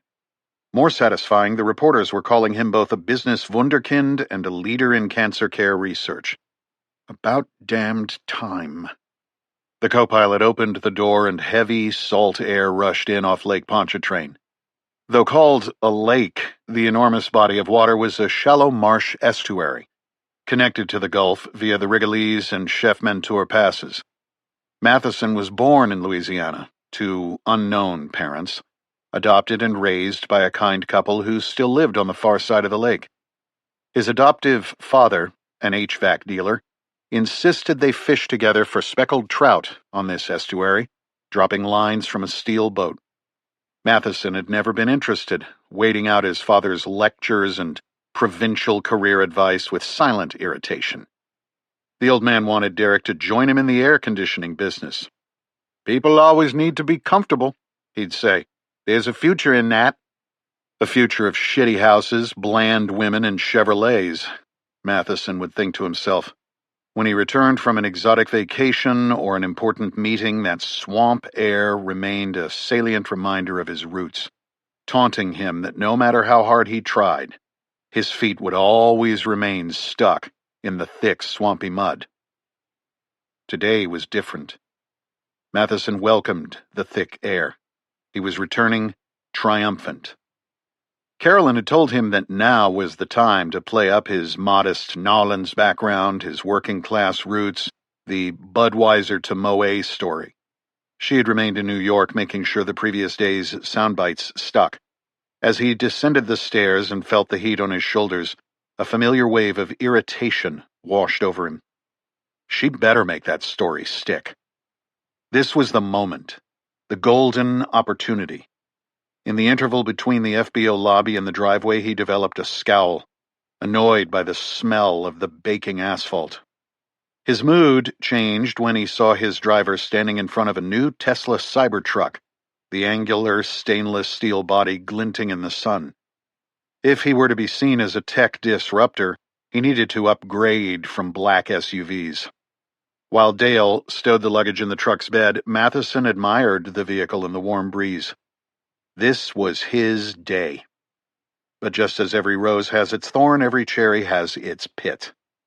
Matheson found his when Dale opened the rear door, revealing Walt Kimball, his face creased with worry. "Problem?" Matheson asked, knowing the look all too well.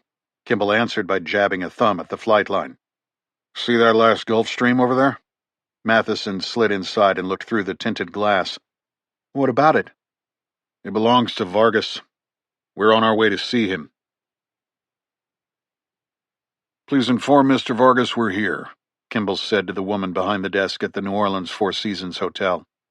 Matheson lounged in the plush seating area, suit jacket on, no tie. Harris had taken a standing position where he could see the revolving doors and most of the lobby. A tan line outlined his eyes and the bridge of his nose where his wraparounds usually rested. "Someone's coming down," she replied. Someone turned out to be a Latin man with spiky black hair and a goatee, wearing a loose, short-sleeved button-up with a wide collar. "Let's go," he said.